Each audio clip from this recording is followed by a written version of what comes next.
Chapter 18-19. Outside Bailiang Pass, there was the sound of horse hooves. It was like the sound of an old chick, endless and had been ringing for 20 years. Inside the pass, there was the sound of reading. It was like the sound of an old phoenix. The sound of reading came from a new academy. In Liangzhou, there was a new White Horse Academy. Unlike the previous Green Deer Cave Academy, which was located in the mountains and forests, this academy was built in the downtown area of Liangzhou. Yao Baifeng, who had just returned from the capital, was the first head of the academy. Not only did the Qingliang Mountain Palace gift 6,000 scrolls, but the king of Bailiang, Su Fengmian, personally bestowed a plaque. Bailiang's Dao administrator Li Gongda, the new Liangzhou provincial governor Lu Dongjiang, and the Yuzhou provincial governor Huang Yan all personally gave books to the academy. For a time, the officials and nobles of Bailiang followed suit. This allowed the White Horse Academy to complete an unprecedented feat on the first day of the academy's establishment. There were 10,000 scrolls in the library. Thus, the library was named after 10,000 scrolls. At the same time, Yao Baifeng created a new sage hall in the academy, sculpting the statues of the sage of the Zhang family and the 10 sages and 36 sages. At the same time, Yao Baifeng set up a monument to start the academy. He emphasized that scholars entering the White Horse Academy should preach and seek benevolence. Therefore, he didn't teach the imperial exams, art, which was the foundation of the imperial exam. This was obviously contrary to the study of the imperial exam. Other than Yao Baifeng as the headmaster, the renowned White Lotus of Mount Longhu, Baiyu, and the former provincial governor of Lingzhou, Su Beiji, were both deputy headmasters. The mountain master of Green Deer Cave Academy, Huang Shang, and other great Confucian scholars of the Central Plains, who had rushed to northern Liang to take root, also promised to come to White Horse Academy to give lectures on time. It was even rumored that Chancellor Wang, who had led thousands of scholars to northern Liang, had also promised to contact Shangyin Academy and promised to recommend a Mr. Ji Shang from Shangyin Academy, which was known as the source of all the scholars in the world, to teach in northern Liang. As a result, White Horse Academy, which originally only accepted 80 people, was flooded with people. They had no choice but to make an exception and recruit 200 young scholars. The number of local and foreign scholars in Bailiang was roughly the same. Lu Dongjiang, the official of Liangzhou's parents, was even more enthusiastic. Supporting the White Horse Academy was the first thing he did after taking office. He opened the door to all the affairs of the academy and even treated the lecture hall of the academy as the official residence of the provincial governor. He went to the White Horse Academy every 2 or 3 days. He even allocated 600 acres of fertile land under the name of the Lu family and gave it to the academy in the name of Liangzhou. This made the officials of Bailiang, who had a lot of complaints about the Lu family, look at the Lu family in a new light. Even the deputy administrator Song Dongming, who had been estranged from the Lu family, once again invited Lu Piao, who had once been famous for his calligraphy, to a private banquet. At the beginning of autumn, a carriage slowly drove to the downtown area of Liangzhou city. The carriage was very ordinary, and there were no retainers following it. The coachman was a middle-aged man who didn't look like a coachman. The curtain of the carriage was lifted slightly, and the man in the carriage quietly looked at the scene on the street. Some shops had changed their signs, and some stalls had disappeared. Some restaurants were still selling green ant wine, and some inns had taken over their father's business. When the carriage passed by a newly opened shop, the carriage slowly stopped. The coachman quietly waited for the owner's orders. He didn't dare to speak without permission, reminding the people of the academy that they were patiently waiting for his arrival. The young man holding the corner of the curtain looked at the shop. He remembered that every time he returned, he would go there to buy a big bag of spiced beef wrapped in oiled paper.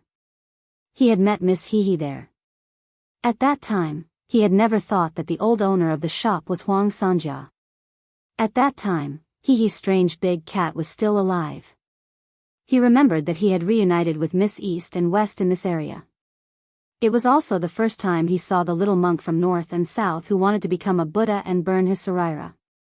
There was also a monk from Mount Lantua who insisted that he go to the western region to dual cultivate with the white-clothed bodhisattva who would become a goddess at the gate of Xiangfan city in the future. At that time, he thought that she was an old cow eating young grass. She was too shameless, and he was too disadvantaged, so he didn't agree. Later on, he regretted it so much that his intestines almost turned green. However, when he thought about it now, he just smiled and let it go. The female bodhisattva with a head full of black hair was different from the girl who he mistook as a banished immortal when he first met her when he traveled the Jianghu. These beautiful women, when they had the chance to get close to someone, they would lose their feelings of love. When they saw her, they would still think that she was pretty, but they didn't need to have her. When they didn't see her, they wouldn't miss her. He put down the curtain and said softly, "Steward Song, let's go to the White Horse Academy." Steward Song was the chief steward of the prince's mansion on Mount Qingliang in Bailiang. In Bailiang, he could be said to be the only one. The carriage stopped at the gate of the White Horse Academy. When Su Fengnian got off the carriage, he suddenly asked, "Are there not many assassins who broke into Mount Qingliang in recent years?" Song Yu stood respectfully beside the young lord. He bowed slightly and said calmly, "Your Highness, it's probably because those stupid Jianghu people have finally become enlightened. There hasn't been a single assassination in Mount Qingliang this year. It's very peaceful. Many people in the mansion are not used to it." Su Fengnian smiled and said, "It's indeed less fun to fish. By the way, it seems that there are also fewer wanderers who show up in public?" Song Yu laughed softly and said, "It's too difficult for the Jianghu masters to show off their skills in front of your highness." The White Horse Academy didn't mobilize a large force to welcome them. Su Fengnian stood on the street, looked up at the plaque of the White Horse Academy, and said with emotion, "I never thought that there would be a day when an academy would open in Liangzhou." Song Yu said, "It's all thanks to your highness. Not everyone in the world is blind or has their heart stuffed with lard. Justice is in everyone's heart." Su Fengnian nodded solemnly. "Song Yu, your flattery skills haven't dropped at all these years. Compared to other people's flattery, it's always better to be honest." Song Yu, who had followed his highness for as many years as Su Fengnian had been his highness, smiled brightly. He seemed to remember the absurd times when he was at his highness's beck and call. Song Yu's flattery skills hadn't decreased, and in recent years, his temperament had improved even more. In addition, he was familiar with the temperament of this young lord, so he wasn't dissatisfied with the White Horse Academy's lack of activity. Naturally, he wouldn't do such a boring thing. Besides, he knew better than anyone that the leader of the Bailiang cavalry next to him had been very kind to the scholars in recent years. Otherwise, this White Horse Academy wouldn't be able to be established. There were not many rich and powerful vassals in the Liang dynasty, but there were quite a few of them, like the audacious Zhao Bing, the Prince of Yanqi, or Zhao Yi, the Prince of Guangling, who used to be at the height of his power. Who could make those learned scholars gather together and teach in their territory? Jing'an Circuit had the Green Party in the imperial court, and it was in the hinterland of the Central Plains, which was close to the Shangyin Academy. But they still couldn't establish a decent academy. Song Yu glanced at the scene around the carriage. In fact, in addition to their carriage, there were 4 or 5 other carriages, which also didn't show the style of the rich and powerful. Song Yu knew that in addition to the lord, there were actually 6 or 7 generals who came to the academy at the same time. It was not a coincidence. Under the proposal of the deputy headmaster of the White Horse Academy, Su Beiji, every once in a while, they would invite the generals to teach the scholars about the battlefield. Not to mention that this had never happened in other academies, perhaps even in the ancestor of the World Academy, the Shangyin Academy, there had never been such a strange thing. In the eyes of the scholars, they were just boorish men. How could they reason with the scholars? Although these carriages didn't look amazing, the horses were all plump and expensive horses. To be precise, if they were placed in the Bailiang frontier army, they were either the best or the second best. Because they were originally from the 2 pastures in Bailiang, Xianli and Tianjing, but they were not supplied to the border army through special channels. For this kind of thing, whether it was the old King Liang, Su Shao, or the new King Liang, who was next to Song Yu, they all turned a blind eye and never looked into it. Those old generals, who had spent most of their lives on the battlefield, had more than 10 good horses at home after they retired. What was wrong with that?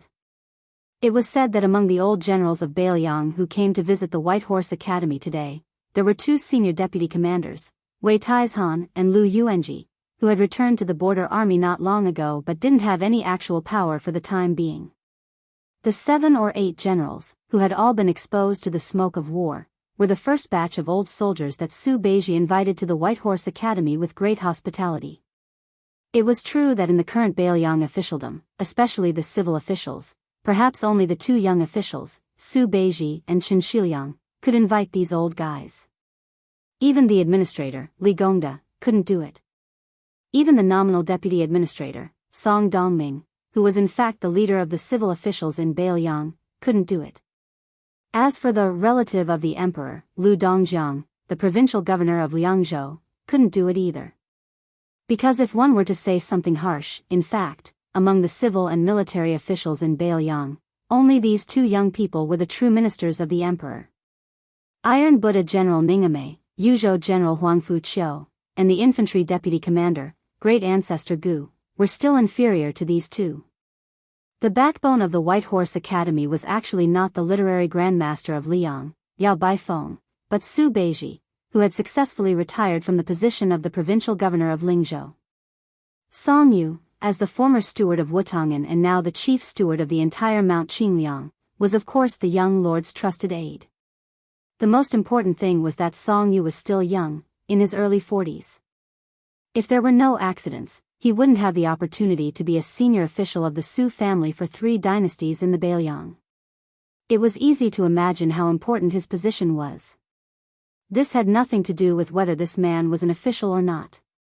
Even the gatekeeper of the prime minister was a 3rd-grade official, let alone the chief steward of a king's mansion.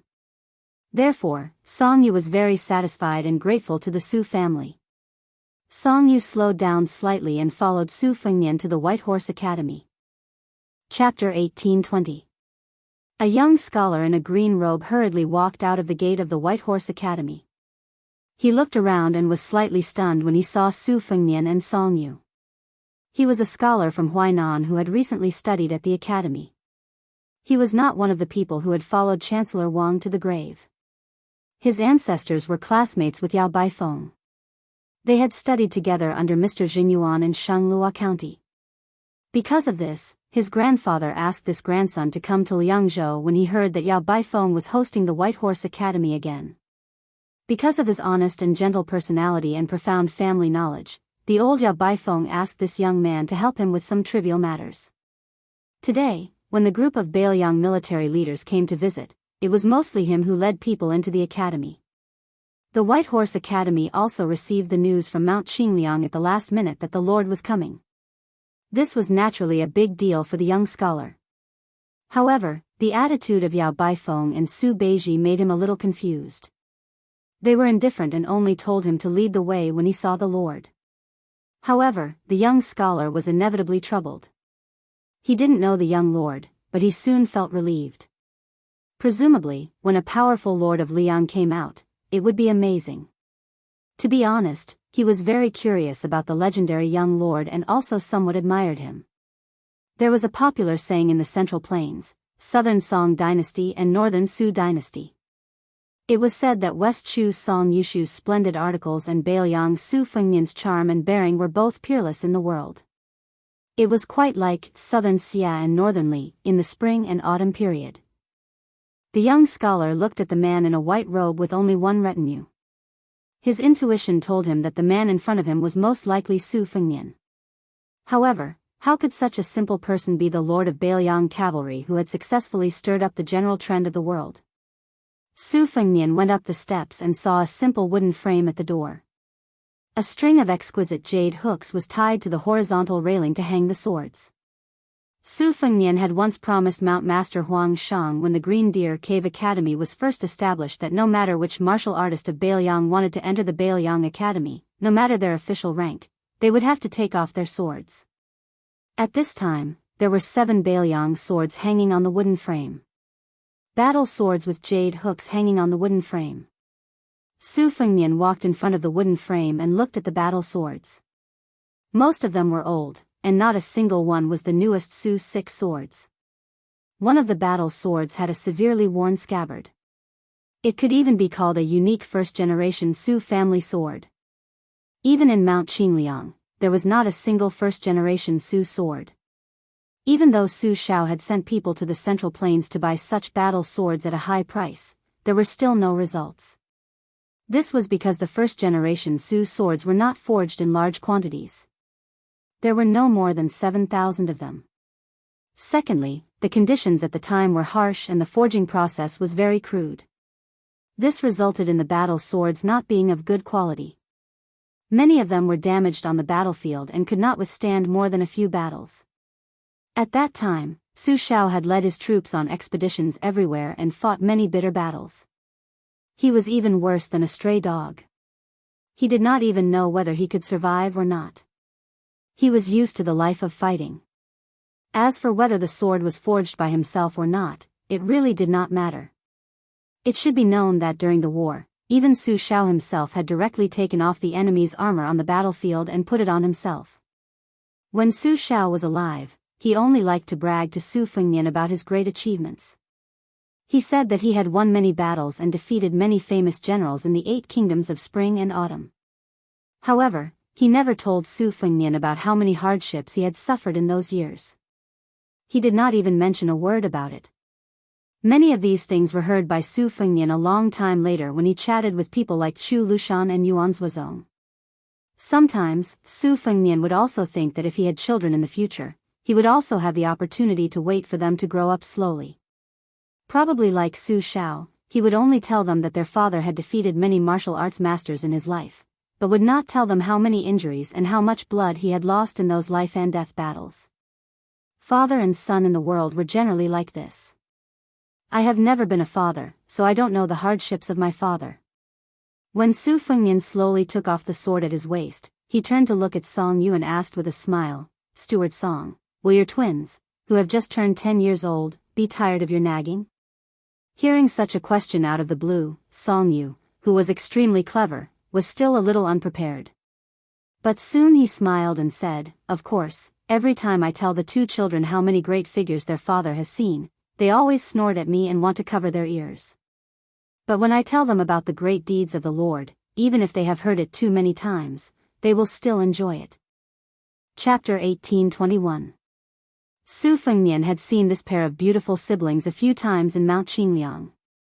Different from the elder brother who was already an official and the second sister who was married to Lingzhou, they were lively and naughty. They liked to run up and down the mountain. It was said that they had a good relationship with the young lady that Chen Shiliang brought from Gangnam-do, Huyan Dagwan's daughter, and the little green robe that Yu Groom left in the prince's mansion. They often played together. Once, Su Fengnian was walking on the long embankment in the middle of the lake alone in the morning. A group of children were squatting by the lake stealthily, fishing for carps with the crude fishing rods they made themselves. There were already 4 or 5 fat carps in the small wooden basin. As a result, he bumped into them. He deliberately coughed from afar.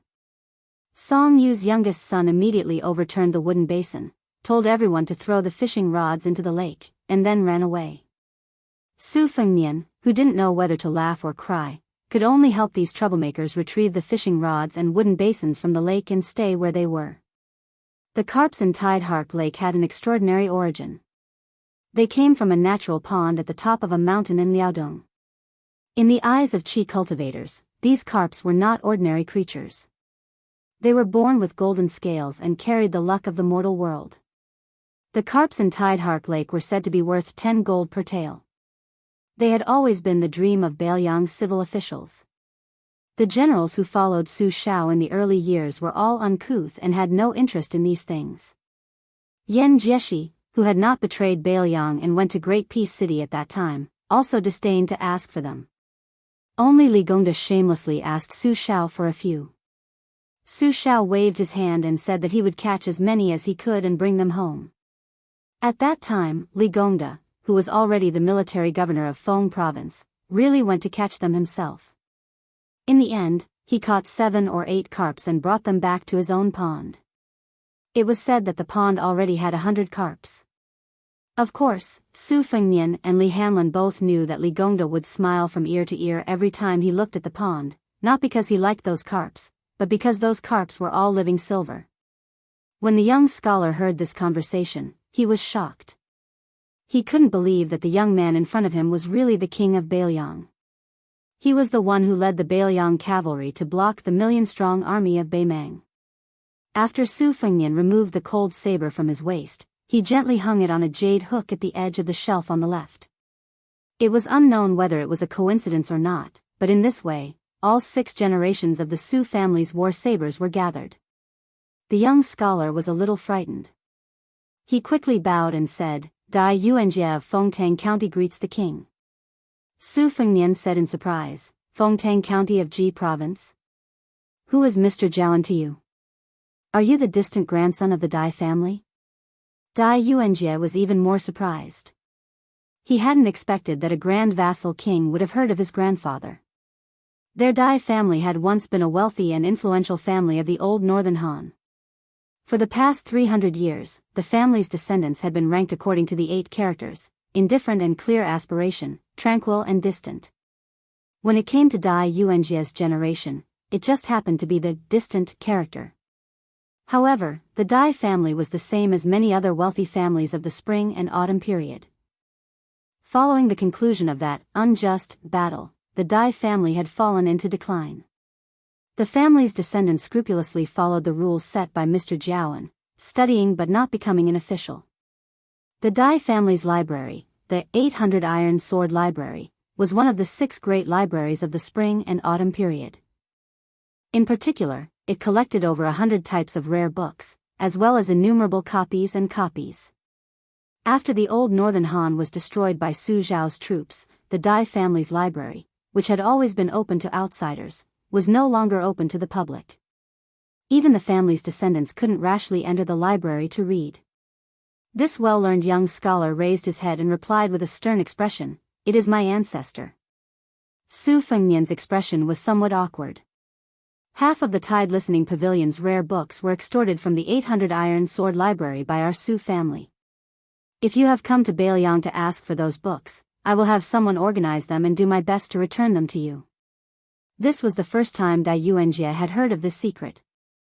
His grandfather had never mentioned this matter to him. For a moment, he was even more embarrassed than Su Fengnian. He was just a weak scholar. How could he have the courage to come to Bailiang and settle accounts with this northwestern vassal king? Su Fengnian smiled and said, "The books will only be collecting dust in the Tide Listening Pavilion. It would be better to return them to your Dai family. However, let me say this first. The books can be returned, but the prerequisite is that your Dai family library must not keep them to yourself. You must open them to the descendants of other clans and scholars from other places. You can first discuss this matter with Teacher Jiawen. Of course, this is a presumptuous request. Teacher Jiawen might not agree, but it won't affect your studies at White Horse Academy. You, Dai Yuanjie, can relax. If it really doesn't work out, I will gift those books to White Horse Academy under your Dai family's name. You can also mention this matter to Teacher Jiawen in your family letter." After weighing the pros and cons, Dai Yuanjie felt as if a heavy burden had been lifted from his shoulders. He bowed once more and said with great admiration, "Your Highness is magnanimous." Su Fengnian couldn't help but laugh. He held back some of the words he was about to say. In truth, Su Shao had relied on knives to borrow the books back then. It was only because the Su family still had hundreds of thousands of knives that the matter of returning the books had become so voluminous. In truth, the Su family was in the wrong in this matter. It was just that Su Fengnian didn't want to talk about this with a descendant of the Dai family. No matter how good a book was, if no one read it, it might seem valuable, but it was actually the least valuable. However, Su Fengnian had also heard many strange words from Huang Longshi from Miss Hehe. This Huang Xianxia had said that the scholars of the future would be too relaxed about studying.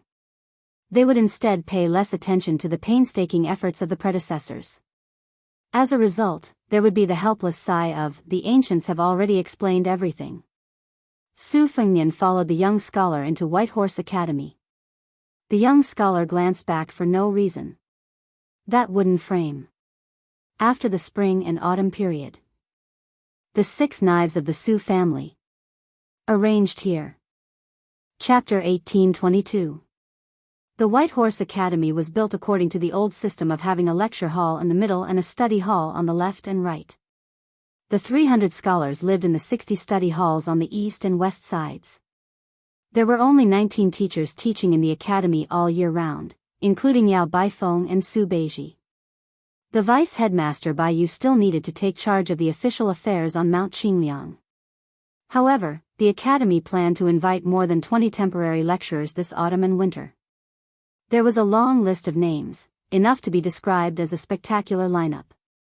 There was Huang Shang, the head of the Green Deer Cave Academy, Song Yan, the new provincial governor of Yuzhou who advocated legalism, Wang Shihua, the great scholar of Huangnam County who was praised by Yao Baifeng as one of the 3 talents of provincial governors, Chang Sui, the eldest brother who once studied under Han Guzi in the Shangyin Academy together with Su Weisheng, Su Huang, and others. It was said that there was also Yu Yuwei, the master of music who was currently serving as the teacher of Ji Shang in the Shangyin Academy. Su Fengnian walked slowly with Dai Yuanjie and finally stopped in front of the library. Yao Baifeng, Lu Yuanji, and Wei Taizhan, these meritorious old generals sat together to bask in the sun, while Su Beiji led a group of young scholars of the academy to bask in the sun. Yao Baifeng, who had stepped down from the position of chancellor of the Imperial College, looked hale and hearty, unlike the rumors of Liang Imperial Court, who had resigned due to illness. In fact, even Su Fengnian didn't know why Yao Baifeng would take the initiative to leave Graydon City, and why he didn't spend the rest of his life in the capital, but instead returned to Beiliang. It should be known that the Yao Family Academy was reputed to be able to compete with the entire Imperial College. Although this was an exaggeration, no one doubted Yao Baifeng's lofty reputation in the literary circles of Liang. In fact, in the past few years in Graydon City, Yao Baifeng was almost the only one who was willing to speak up for Beiliang's military and political affairs in the imperial court. Su Fengnian believed that if he hadn't disobeyed the emperor of the Zhao family, then with Yao Baifeng's reputation and knowledge, he would have long been able to rise to the center of power in Liang, standing shoulder to shoulder with Huan Wen, Zhao Yuling, and Yin Mao Chun, instead of staying in the imperial college that had a clear reputation but no real power. Moreover, after Yao Baifeng had followed Yan Jieshi into the capital to become an official, many of the Yao family's younger generation followed suit. Now that Yao Baifeng had chosen to enter the White Horse Academy in Beiliang, even Su Fengnian felt a little worried for the old man.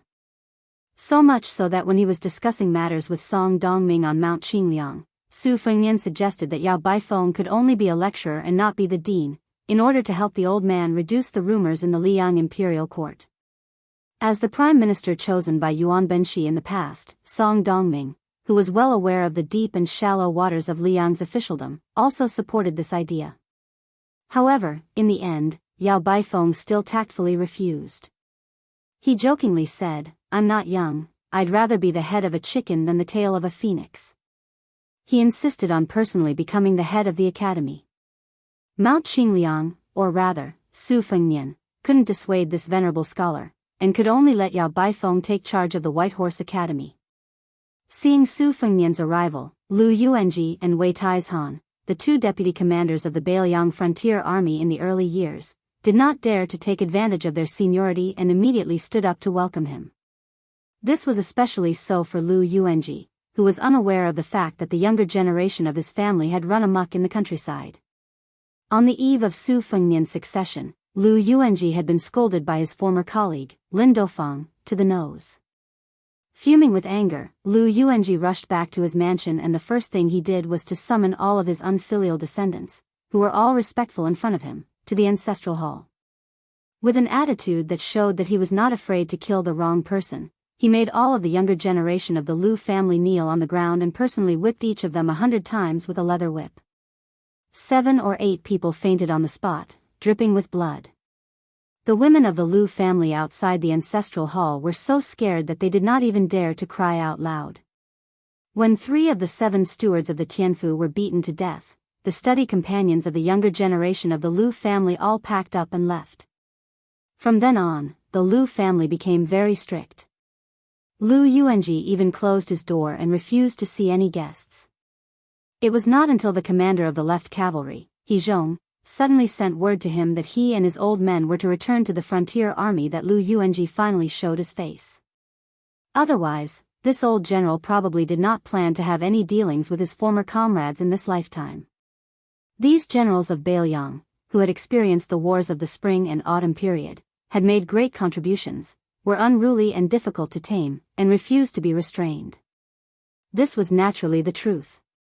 However, there was one thing that was different from many of the founding heroes of Liang, and that was, they harbored an indescribable and deep-rooted complex toward the Su family, or rather, toward Su Shao. If Yan Jinshuan, Yang Xinxing, and Ma Lulang, these great generals of Liang helped the old emperor to conquer the Su family's country, then Yan Wenluan, Wei Taizhan, and Lu Yuanji, these valiant generals, followed Su Shao to conquer the Su family's country. The difference of one word was like the difference between heaven and earth. It was very simple. Su Shao shared weal and woe with them, went into battle together, and fought together. There was not only the friendship between a ruler and his subject, but also the brotherhood of fellow soldiers who exchanged their lives for his. In the imperial court, it was difficult to understand, and it was the hardest to see the true heart. On the battlefield, in the moment of life and death, it was the easiest to see one's nature. Before and after the infamous Su Fengnian became the king of Bailiang, undercurrents surged. The original commander of the cavalry, Zhong Hongwu, was killed. In private, it was said that it was not killing the chicken to warn the monkeys, but killing the tiger to warn the wolves. From this, it could be seen how swift and fierce the atmosphere in Bailiang was. When Su Fengnian led the Lingzhou generals as the heir, even if Su Shao was still alive and controlled the Lingzhou officialdom, there was still that disturbance. After Su Fengnian greeted everyone, he saw the old soldier of the Lotus Seed camp, Lin Dofang, and suddenly realized that the Su family's first-generation war blade must have been this one-armed old man's treasure.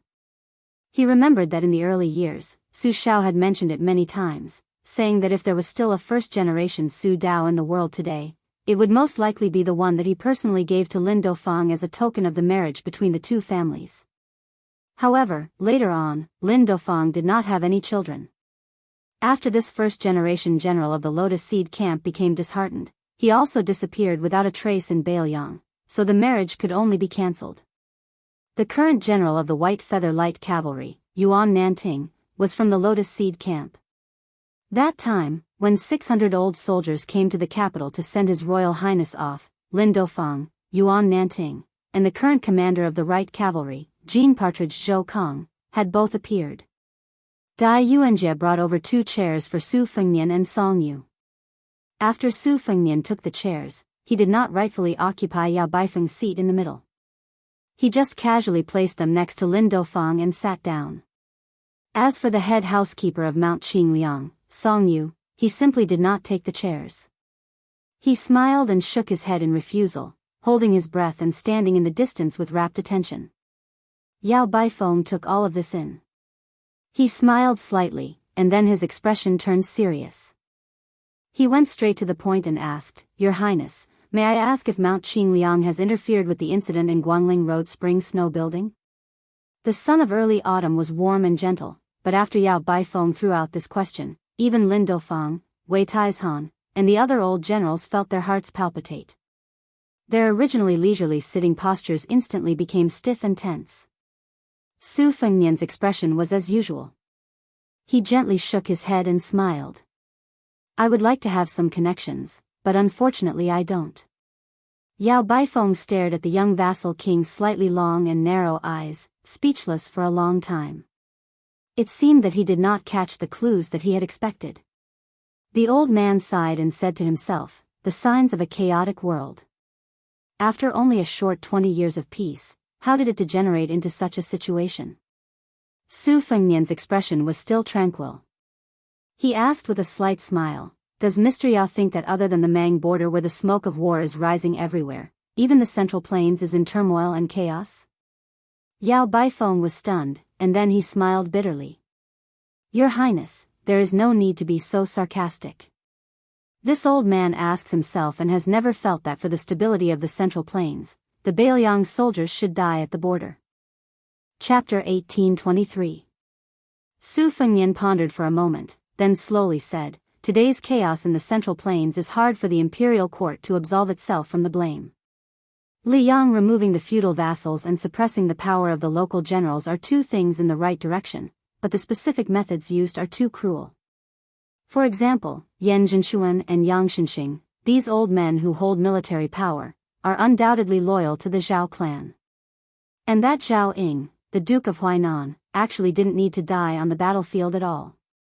On the contrary, these people are the source of Li Yang's vitality. Letting them die of old age and illness, although sloppy, is far better than using a deliberate Guangling war to cleanly seize power from the dead. Also, the civil and military officials of Liyang are not fools. If my father's evil title is still within the acceptable range, then the old Grand Secretary Zhang Julu's failing in his old age is especially bitterly disappointed. The current Son of Heaven can't be called a fatuous ruler, he should be called a ruler of resurgence. All kinds of measures, such as building a new pavilion, making an exception to promote Yan Zhenshuan, and so on, can be considered to have greatly comforted the civil and military officials of the imperial court. Unfortunately, there are some things that as a subject, Zhang Julu can do well, but as a ruler, Zhao Zhuan may not be able to do well. At the very least, he doesn't have enough time. Su Fengnian calmly said, now the chaos in the Central Plains, where is the chaos? It's just the chaos in the people's hearts. Zhao Ying, the Duke of Huainan, died with a grudge. Zhao Sui, the Duke of Jiaodong, retreated gloomily. The King of Jing'an, Zhao Sun, trembling with fear, took Meitai and City. The Duke of Guangling, Zhao Yi, tarnished his own reputation to seek hereditary succession. Then the Duke of Yanqi, Zhao Bing, marching north is also within reason. The military generals of Liyang, not to mention those old men like Yan Yang, among the younger generation, Lu Xingxiang, Kai Nan, Tang Taizhuang, and so on, I believe these people also have some indescribable hidden pain. If Zhang Julu hadn't died, even if he had already left the imperial court and retreated far away from Jianghu, or even if he didn't end up losing his reputation, the Central Plains definitely wouldn't be in chaos today. Yao Baifeng's face was filled with pain as he said with a trembling voice, no matter what, the people are innocent. Wei Taizhan shook his head slightly while Lu Yuanji rolled his eyes. These Bailiang veterans who had survived piles of corpses all snorted disdainfully at this scholarly attitude. Su Fengnian said calmly, ever since the founding of the Great Qin Empire, for the past 800 years, there have been constant wars. Which dynasty's people are not innocent? Moreover, the teacher's words of, no matter what, were too understated. Even if the Emperor Zhao Zhuan had thousands of excuses, as long as he was still sitting on the dragon throne, this disaster would have to be borne by him. Just like how I, Su Fengnian, blocked the Beimang's horse hooves and didn't allow them to drive straight into the Central Plains, I don't care if the imperial court doesn't care about my good intentions. If I couldn't block them and lost the Second Battle of Liangmang, I wouldn't care if I was cursed in the annals of history or if the people of the Central Plains were to curse me behind my back. Su Beiji, who was crouching not far away and flipping through books to dry them, turned his head and coughed heavily. He said unhappily, these big words, bullshit, and unlucky words, don't say too much. You, the king of Bailiang, don't care, but I, Su Beiji, do. Also, Teacher Yao is the dean of our White Horse Academy, so you'd better be more polite. Su Fengnian was speechless and somewhat deflated. Yao Baifeng laughed loudly and said happily, it's fine, it's fine. Today, your highness is willing to say these unpleasant words. This old man whose neck is buried in the yellow earth is very happy, very happy. Lu Yuanji chuckled and said, of course. Our prince is a true Bailiang man, an honest man. He's never said the bullshit bureaucratic words of the Liang imperial court. Lin Dofang laughed and scolded, your highness's ancestral home is Jinzhou of Liaodong. Moreover, you weren't born in Bailiang. You, Lu Laosan, have flattered countless times in your life, but you've never been able to show your face. Lu Yuanji wasn't afraid of the heavens or the earth, and he respected and didn't fear General Su Shao. He was only afraid of Lin Dofang, his old brother who had gone through fire and water with him. Otherwise, in the entire Bailiang, only Lin Dofang had rewarded Lu Yuanji with a few punches. If it weren't for Wei Taizhan and the others desperately stopping him, Lu Yuanji would probably have been kicked countless times. Wei Taizhan wanted to say something but stopped. Su Fengnian's eyes were sharp. He said gently, "Old General Wei, if you have something to say, say it." Wei Taizhan gritted his teeth and asked in a low voice, "Your Highness, is our Bailiang really going to rely on those young people? Are we going to leave the 300,000 cavalry and the survival of Bailiang to the war in Liuzhou?" This time, it was Yao Baifeng's turn to cough. He secretly threw a glance at Su Beiji. After all, the scholars of the academy who were drying books nearby were all crooks and honest folk. They had to be careful when dealing with matters at the border. Su Fengnian waved his hand and smiled. "It's fine. Talking about this now won't reveal military matters." Su Fengnian looked straight at Wei Taizhan. "Before Xie Shibian left for Liuzhou, he asked me a question in private. Do you hope that the 300,000 cavalry of Bailiang will all die in battle outside the pass and then wait with a clear conscience and regret for the fall of Bailiang's 4 prefectures? Or should I take a gamble? Maybe I'll bear the infamy of 1,000 years and be scolded as a border protector who doesn't understand military affairs but is greedy for merit and advance rashly, and be regarded as a classic example of an armchair strategist by the historians of the later generations, fighting for a chance of survival for northern Liang?" The group of old generals fell into deep thought. Lin Dufang was the first to come back to his senses. With a serious expression, he said, "If your Highness says so, then I didn't come here in vain. When I go back, I'll drink 2 pounds of green ant wine. I'll put aside my stomach full of curses for now. If I lose, I'll go to Mount Xingliang Steel Forest and point at that tombstone. I'll pick up the things in my stomach and curse again." Lu Yuanji said resentfully, "Lin Dufang, you're cursing your Highness like that?" Lin Dufang said fiercely, "Since you're the king of Bailiang, and you have the world's strongest elite troops, then it's natural for you to win a great battle. In the past, the general even conquered half of the Central Plains. Why can't your Highness stop the Beimang barbarians now?" Yao Baifeng's face was filled with disbelief. Was there such a logic in the world? Su Beiji gloated, "Old General Lin's words are sincere." Wei Taizhan, who had the most peaceful temperament, hurriedly tried to smooth things over. "Old Lin, we haven't even drunk yet. Why are you already talking about drunken talk? Your Highness, don't lower yourself to the same level as this stubborn bull. Old Lin has a sharp tongue but a soft heart. In fact, among us old fellows, when we're not in front of your Highness, he's the one who protects your Highness the most." Lin Dufang, who was exposed, glared at Wei Taizhan. Su Fengnian narrowed his eyes and smiled sincerely. He joked, "Old General Wei, I know. After all, old General Lin almost became my father-in-law. It would be strange if he doesn't side with me." Lu Yuanji said, "Your Highness is so handsome. Look at old Lin's ugly appearance. Even if he has a daughter, she's definitely not good enough for your Highness." Lin Dofang, who had long been accustomed to punching and kicking Lu Yuanji in his military life, almost wanted to kick Lu Laosan, who had nothing good to say. However, the young lord and Yao Baifeng were present, so he managed to hold himself back. Su Fengnian suddenly said softly, "Mr. Yao, I have a suggestion. Can the White Horse Academy arrange for some scholars to go to the private schools in the villages outside Liangzhou city regularly to give lectures to the poor children? The content of the lectures doesn't need to be too detailed. First, it won't delay the scholars' studies in the academy. Second, the children won't understand the profound content. Because I hope that the future scholars in Bailiang can understand the local customs of the Central Plains as early as possible. I hope that they will know that there are many strange things in the world outside their hometown of Bailiang. I hope that they will have the ambition to read thousands of books and travel thousands of miles. Therefore, the scholars of the academy can give lectures at will. Even if it's just casually telling the children about the local food of the Central Plains, it will be fine." Su Fengnian was silent for a moment and said tentatively, "Maybe it's a little overkill.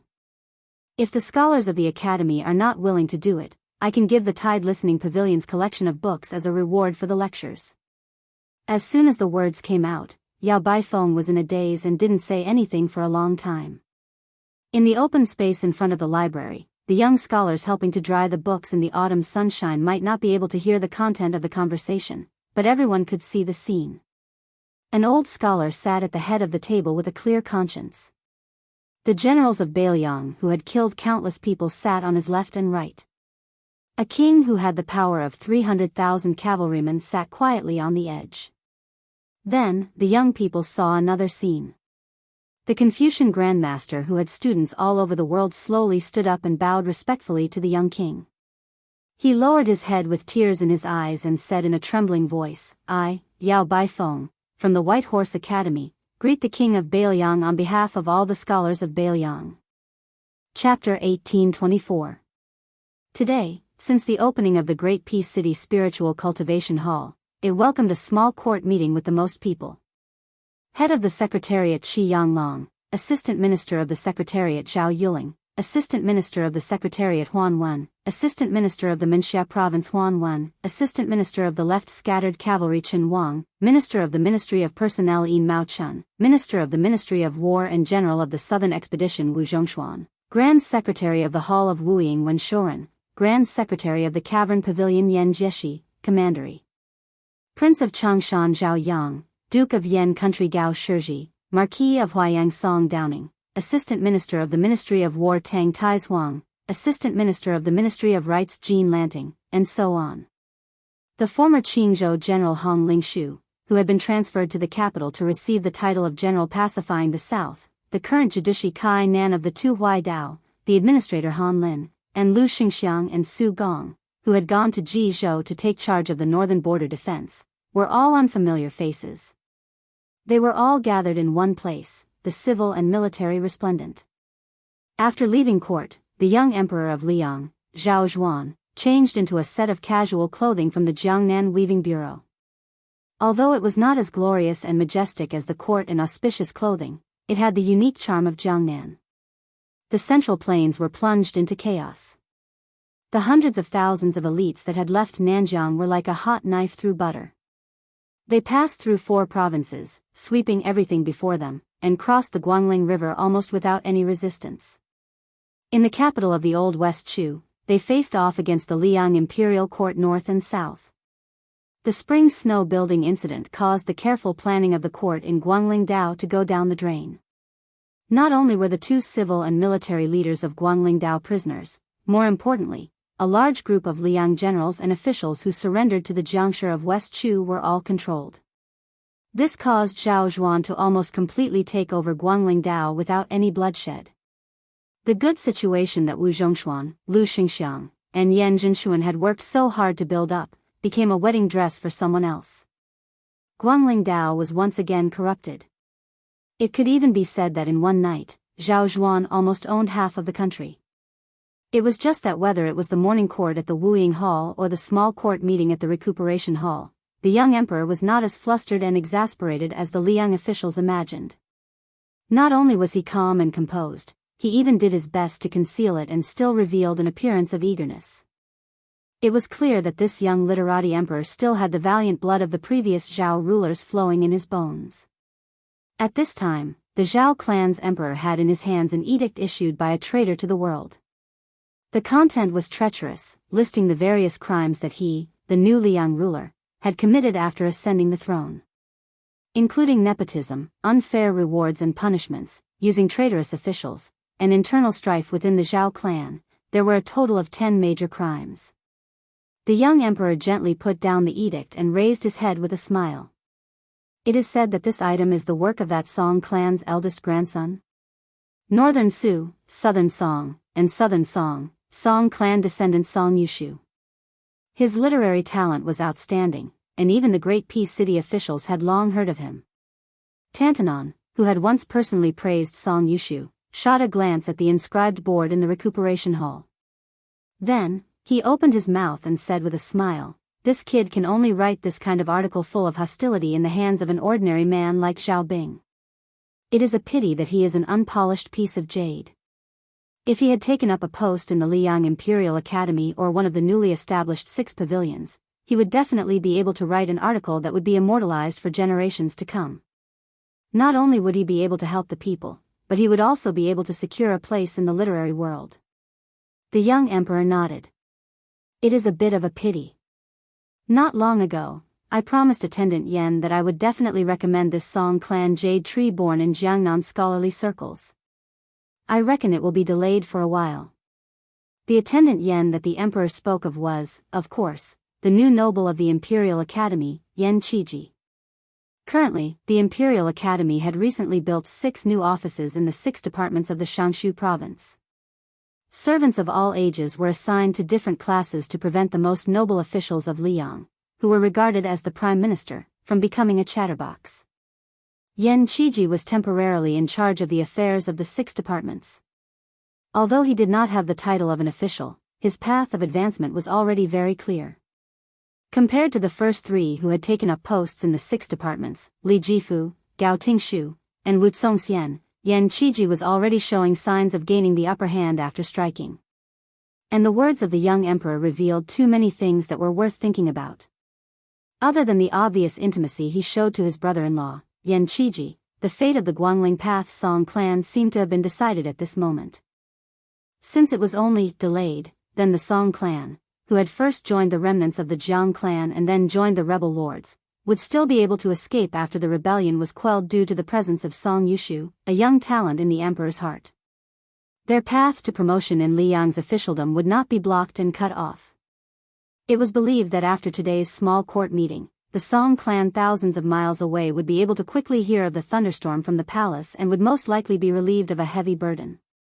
The young emperor looked at the assistant minister of the Ministry of War, Tang Taihuang, who was seated at the back and asked gently, Tang Taihuang, when will the Pillar State leave Liaodong and enter the capital? Does the Ministry of War have any definite news? Tang Taihuang was somewhat anxious and answered carefully, I only know that the Pillar State has replied to the Ministry of War that the 2 Liao borders are urgent. Beimang's Eastern Front Commander-in-Chief, Wang Sui, has been making a lot of movements recently and seems to have the intention of mobilizing troops. The Pillar State must make proper arrangements before leaving.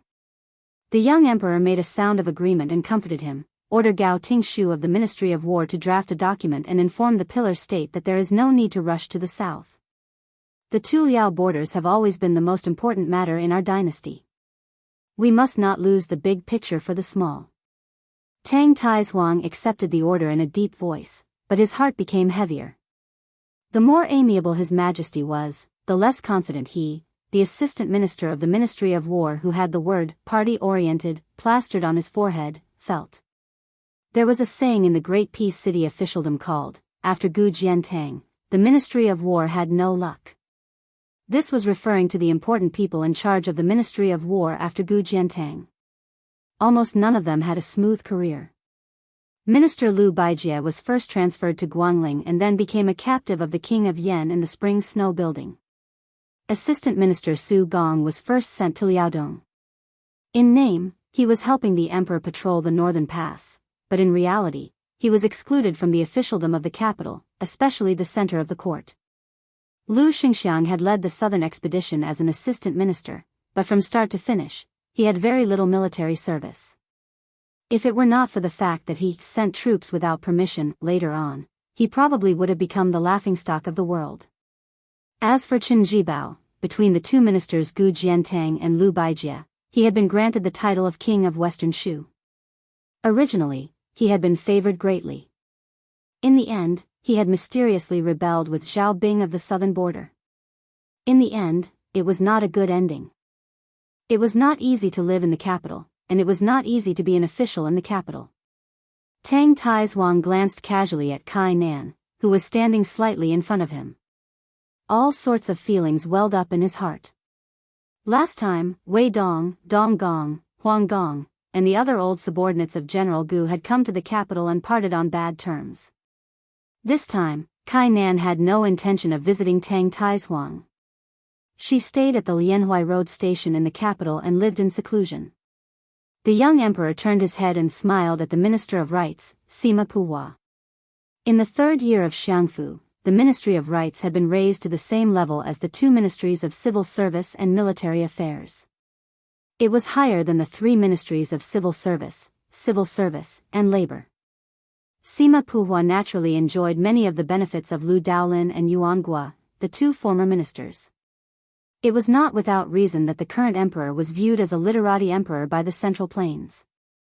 Although he did not necessarily look down on military officials, it was clear that he valued civil officials. The relocation of the Hanlin Academy and the elevation of the Ministry of Rites were clear evidence. The young emperor looked at the high official of the Ministry of Rites and said earnestly, "The examination will be held at the beginning of spring next year. The Ministry of Rites has an unshirkable responsibility. Have you decided on the candidates for the position of president and vice president?" This time, the scale of the spring imperial examination has expanded greatly. The number of scholars is unprecedentedly large. Minister Sima, you still need to provide a detailed constitution as soon as possible. Other than the fact that I will personally look through it, the Ministry of Rites might as well hand the constitution over to Tantanon, Minister Yin, and the other seniors who have presided over the spring imperial examination many times. The old man, who was probably the most hopeless among all the ministers of the Ministry of Rites in Liang, said in fear and trepidation, "Your Majesty, the spring imperial examination that is held once every 3 years is related to the continuation of our dynasty's cultural heritage.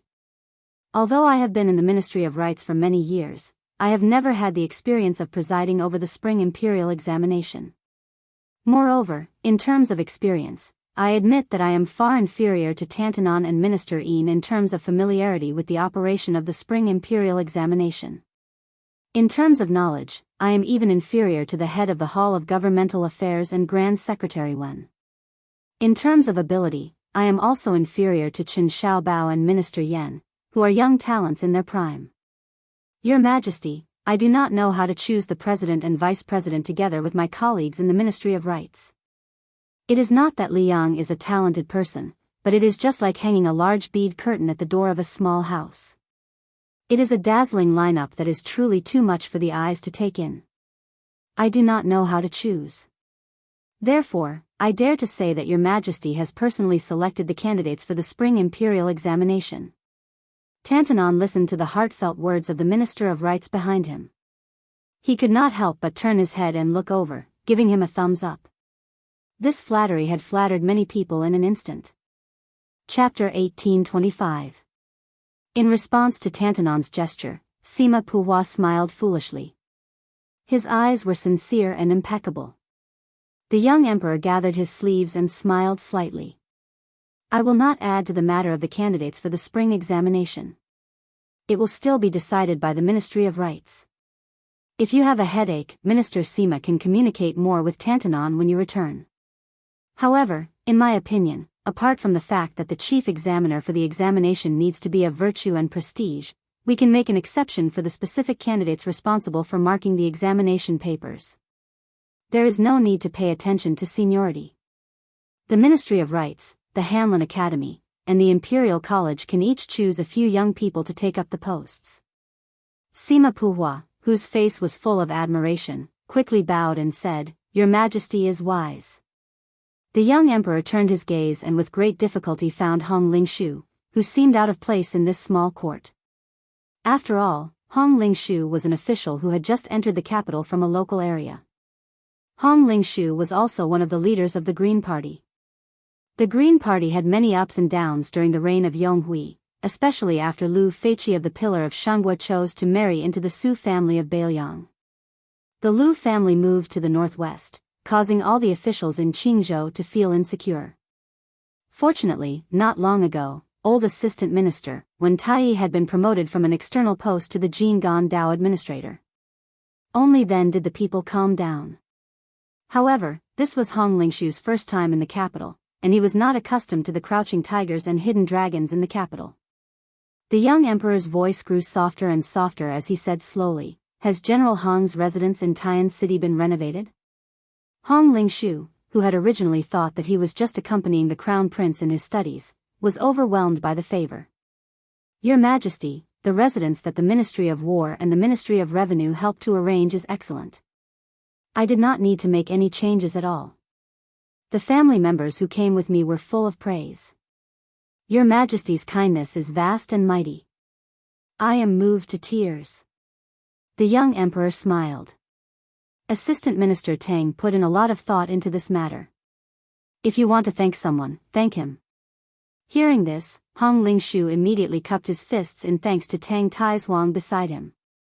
The latter only cupped his fists in return and did not speak politely. The former was relatively simple and fast, but there was a big bottleneck between the assistant minister and assistant minister. The latter emphasized being down-to-earth and slow, but as long as one became one of the three generals of Pingzhen, his future would be assured. As long as he could hold on, he would be able to take advantage of the situation and move up step by step. On the other hand, the assistant minister of the Ministry of War still had to go to the local area to take up the position of deputy judici. In the end, they would have to fight for the position of Minister of War based on their own abilities. Both methods had their advantages and disadvantages. However, for Hong Lingshu to be directly promoted from a general of a province to a general of Pingzhen was not a very reasonable promotion. It was reasonable because the imperial court needed to use the Green Party in the hinterland of the Central Plains to pacify the people when thousands of scholars from the Central Plains were rushing to Bailiang. Wen Tai, who left the capital, and Hong Lingshu, who entered the capital, were like this. Although Hong Lingshu was a proper outsider, he was not optimistic about the prospects of the left assistant minister of the Ministry of War, Tang Taizhuang. On the one hand, Wu Zhongshuan appeared out of nowhere. On the other hand, Tang Tishuang's faction was too strong. Hong Lingshu's identity as the Green Party could sometimes help balance the imperial court.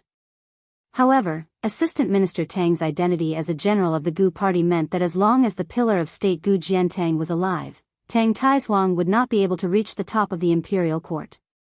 The imperial court could tolerate a pillar of state who led the military of two Liao provinces to live under the same roof as a General Tang who led the iron cavalry of Liaodong. However, they would never allow a minister of state Tang to work together with General Gu. Hong Lingshu would not be grateful just because Tang Taizhuang had spent a lot of effort on his residence but kept it a secret. However, the emperor seemed to casually reveal it in public. Hong Lingshu had to think about it carefully. The young emperor picked up the imperial edict again. His expression became serious. He sneered, "Zhao Bing is a vassal of the Zhao family, but he wants to be a traitor. I can tolerate the Guangling Path rebellion, I can tolerate the civil and military officials who defected to the Jiang family of West Chu. I can't tolerate the people of Guangling Path who were caught in the chaos of war. However, I can't tolerate Zhao Bing and Zhao Zhu." The monarch of Liang paused. "Wu Zhongshuan." The burly Wu Zhongshuan said in a low voice, "I'm here." The young emperor said expressionlessly, "Minister Wu, please explain the situation of Guangling Path to my beloved officials." Wu Zhongshuan said slowly, "Currently, the traitor Zhao Bing has a total of 110,000 troops stationed in the north of Guangling Path. In the following half a year, there will be at least 40,000 Nanjiang barbarians entering the north of Guangling River. The traitor Chen Jibao, excluding the 20,000 Shu troops, will have 30,000 Shu troops rushing to Guangling Path. In addition to the original Zhenan General Song Li and the original Ji Zhou General Yuan Tingshan, as well as the newly absorbed remnants of the West Chu rebels, by the end of the fourth year of Xiangfu, the number of rebels will reach 260,000. Currently, the imperial court only has 120,000 soldiers guarding Guangling Path. Although the rebellion of the two kings had already made Great Peace City feel uneasy, when Wu Zhongshuan directly stated the number of troops on both sides, even Wen Shuren, an important official in the central government, felt fear. Furthermore, the older officials all knew the ability of the Yan King Zhao Bing. He was a martial artist who had once fought side by side with a certain cripple Rintu. There was also another matter that was understood.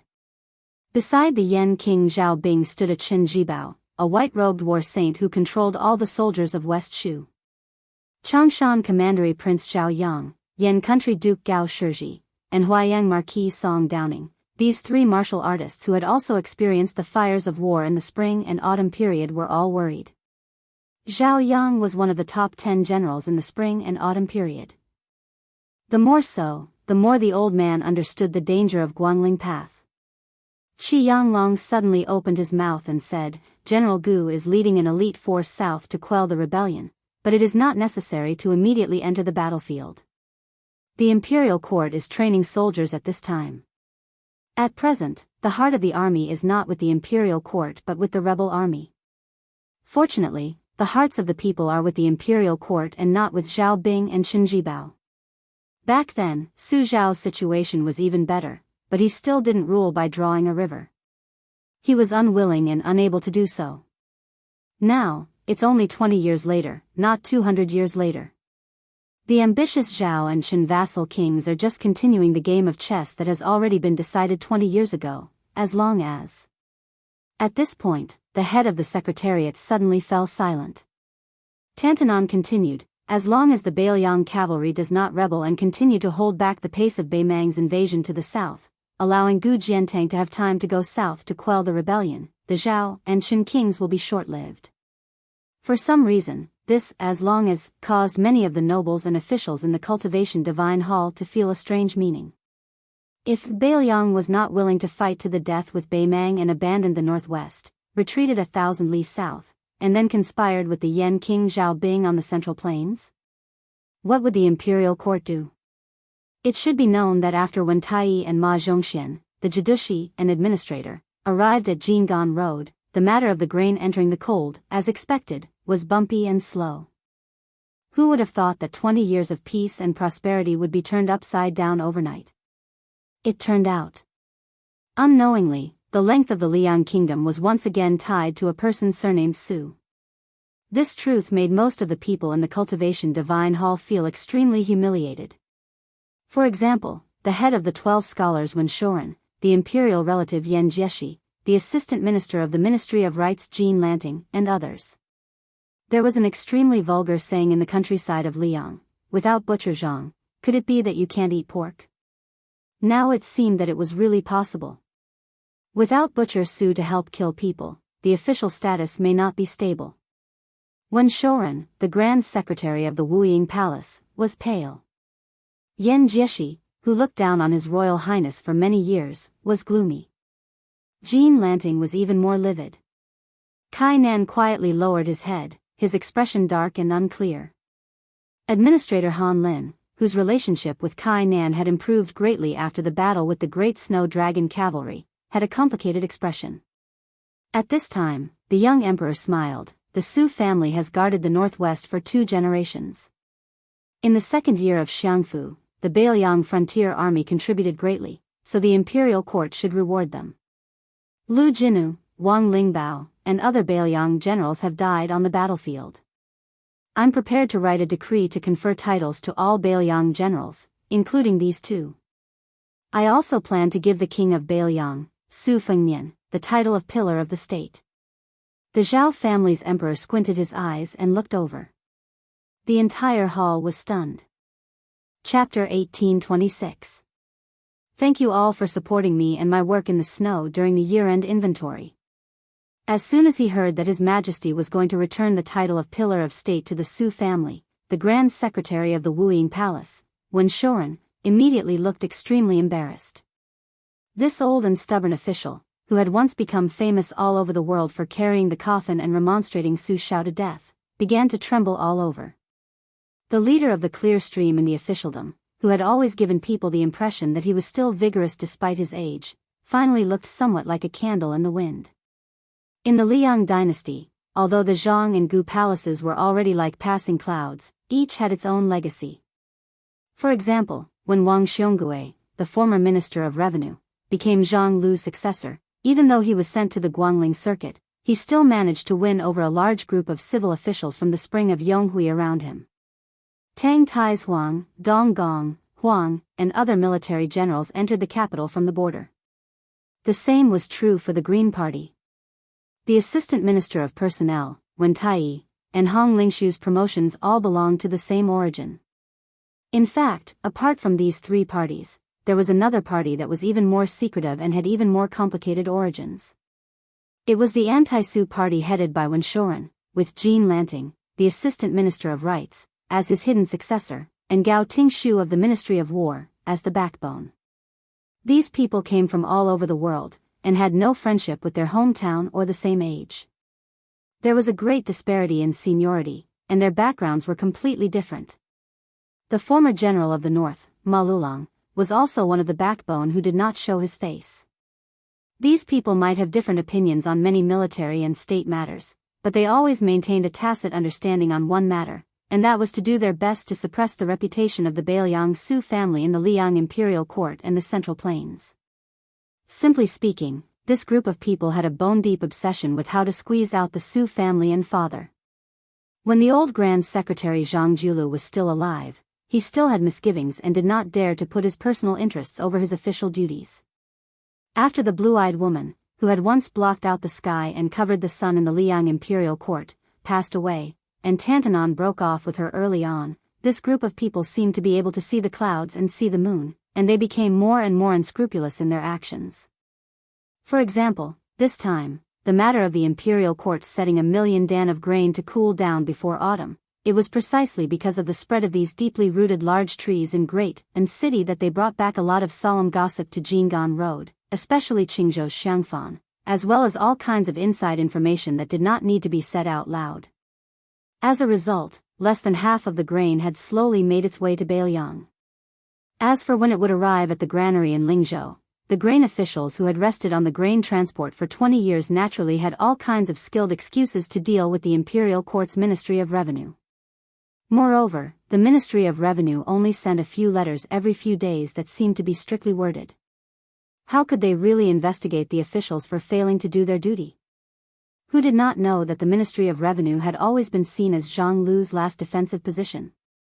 The officials who held real power in the Ministry of Revenue were almost all scholars who had emerged from the spring of Yonghui. Everyone saw themselves as the old Grand Secretary's disciples.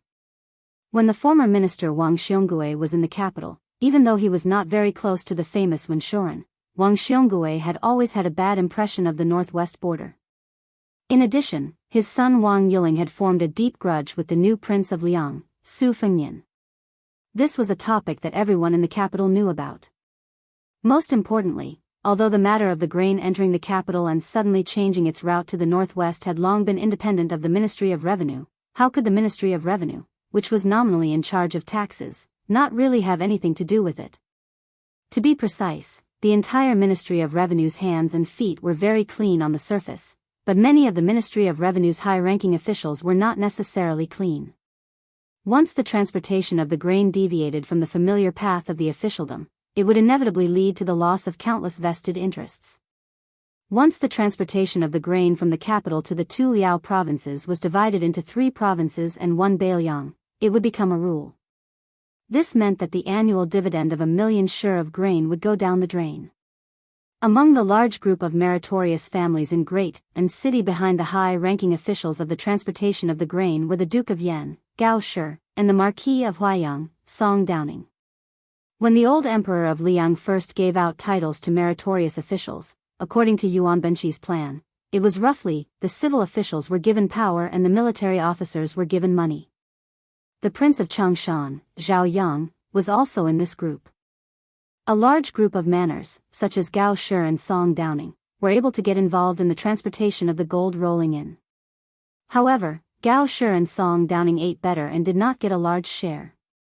In these years, they had intentionally or unintentionally instructed the people in charge of the transportation of the grain to keep a low profile.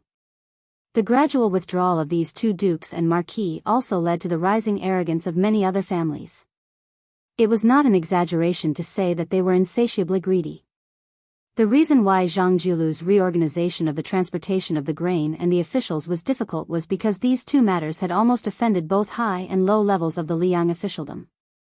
Although there was not a strong backlash, it was not very effective. After all, there were no free people in the officialdom. After Zhang Julu was sent to prison, the entire imperial court was as silent as a cicada in winter. During this period of time, there was no doubt that the blue-eyed boy's best friend Huan Wen chose to stand on the sidelines and watch with folded arms, and there was also the fact that Zhang Julu allowed Zhang Lu to fall apart, but wasn't it also because of the selfishness of those Liang civil and military officials, who felt that they had no day to see the light of day? Who would think that dealing with the Su family in the northwest would be an easy and pleasant matter? Who would dare to rigidly apply the Liang officialdom's set of rules and regulations to the Bailiang frontier army? Who would have the guts to run to the Northwest Territory and ask the Su family's officials for kickbacks? Who would not be afraid that those Bailiang barbarians' heads would be chopped off?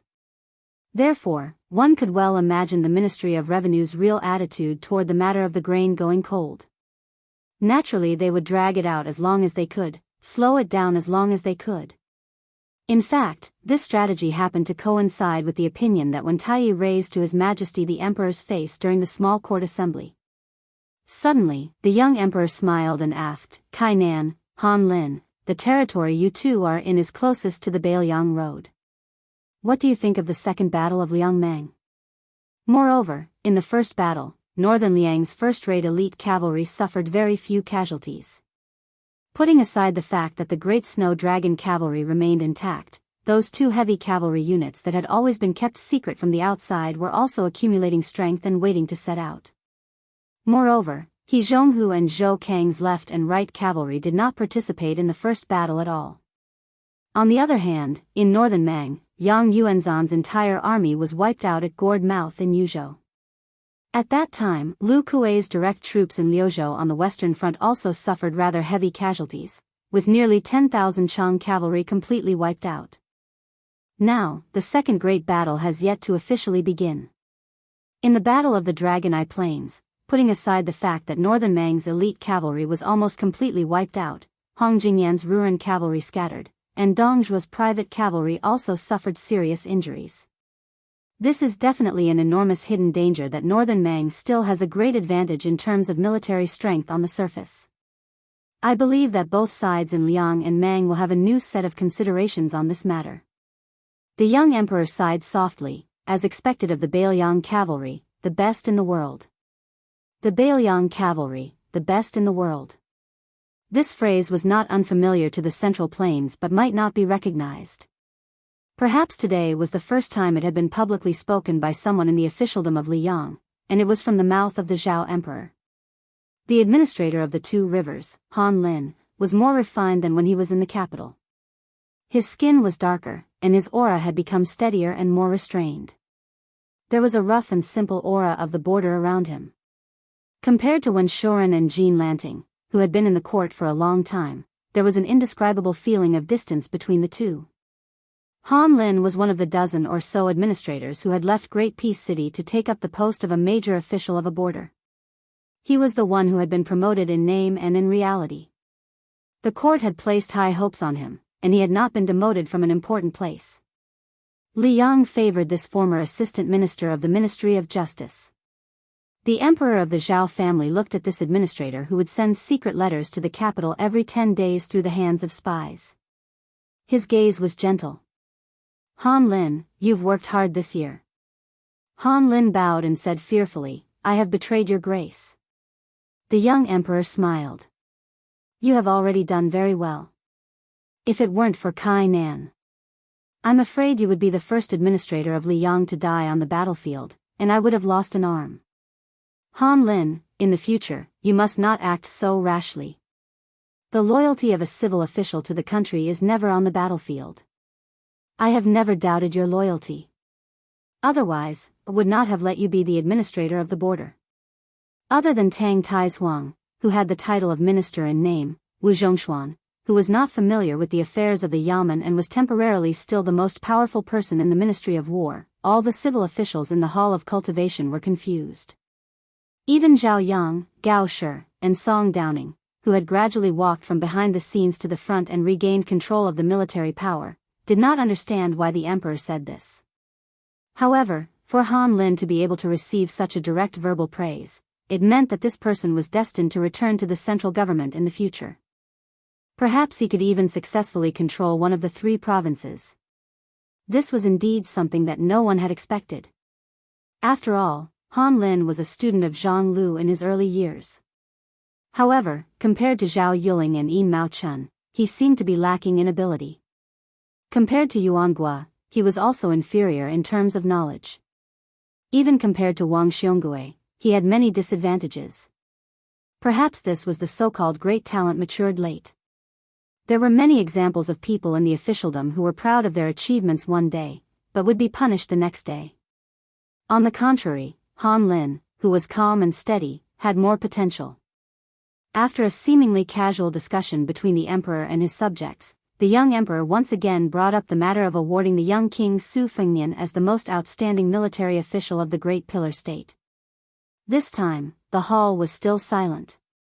However, compared to the previous surging undercurrent, the eyes of many of the officials clearly showed a hint of resignation. The young emperor's fingers lightly stroked the imperial edict on his knee. The Ministry of Revenue will draft a constitution and send it to the Hall of Cultivation. If there are some local resistance, the Ministry of Revenue can discuss with Assistant Minister Tang of the Ministry of War. In short, I guarantee that when the imperial edict reaches Bailiang, the grain will cool down before the imperial edict. Chapter 1827. At this point, the young emperor glanced at Gao Shizhi and Song Downing. The latter's heart trembled at the same time. When the emperor shifted his gaze, the two looked at each other and smiled bitterly. It was an unexpected calamity. The income of Duke Yan's mansion and Marquis Huayang's mansion had long been diluted to the point that it was negligible. Now, the ones who could truly be called the biggest rats in the country were none other than the three members of the Zhao family who had the same surname as the country. Two of them were the elders of the Zhao family who had long been indifferent to the court. The last one was a new member of the imperial family who had recently entered the muddy waters. It was said that the former had tried to rope in the latter, and the latter had suddenly gained power with the help of a certain son-in-law during the auspicious year. Apparently, he had somewhat forgotten himself and his bones had become lighter by several jin. Once he heard that it was such a profitable business with no capital, he had thrown himself into it without hesitation. For half a year, the guaranteed bonus was 2.5 million taels of silver. In fact, Gao Shizhi and Song Downing had only received around 500,000 taels of silver at their peak. It should be known that the son-in-law of the county king was standing in the Hall of Immortal Cultivation at this moment, and his position was only behind Qi Yanglong and Huan Wen, alongside Zhao Yuling, Yin Mao Chun, and Wu Zhongshuan. But why did the emperor not look at that person, but instead reminded Yan and Song? It was very simple. The young man who had been imperceptibly tricked by his father-in-law was named Chen Wang. In the officialdom of Liang, he had always been respectfully called Chen Xiaobao. He was an important official of the central government and close to the emperor. In terms of the degree of his confidant, perhaps even Yan Jieshi and Yan Qiji, the father and son of the emperor, could not compare to him.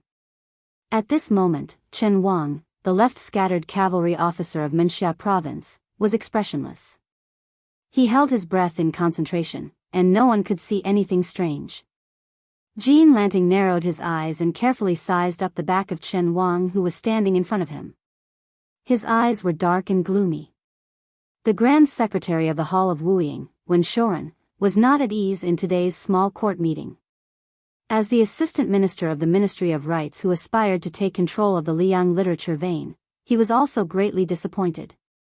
Earlier, the emperor had mentioned that the chief examiner of the spring examination would be someone of virtue and prestige. This meant that Jean San Lang, who had little experience in the officialdom, had actually already missed the great opportunity to use the spring examination to become the common teacher of all the scholars in the world. During the Yonghui era, when Zhang Julu and Tantanon, two people jointly controlled the imperial examination, why did everybody like to call themselves Zhang Julu's disciple, Grand Secretary Wanqing? It was not only because Zhang Julu's official position was higher than Huan Wen's, nor was it because of the difference between the positions of president and vice president. The key was that in the end, Huan Wen was only responsible for dividing the rooms and marking the examination papers. Even if the person was personally selected by Huan Wen, he still had to be approved by Zhang Julu. Jean Lanting originally thought that after Qi Yanglong clearly stated that he would not participate in the spring examination and Yao Baifeng took the initiative to pack up and leave the Imperial College, he would be able to obtain one of the three positions of president and vice president. As for whether or not he could take over the position of chief examiner, it was not that Jean Lanting did not covet it. However, he did not expect that in the end it would be such a bleak situation. The small court meeting that followed was mainly to discuss the deployment of troops from Guangling Road. Lu Xingxiang emerged as the biggest winner. The Assistant Minister of the Ministry of War, Su Gong, remained in Jizhou, while Lu Xingxiang became the general of the southern expedition. Compared to last time when he was restricted everywhere, This time the emperor not only personally gave Lu Xingxiang the power to do whatever he wanted, half of the Ministry of War and the entire capital's military strength leaned towards him. He also had the power to control the 14 provinces of the Central Plains, including Jing and Rode.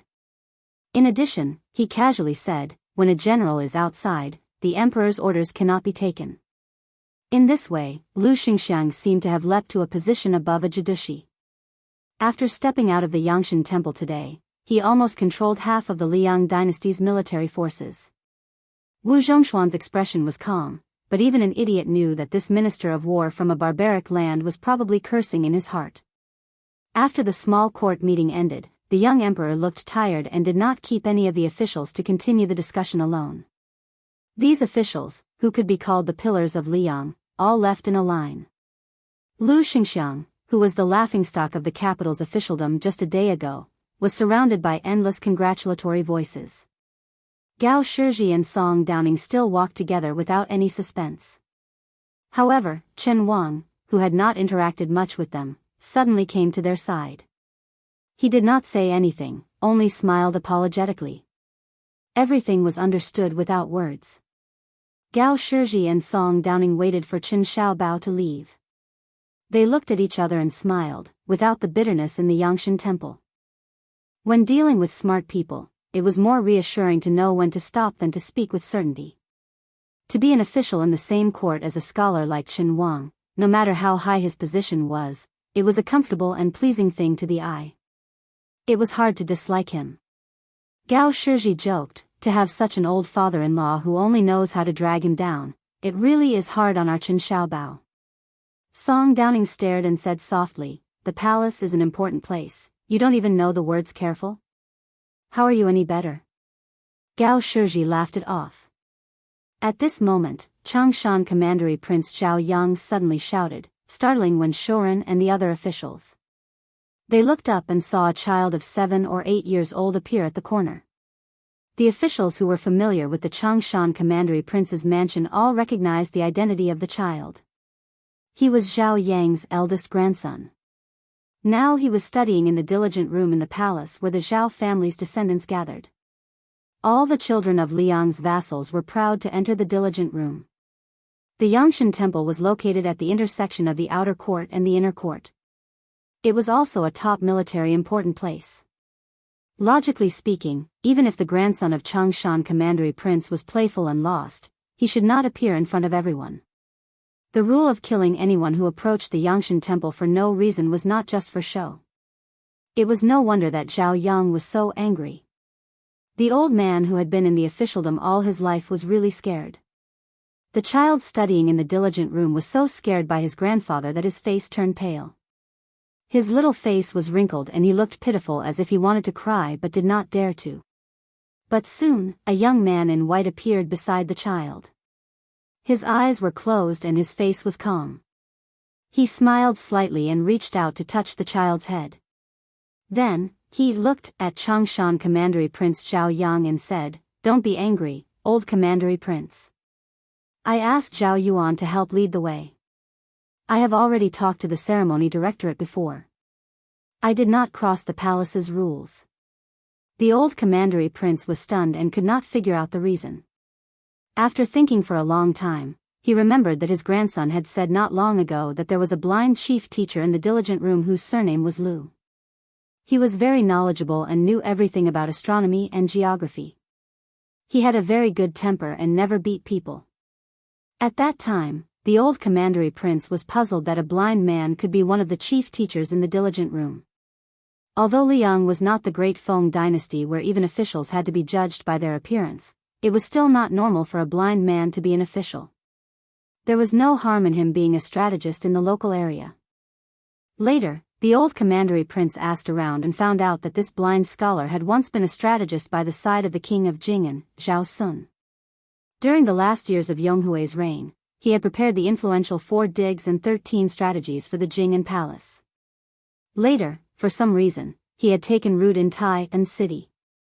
Zhao Yang snorted disdainfully at this. He guessed that this blind scholar was just another scholar like Jean Lanting who swayed with the wind.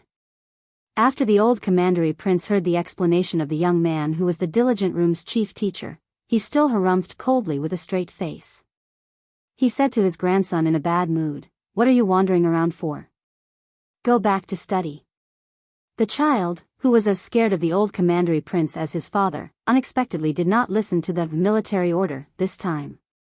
He gritted his teeth and said in a trembling voice, "Grandfather, I still have to lead the way for Mr. Liu. Mr. told us that the last 10 miles is the most difficult to walk. The last 10 miles is the best way to see a person's innate character. I've only walked half of it." The old commandery prince, who was used to the obedience of everyone in the commandery prince, was instantly enraged. The power that he had accumulated from half his life in the military exploded. "Little brat, half your uncle. You dare to reason with me?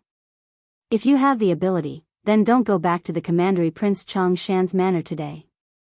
Go sleep on the street outside the gate." The blind young man smiled slightly and said, "Don't scholars study so that they can understand etiquette and act according to reason? Why can't you reason with your elders?" The amiable and diligent room's chief teacher was a stark contrast to the ruthless commandery prince of Zhao. Even many of the Liang officials walking at the front couldn't help but stop and turn around to look. They were all waiting to see what would happen. The old commandery prince glanced at the young man who had no hair on his mouth. He was too lazy to say anything.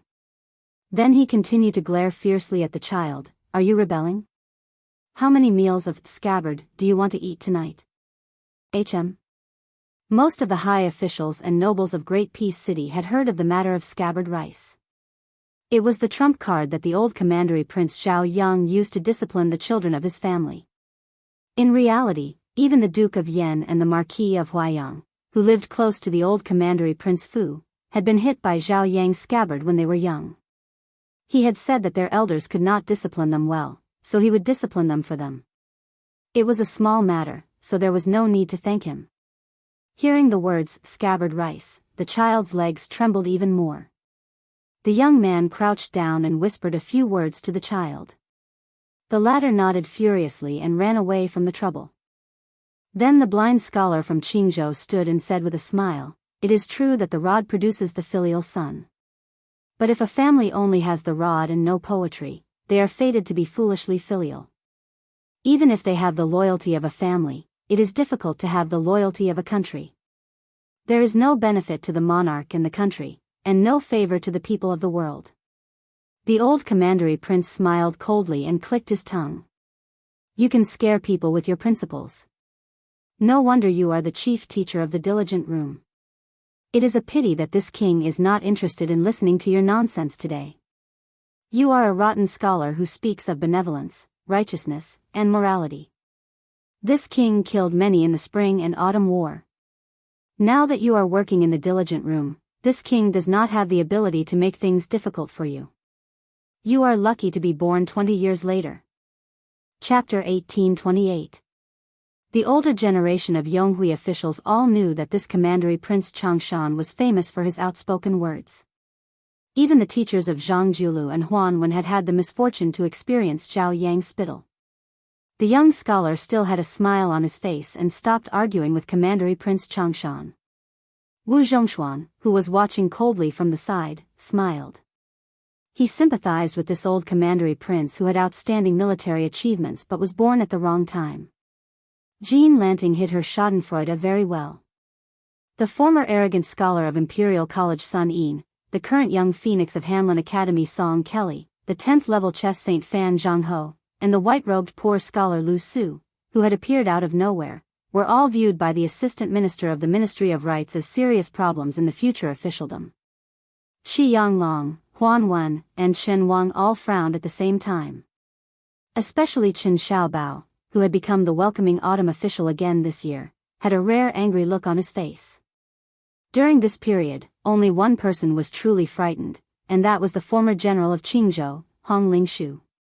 Back then, the Lu family of Qingzhou had suffered an unexpected disaster. Only a young man, who had stabbed himself in the eyes, was lucky enough to survive because his official career was destined to be cut off. Later, it was said that he gambled chess in Yongzi Alley and worked as a musician in a brothel. He relied on these two lowly jobs to make a living. Later on, for some unknown reason, smoke rose from his grave and he became a clerk in the palace of the old king of Jing'an, Zhao. Then, he became the chief strategist of the new king of Jing'an, Zhao Sun. However, the Lu family's tragedy was never overturned. Some worried people who were involved in the tragedy had probed the Jing'an palace several times, but they did not get an answer. In the past, Hong Lingshu did not pay much attention to this. Firstly, he and the Hong family did not participate in the tragedy. If they did, they would have eliminated the root of the problem long ago. Even a blind young man would not be left alive. Secondly, at that time, he was the general of Qingzhou who had held military power for many years. The small Lu family was like an ant.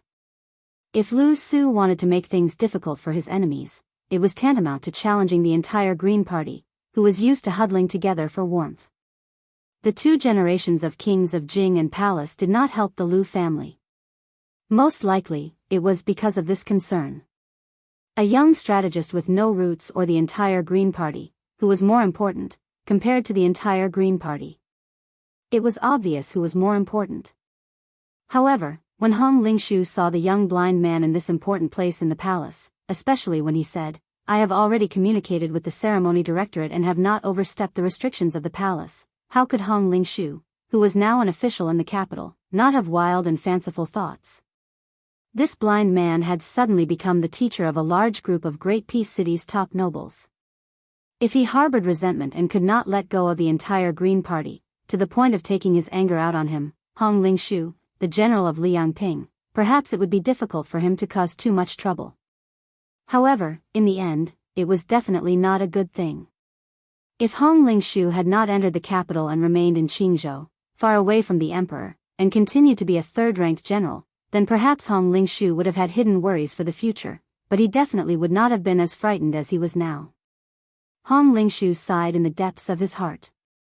In the end, it was because the Green Party lacked a voice in the court at the intersection of Yonghui and Xiangfu. Furthermore, Hong Lingshu was not as deeply rooted in the capital as Wen Tai.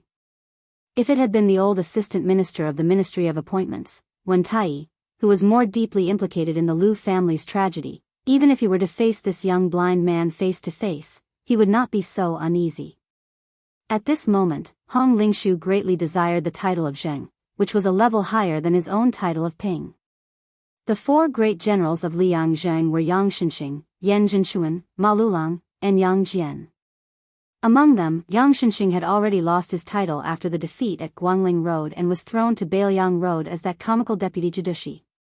Yan Zhenxuan had even died on the battlefield at Guangling Road. After his death, he received a high-standard title, which could be considered a blessing to his descendants. Ma Lulang, who was most trusted by the court, had also died of illness. After all, Yang Jian was old and would withdraw from the Liang army in at most 5 years. The three great generals of Jinping were all officials with real power and were not empty titles. Therefore, when he retired, there was no such thing as standing in the latrine without taking a shit. Someone would immediately replace him. For example, the current Minister of War, Wu Zhongshuan, had replaced Yan Zhenxuan to obtain the title of Great General of the Southern Expedition. During Hong Lingshu's journey to the capital and Wen Tai's journey to the capital, after the death of Lu Feiqi, the leader of the Green Party's troika, the two became more and more like grasshoppers on the same rope. Although they had not met, they had exchanged secret letters. Wen Tai, who was familiar with the inner workings of the capital, had confided in Hong Lingshu about the situation.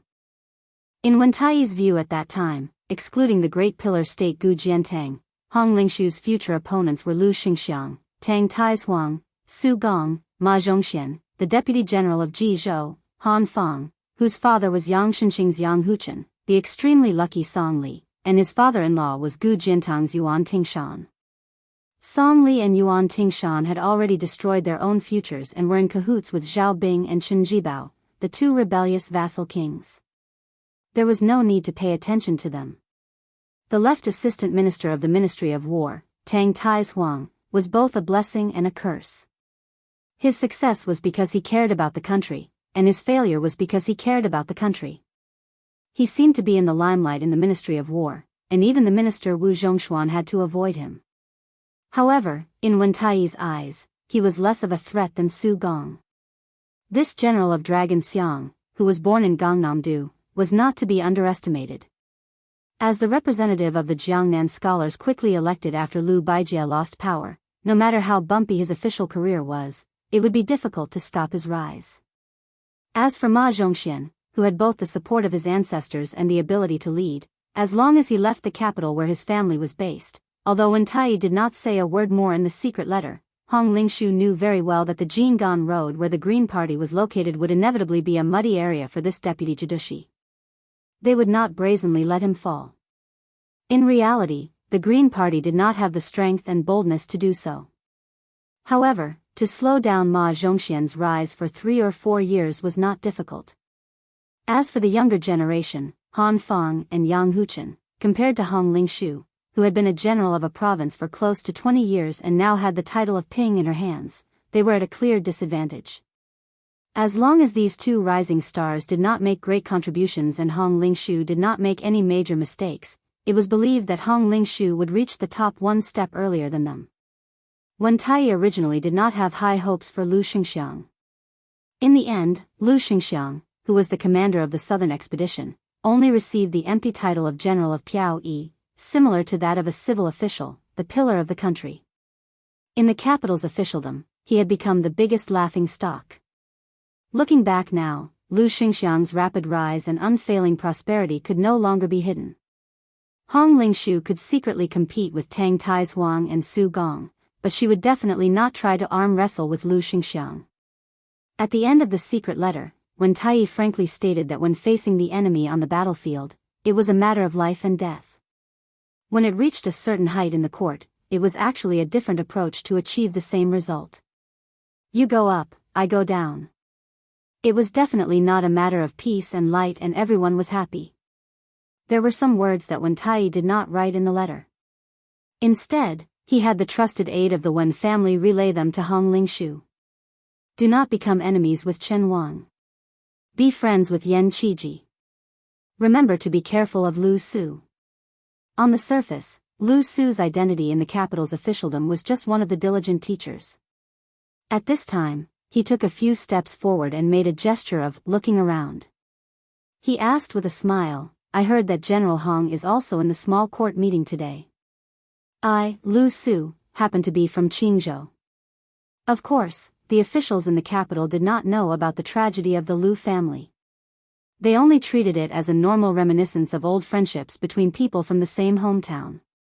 Furthermore, the Qingzhou officials in Tai'an City had a close relationship. Perhaps the two Qingzhou officials whose residences were in the east and west of the city would meet every 10 days to exchange greetings. In the eyes of the other factions in the officialdom, this was an inconceivable and strange matter. The guild halls in the capital of other provinces were usually deserted, but the 4 guild halls in Qing province were almost always full of guests. Regardless of their status, high-ranking officials, scholars, merchants, and rangers, all kinds of people, they were happy and contented. They never cared about the good or bad reputation of the officialdom and scholarly circles, and also never cared about being ridiculed for being a profit-seeking person. Therefore, when Lu Su publicly proposed to reminisce with Hong Lingshu, none of the officials in the capital found it strange. Only Hong Lingshu felt chills all over her body and her heart palpitate for no reason. Once this accidental meeting was spread to Qingzhou, would Wen Tai, the most suspicious old fox, really continue to diligently pave the way for him without sparing any effort? However, Lu Su's smile did not allow Hong Lingshu to shed all pretense of cordiality and reject the invitation. Hong Lingshu could only brace herself and walk side by side with Lu Su, gradually pulling away from the others. Hong Lingshu then discovered that there was a middle-aged eunuch standing not far behind them. The distance was just right. He could see Lu Su but could not hear their conversation. Judging from his clothes, the status of this eunuch in the palace was not low. The moment his gaze met with Hong Lingshu's, it was clearly because of Lu Su. The middle-aged eunuch smiled slightly at Hong Lingshu, revealing some goodwill. This made Hong Lingshu even more shocked. How many people in the court could be treated so cautiously by a eunuch dressed in a python robe? No wonder Wen Tai was so wary of Lu Su and did not hesitate to use a large number of connections in Qingzhou to secretly obstruct Ma Zhongxian's official career in exchange for Hong Lingshu keeping a close eye on Lu Su. Lu Su, who could not see anything in the world, walked slowly. He stepped lightly on the stone path. Every time he touched the edge of the path, he would immediately adjust his direction to ensure that the path ahead was unobstructed. Seeing this scene, Hong Lingshu felt all sorts of emotions. For such a young blind man to be able to achieve what he had today, was it due to luck? Lu Su did not speak, and Hong Lingshu was also unwilling to take the initiative to speak. He and Wen Tai, as the leaders of the Green Party who had stood tall in the Liang imperial court for more than 20 years, were indeed wary of this person, but it was not to the extent of being overly fearful. This white-clothed scholar, one of the diligent teachers, finally said indifferently, "The Green Party has contributed greatly to my current situation." Hong Lingshu was silent. Chapter 1829. Lu Su suddenly stopped in his tracks and turned to face General Ping Nan Hong Lingshu, who had also made rapid progress in his career. Assistant Minister Wen may not be the culprit for the grudges of the past, but he cannot absolve himself from the blame. I will naturally calculate with him. General Hong and Assistant Minister Wen are old friends, so why don't you tell him word for word? Hong Lingshu's aura did not falter at all.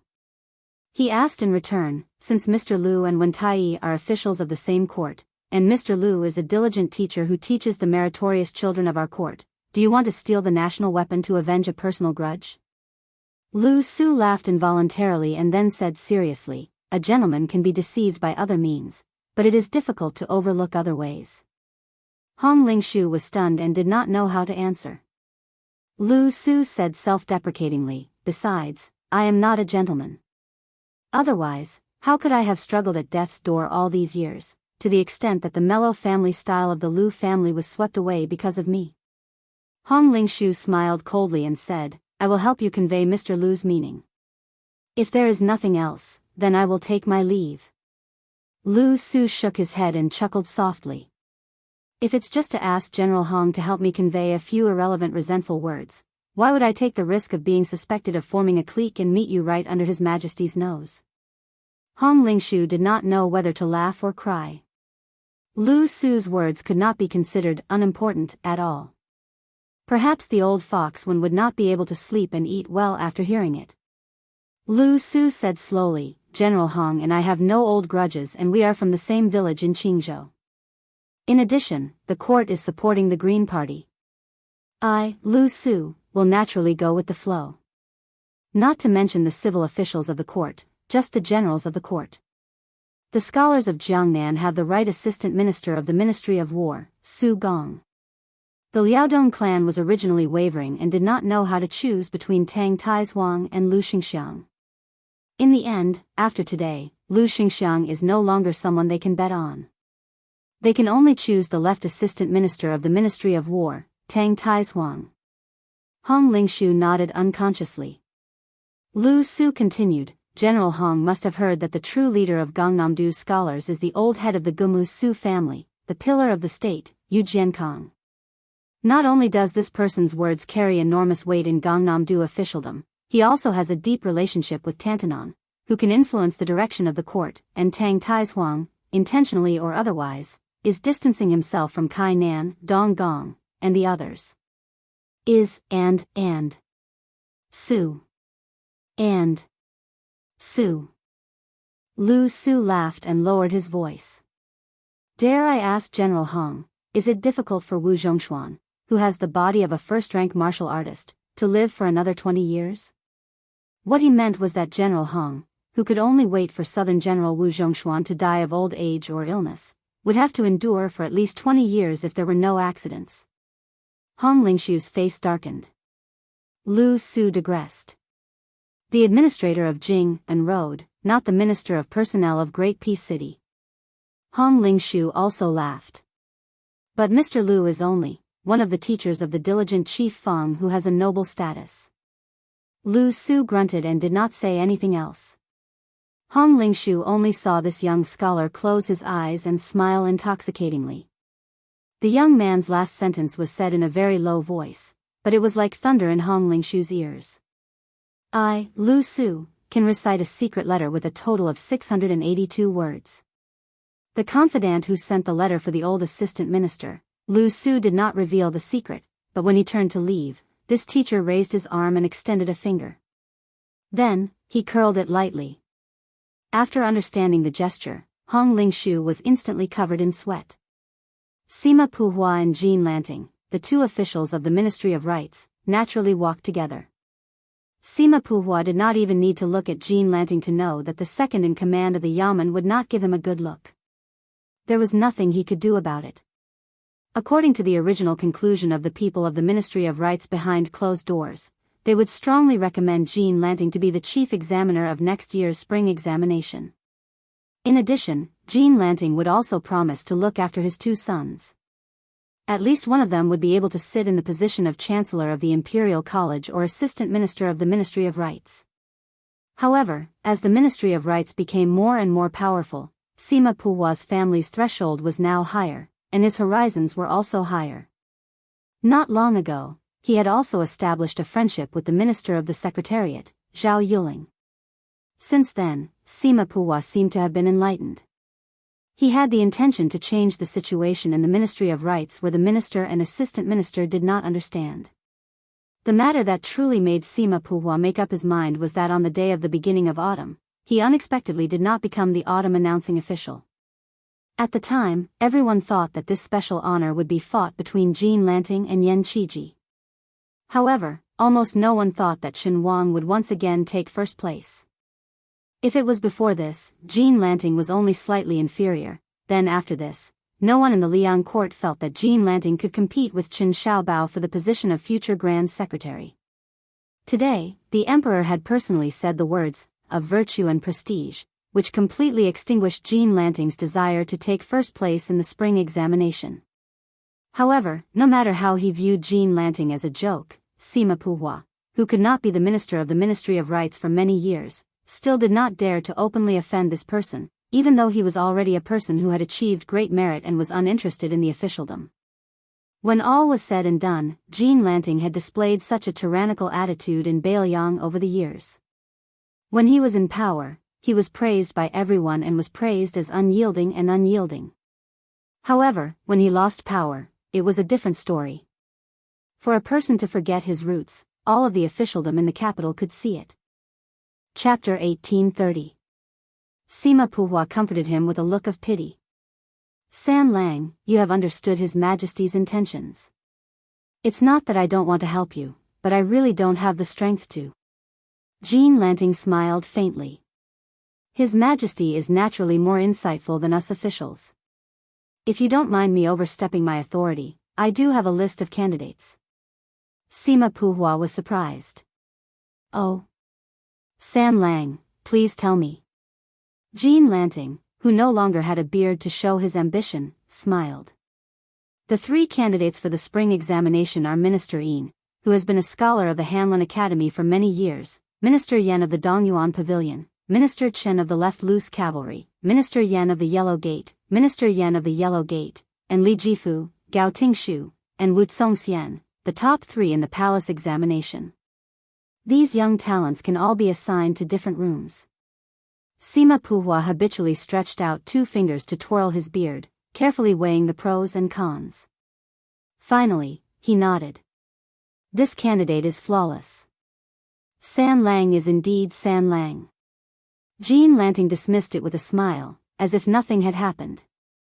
Sima Puhua secretly glanced at the man beside him. What a good retreat in order to advance.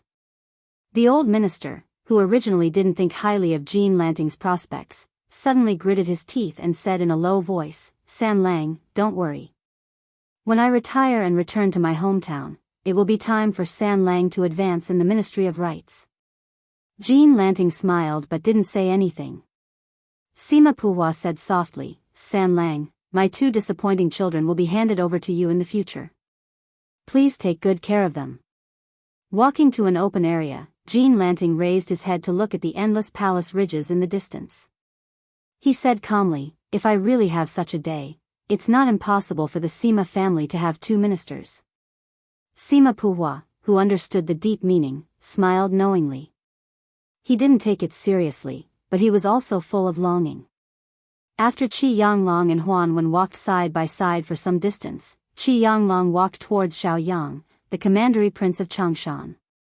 Tantanon also parted ways and walked towards Chen Wang. Because of the blind scholar, the old royal prince, who was in a bad mood, clearly didn't expect that the head of the secretariat would take the initiative to approach him. For a moment, he was caught off guard. In terms of military achievements, this member of the imperial clan was actually more outstanding than Yan Jinshuan and Yang Xinxing. Facing an elder who was a generation older than Zhang Julu and Huan Wen, he still felt some respect. The saying that civil and military officials despised each other couldn't be applied to everyone. Qi Yanglong smiled and said, "Commandery Prince Changshan, you shouldn't have said those words to Lu Su earlier." Just the mention of that young scholar made him angry. The commandery prince of Changshan said disapprovingly, "Don't tell me that brat will complain to the emperor. Besides, your majesty doesn't have the time to uphold justice for such a trivial matter, right?" Qi Yanglong pointed at his chest and sighed, "We scholars are very narrow-minded." The commandery prince of Changshan laughed loudly. "Lord Qi, what are you saying? How can there be scholars in the world who would trample on themselves like that?" Qi Yanglong joked, "Otherwise, why is there an ancient saying that it's never too late for a gentleman to take revenge?" The commandery prince of Changshan was stunned. Then, he said in realization, "Now that Lord Qi has mentioned it, I understand. You're different from us martial artists. For us, we'll settle our grudges today and never wait a night." Qi Yanglong sighed emotionally for no reason. At the beginning of each dynasty's founding, the imperial court was filled with both civil and military officials. When the dynasty finally fell, the court was filled with civil and military officials shouting without restraint while the military officials could only mutter and moan. The commandery prince of Changshan was puzzled. This king originally thought that Lord Qi was helping that brat surnamed Lu. I'm a little confused now. Qi Yanglong smiled. I didn't think much of it before I came to the capital. Now, I'm beginning to feel that there are too few martial artists like the commandery prince of Changshan in the imperial court. The old commandery prince restrained his expression. Lord Qi, if you have something to say, just say it. If you continue to beat around the bush, this king won't feel at ease at all. It's better to just scold this king directly. Qi Yanglong shook his head and strode away. The two bigwigs of the Minxia province, Huan Wen and Chen Wang, walked together. Aside from official business, they did not have much of a personal relationship. Huan Wen went straight to the point. Chen Wang, don't be angry if I tell you. Although you and that Sun Yin are both from Bailiang, this old man actually doesn't like you. Chen Wang did not seem surprised. He smiled gently and said, "Birds of a feather flock together. Tantanon is a straightforward person. Naturally, he would like to associate with Sun Yin. For someone like me who doesn't show his emotions, I'm too bureaucratic and crafty. I don't have much elegance. It's reasonable that Tantanon wouldn't want to get close to me." Huan Wen raised his eyes and looked ahead. Not far away, Yan Jieshi and Han Lin were walking together. Kai Nan was deliberately keeping a distance from Tang Taizuang. These small scenes were all part of the study of officialdom. Huan Wen was in a daze. Chen Wang asked, "What's Tantanon thinking about?" The old man's eyes were absent-minded. He said in a hoarse voice, "All the officials are busy. Everyone is smart and calculative." Chen Wang was speechless. The old man turned around and asked, "Is it true that every dynasty can't escape this calamity?" Chen Wang nodded, but then shook his head. The shrewd old man grunted. There was no need for Chen Wang to explain anything. The old man put his hands behind his back and said with a wry smile, "The smartest people in the world are all here." In the end, the remaining idiots all ran over there. The old man was silent for a moment. In the end, he called out Chen Wang's name. Chen Wang said softly, "Tantanon, please speak." The old man curled his lips. If, and I'm saying if, one day someone needs to stand out and speak up for those idiots, and I'm already dead by then, can you say a few words? Chen Wang stopped in his tracks. He pursed his lips tightly and did not immediately give a reply. The old man did not have the patience to continue waiting. He walked forward slowly and muttered to himself, "How sad it is when there are only smart people like us left in the world." Chapter 1831. A horse-drawn carriage stopped outside the outskirts of Liangzhou city. A young man wearing a saber and a jade pendant alighted from the carriage, carrying a jug of green ant wine that he had just bought. Looking around, he saw persimmon trees scattered on the plains in twos and threes. Clusters of bright yellow flowers hung on the branches, barely making the barren northwest land look like a bumper harvest. The young man walked forward slowly, from time to time looking at the familiar persimmon trees near and far. He remembered that he often slipped out of the city to wander around this place. He was bored to death, so he gave the persimmon trees many nicknames. Half a li away, the tree with a branch that seemed to be baring its fangs and brandishing its claws was called Hanging Armor. If you saw it in the twilight, it would be a little scary. The short persimmon tree that depended on it for survival had grown a little taller after not seeing it for a few years. At a glance, it seemed to be more fruitful. Its whole body was golden and very cheerful. The nickname he gave it was Little Yellow Robe. The young man continued to walk along a dried-up stream and finally came to a hut that was not surrounded by a mud wall. There were a few strange crooked elms behind the hut. The hut was empty. The young man walked in front of a tree stump and squatted down. He used his sleeves to wipe off the dust and sat on the stump. He looked around and gently placed the green ant wine on his robe. He shouted at the top of his voice, "Blind old Su, I brought you some wine." If it was during the last years of Yonghui, there would definitely be a blind cripple who would run out and take the wine pot from his hand. He would skillfully open the mud seal and lower his head to take a deep sniff. Then, a big smile would bloom on that old face of his, like a persimmon tree in autumn. However, when the old man shared the wine with him, he would always take advantage of him and teach him a lesson. When he had some spare money on hand, he could not waste it casually. No matter how small the copper coins were, he had to save them one by one so that he could marry a wife.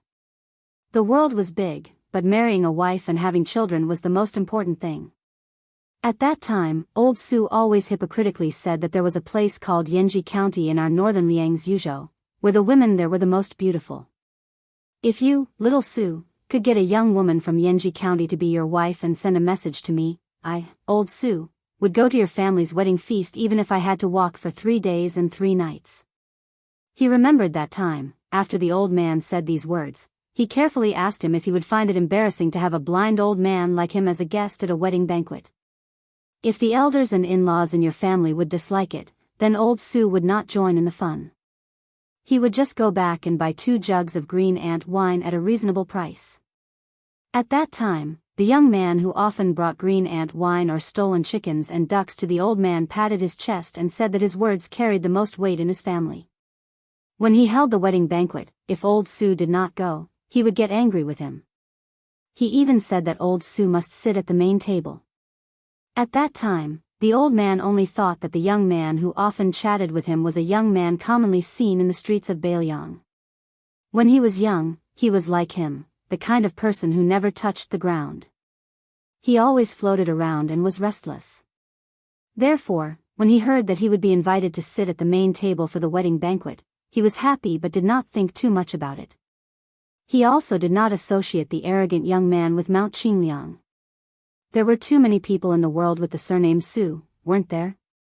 At that time, the young man always revealed his longing for a place outside of Bailiang.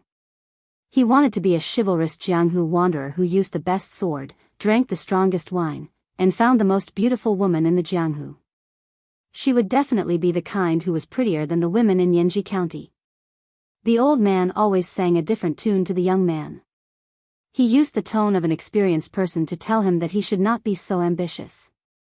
No matter how good the Central Plains was, it was not his home. At that time, the young man also sighed with emotion and said that he also understood this principle. His master who taught him how to read and write at home once said, "For a young man, 10 years is not considered a long time after leaving home." For an old man, leaving home with just one step is a long journey. After the old man heard this, he laughed and said that your family's teacher was really knowledgeable. How could he teach a half-baked disciple like you? Sometimes the two of them would sit together and chat. The old blind man, old Su, would sit on a tree stump next to them. He would lean on his walking stick with both hands and secretly doze off while basking in the sun. Perhaps many years ago, on the battlefield of the Western Fortress, there was a young soldier from the old barracks. His legs were not crippled, his eyes were not blind, but he also had a similar scene. He would also doze off under the sun. The only difference was that the walking stick in his hand had been replaced by an iron spear. Perhaps there was a large banner with the character, Su, not too far away, flapping loudly in the wind. Now it was already the beginning of autumn in the third year of Jianghu. The blind man, old Su, had died long ago. Naturally, there would be no more chatter. The old man did not live long enough to drink the young man's wedding wine. The young man had once promised the old man that after the old man died, he would personally carry the coffin and send the old man off. But the young man did not do it. At that time, he was far away in Jiangnan. He did not go to old Su's grave. He only gently poured the green ant wine on the ground in front of the tree stump. When he bent down to pour the wine, he said softly, "Old Su, I secretly bought this wine from the wine seller, Shisher.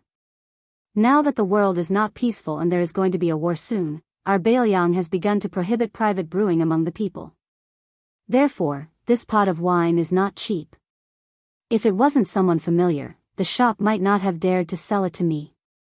The proprietress's daughter is now full of life. A woman changes 18 times between childhood and womanhood. I heard that the girl has taken a fancy to a young scholar from outside the city. He is currently teaching at a private school near her home. When I was buying the wine earlier, the proprietress even made fun of me, saying that I was late. Her daughter has actually waited for several years. You see, I really didn't brag to you back then. I told you that the girl had good taste. Otherwise, she wouldn't have chosen me." There was some regret, like an old dog lying in the corner of the street whimpering by itself. It was slow and long, scratching at the heart and lungs. He left the wine pot on the tree stump and stood up to leave. The carriage returned to Mount Qingliang. At present, there were two places in Bailiang Palace that were famous throughout the world. The Wutangan Palace was jokingly called the Phoenix Pavilion, and halfway up the mountain, the residence of the deputy administrator that Song Dongming presided over, was called the Dragon's Gate. Just as he returned to Mount Qingliang, an official of the Dragon's Gate rushed over in a hurry and reported to him that the deputy administrator had important matters to discuss. When he saw Song Dongming personally standing in front of the low official residence and waiting, he knew that regardless of whether the news was good or bad, it was definitely not a small matter. Otherwise, given the composure of one of the former prime ministers of Liang, he would not be so impatient. As expected, Song Dongming waited until he came closer before turning and walking into the official residence in the middle. His voice was slightly urgent as he said, "The 4 pieces of news have been gathered together. They are respectively related to Liuzhou, the Central Plains, the capital, and Beimang.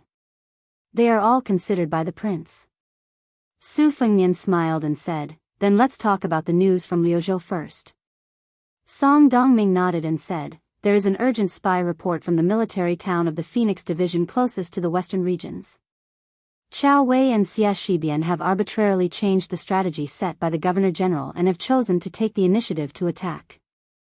They want to take down Zhong Tan's cavalry in one go at the mouth of Mount Miyun."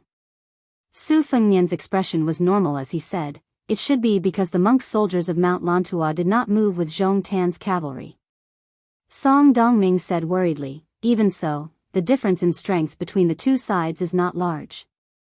Isn't it against the original intention of Liuzhou to use troops to exchange lives in a head-on clash?" Su Fengnian shook his head and said, "If we are unable to wipe out Zhong Tan's cavalry at the mouth of Mount Miyun, then this battle will be meaningless. It can even be said that their greed for merit has caused Liuzhou to fall into a passive state. But since even Xie Shibian is willing to take the risk with Chao Wei, I believe in their foresight." Song Dongming sighed and said with a bitter smile, these two fellows are really troublesome. Su Fengnian smiled and said, if they win, there might be an unexpected surprise. Song Dongming understood and said, that's true. If Zhong Tan's cavalry is completely wiped out, perhaps Mount Lantua will have to reconsider. Chapter 1832. Su Fengnian asked, what's the news from the Central Plains? Is it that Wen Tai and Ma Zhongxian are finally no longer obstructing the grain issue? Song Dongming smiled and said, this can't be considered important news. Su Fengnian was slightly surprised. There's a change in the situation that's more important than this? After Song Dongming and Su Fengnian took their seats in the meeting hall, this deputy administrator of Bailiang, who had already been acknowledged by the Ministry of Personnel of the Liang Imperial Court, had a playful look in his eyes. That king of Jing'an, Zhao Sun, who was originally loyal to the imperial court, has just joined the two rebel vassals. Su Fengnian was stunned where he stood. Song Dongming sneered and said, waiting for the right price to sell, this move is really beautiful. I estimate that this vassal king, who is able to judge the situation, has sold himself for a sky-high price. Su Fengnian felt this was absurd and said with a frown, could it be that Zhao Bing and Chen Jibao want to push Zhao Sun out to be the emperor? Song Dongming smiled and said, Wang Yi is right. Su Fengnian sank into deep thought. If one added the Jing and road in the middle of the Central Plains, and the western Shu and southern Zhao that had long been controlled by Chen Jibao, then the entire area south of the Guangling River was completely united. Half of Li Yang's territory was already in the hands of the three vassals. At this time, the king of Yan, Zhao Bing, who was the first to start the war and had the most power, seemed to be the most qualified to ascend to the throne and rule with Li Yang by dividing the river. However, in reality, it was the exact opposite. Zhao Bing was the least suitable to change his official robe for a dragon robe.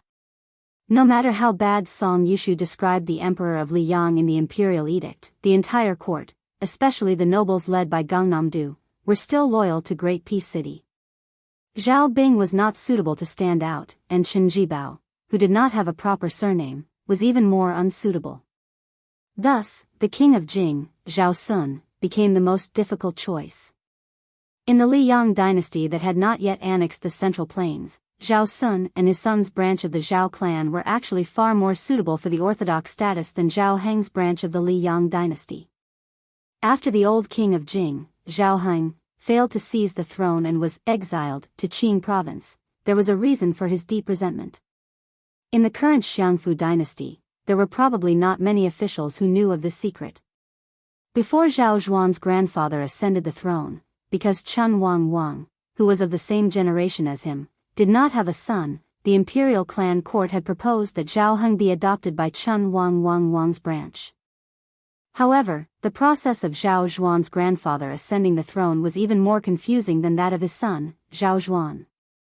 In the end, Zhao Heng's identity became a muddled matter that even the elders of the imperial clan court could not understand. However, if this old matter was brought up again now, it was better to be early than coincidental. It could be said to be just right. Su Fengnian did not feel any jealousy towards Zhao Sun's meteoric rise, but he could not help but laugh. He thought of that pitiful fellow who had been thrown into the spring god lake by him twice. Did he really give him a dragon robe to sit on the dragon throne? Su Fengnian gathered his thoughts. No matter how chaotic the Central Plains are, that's it. Oh right, is there any movement in Great Peace City? Out of habit, Song Dongming used his thumb and forefinger to rub a jade pendant hanging from his waist. He smiled and said, the eunuchs in charge of the Directorate of Credentials have all moved out. They're on their way to Bailiang with a large pile of fresh imperial edicts and decrees. Su Fengnian said in bewilderment, a large pile? Song Dongming couldn't help but laugh. Otherwise, why would they need 3 or 4 eunuchs from the Directorate of Credentials to go out together? The most important is your title of Pillar of the Country, and the posthumous titles for Lu Jinu, Wang Lingbao, and the other generals of the Bailiang Frontier Army. For example, Great Peace City posthumously made Lu Jinu a first-rank count and gave him the title of Gu Jing. Other than that, there are also the titles of noblewomen prepared for Lu Cheng and Yen Chu Dong. The eunuchs from the Directorate of Credentials have moved slowly, probably because they want to wait for your marriage and hope for a good fortune. From this, it can be seen that the sincerity of Great Peace City this time is like the mud to the clouds compared to the last 2 times. Su Fengnian sank into deep thought. Song Dongming did not disturb this young vassal king's thoughts. Song Dongming looked calmly outside the room, his thoughts flowing. The greatest feeling of this Beiliang civil official was the rise of Lu Xingxiang in the imperial court of Liang. This person was able to be made a marquis and become a minister, not because this old man of the spring snow building was skilled in the officialdom, but because he was too talented and had great military achievements. But the timing of Lu Xingxiang's rise was worth considering. He believed that Lu Xingxiang himself might not be as full of himself as the officialdom of Jingdo imagined. He might even be walking on thin ice compared to when he was the commander-in-chief of the southern expedition. Being in a high position under the general trend, what would happen when the general trend was gone? Would he be able to retire after succeeding? The old prince of Liang Su Zhao's evil title, and the old Grand Secretary Zhang Jiulu's family extermination, were they not examples of what happened before? The 2 emperors of Liang before the current son of heaven Zhao Zhuan each wore 2 dragon robes. One was wise and powerful, the other grand and magnanimous. But it was undeniable that the sleeves were dripping with blood. The 2 emperors were not incapable rulers who would willfully kill the innocent, but when they wanted to kill someone, the person they killed was always the person with the greatest merit. Was Lu Xingxiang not worried that he would become a sacrifice when the new emperor after Zhao Zhuan ascended the throne? Song Dongming finally understood. It was not difficult to make a living in the officialdom of Liang. Great Peace City could accommodate scholars like Qi Yanglong and Huan Wen, who were both talented and virtuous. It could also accommodate scholars like Wen Shoren and Jean Lanting, who were angling for fame. It could also accommodate scholars like Sima Puhua, who only cultivated through official means. But it could not accommodate those scholars who insisted that the people were important and the monarch was not important. Similarly, it could not accommodate people who had no merit. In Liang and the Central Plains, it was easy to become an official for the Zhao family, but it was not so easy to work for the common people. There were many things that even the emperor would be constrained in every way. In the early years, Bai Yan managed the transport of grain and officials. Perhaps this was what the late Emperor Zhao Dun wanted to do. But the complex power that had accumulated around the Zhao family for hundreds of years, or the new nobles who had recently ascended to power in the imperial court, each had their own desires, each had their own selfish motives. It was like a deeply entangled net, covering the sky and the earth, covering the territory of the Central Plains. On this large net, there were all kinds of unimaginably complex situations mixed in. The struggle for imperial power, the struggle for power, the struggle for political parties, the struggle for civil and military power, the struggle for noble clans and cold clans, the struggle for the northern and southern regions, the struggle for the capital, the struggle for the position of nobleman and villain, the struggle for the position of superior and inferior within each government office, and the internal and external struggles between government offices. Therefore, Song Dongming recognized Beiliang more and more. Here, doing things was relatively simple. But at the same time, Song Dongming also knew that this kind of precious simplicity would quickly deteriorate if the Beiliang Su family was no longer limited to the 4 provinces of Beiliang in the future. For example, between him and Bai Yu, between the relatives of the Lu and Wang families, between the young people like Su Beiji and Chen Shiliang and the old generals of the border army, between the outstanding people like Huang Shang and the notorious people like Huang Fujin and Li Mofen, between the cavalry and the infantry of Beiliang, between the elite border army, and so on. There might even be a day when a conflict would arise between Su Fengnian and the people. At this moment, Song Dongming had mixed feelings. A voice rang by his ear. "Sir Song, what's going on in Beimang?" Song Dongming came back to his senses and smiled. That Beimang princess, who goes by the pseudonym Fan Bainu, entered the pass from Ji province and came to our Yuzhou. She reported her name to Huang Fujin, and finally, under the escort of the cavalry at Tong Pass, she will arrive at Mount Qingliang in about 2 days. Su Fengnian asked in surprise, "What is she doing here?" Song Dongming shook his head. "I can't guess." But she brought a few retainers with her. They are all Xia Shui guards from the biting king's tent. Su Fengnian said self-deprecatingly, when did Bailiang become so lively? Song Dongming was in high spirits, showing off his ability. He spread out his palms and then clenched them. The ownership of the world is in the hands of Bailiang. Su Fengnian laughed for no reason.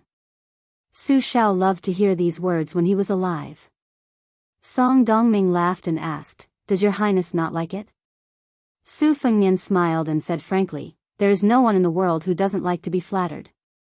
After saying this, Su Fengnian's expression became somewhat lonely.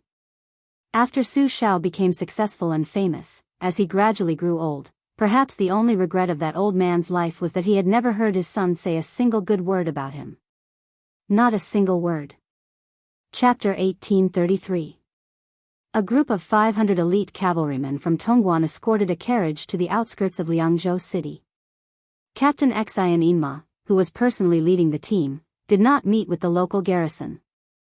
Instead, two leaders of the Fushui Fang in Liangzhou city took over and led the carriage quietly into the city. They went straight to the mansion of the deputy judici, where Yang Xinxing, the veteran general of the spring and autumn period, was in charge. A graceful woman wearing a curtained hat walked down from the carriage. However, compared to the women's clothes in the Central Plains, which were called shallow dew by the scholars, the woman's bamboo curtained hat looked coarse and unbearable. She was followed by 3 strong retainers. They looked calm and confident, like tigers and wolves. Their hair accessories were strange, and they did not look like Bailiang people. Fortunately, the street outside the mansion of the deputy judici of Bailiang Road was empty at this time. Otherwise, it would be hard to avoid wild and fanciful thoughts. The middle-aged man closest to the woman looked at the style of the mansion and asked her a few questions in a whisper. After getting the answer, his face was full of anger. The woman with the special identity immediately reprimanded him in a low voice. The burly man was obviously still a little dissatisfied. He muttered and didn't stop. Under the curtained hat, the woman seemed to be helpless. The Xia Shui bodyguards were all direct descendants of the Norland officials of the grassland, and the one beside her was even more unusual.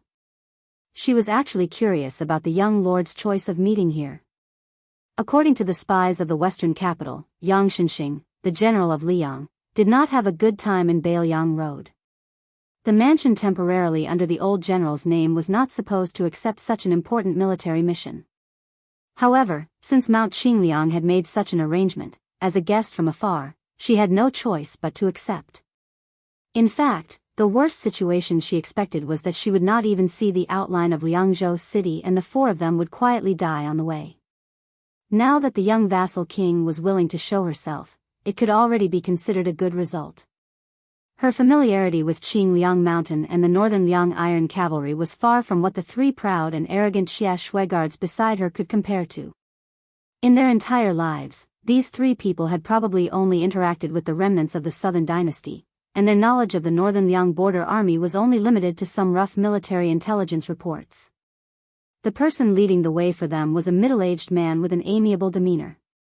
His clothes were decent, not extravagant, but exquisitely ironed. Beside the middle-aged man who looked like the steward of the mansion, there was a young maidservant.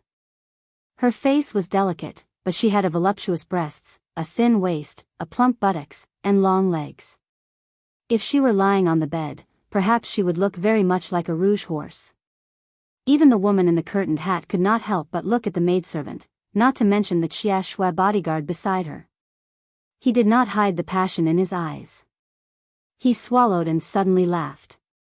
He sped up and reached out to touch the maidservant's slender waist. The woman in the curtained hat did not have time to stop him. However, the burly Xia Shui bodyguard did not succeed either. His arm was gently held by the middle-aged manager who had turned around and stopped walking.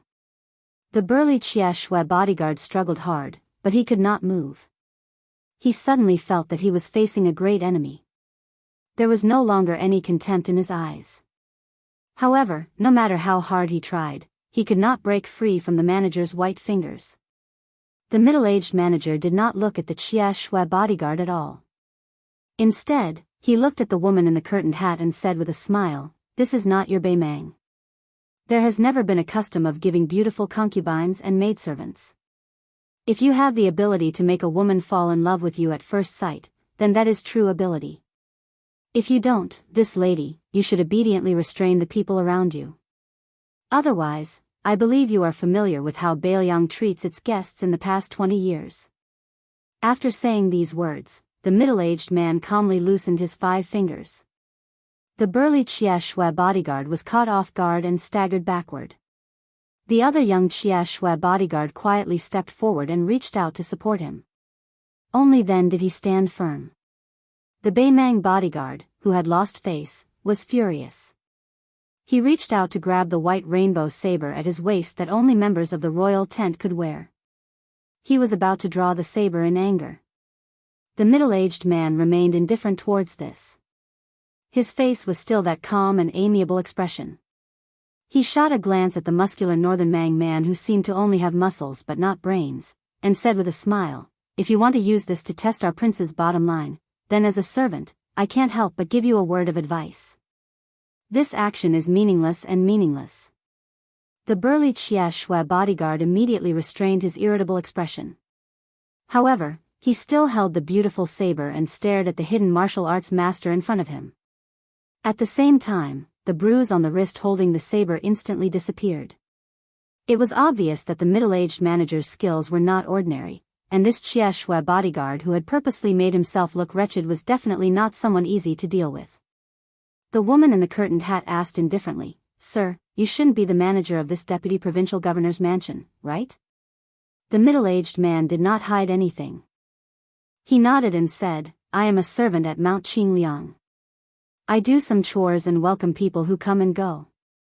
She suddenly understood. There was more respect in her tone. She smiled and asked, "Are you manager Song from Wutongan of the Wang family?" The middle-aged man who had served the Bailiang Su family for 2 generations, first signaled the maid to continue leading the way with his eyes. Then, he walked side by side with the woman in the curtained hat who recognized his identity. He smiled and said, "I didn't expect Princess to have heard of me." The woman in the curtained hat was Beimang's Qinghuan commandery princess who used the alias of Fan Bainu. She had the reputation of being the best in the grassland on horseback. The story of Fan Bainu and the former Bailiang protector general Chen Jibao, a hero and a beauty, had also been widely spread in Bailiang. She said softly, "The king of Shu has mentioned Sir Song's father many times in casual conversation." Song Yu, the head manager of Mount Qingliang, frowned and did not reply. In Bailiang, perhaps even many of the spies and men of sacrifice who had entered the whisk room later did not know that the old manager, who had been coughing all year round, was actually the same as Tide Listening Pavilion's Li Yishan and the current Chu Lushan, the founder of the whisk room. The reason why the old man at the bottom of the lake had been imprisoned at the bottom of the Tide Listening Lake was because he was no match for Jian Zhouhuang. However, the reason why Jian Zhouhuang had remained at Mount Qingliang as a horsekeeper was another secret that had long been buried in the depths of the whisk room's secret files. After Su Shao had been conferred the title of king and taken over Bailiang, countless remnants of the Central Plains and Jianghu people had rushed to Mount Qingliang to take revenge on the Su family. If it could be said that they had not been able to kill the old cripple butcher even after exhausting all means at their disposal, it was because Su Shao had Su Yanbing and Han Laozhan, Wang Xiu's junior brothers, serving as his personal retainers.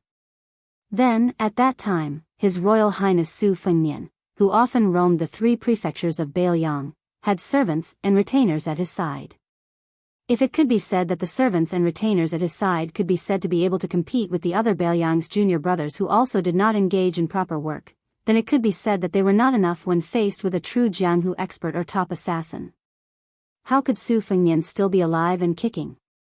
At that time, Song Yu, the steward of Wutongan, who was an inconspicuous person with a gentle voice and a mild temper, seemed to have been busy paying for His Royal Highness's drinks and wine in his early years, and giving gold and silver plaques to the wanderers who caught his master's attention. He seemed to be a harmless guy who only knew how to clean up after His Royal Highness's mess. This was the truth of everything. Before White Fox's face read through all the secret manuals in the Tide Listening Lake Martial Library, there was actually another person who had accomplished this feat first. This person was Song Yu. Although he had been seriously injured when he was young and had an incurable disease, resulting in his body being only at the level of level 2 master, regardless of whether it was his high vision or the various finger mystery realm secret skills that he had learned from others, Song Yu could be said to be worthy of the title. He was the second person after Su Fengnian of Mount Liang. When Fan Bainu was led by Song Yu to a lakeside pavilion, he recognized the young king almost at first glance. Chapter 1834. There was no distinction between the host and the guest in the pavilion. The young king was surrounded by a graceful scholar in white, a tall and majestic old man, and a middle-aged man who looked 60 to 70% similar to the old man. After seeing Fan Bainu and the others, the young lord slowly got up and walked to the top of the stairs. With a smile on his face, he welcomed the princess of the enemy country who had quietly sneaked into Liangzhou. Fan Bainu didn't know why, but she didn't feel relieved after seeing this scene. Instead, she hated this young man even more. She didn't know why. Maybe it was because this person forced Chen Jibao to leave Beiliang. Maybe it was because this person was the eldest son of Su Shao. Maybe it was because the tragic battle at the Calabash Gate spread to Beimang. Maybe it was because she had just heard the news of Hong Jingyan's death not long ago. Fan Bainu quickly suppressed the disgust in her heart and tried to keep herself calm. After all, in front of Su Fengnian, a master of martial arts evaluation, if she showed a little bit of abnormality, she would be caught. Although the 4 men were originally drinking wine, there was a small and exquisite table of yellow rosewood in the pavilion.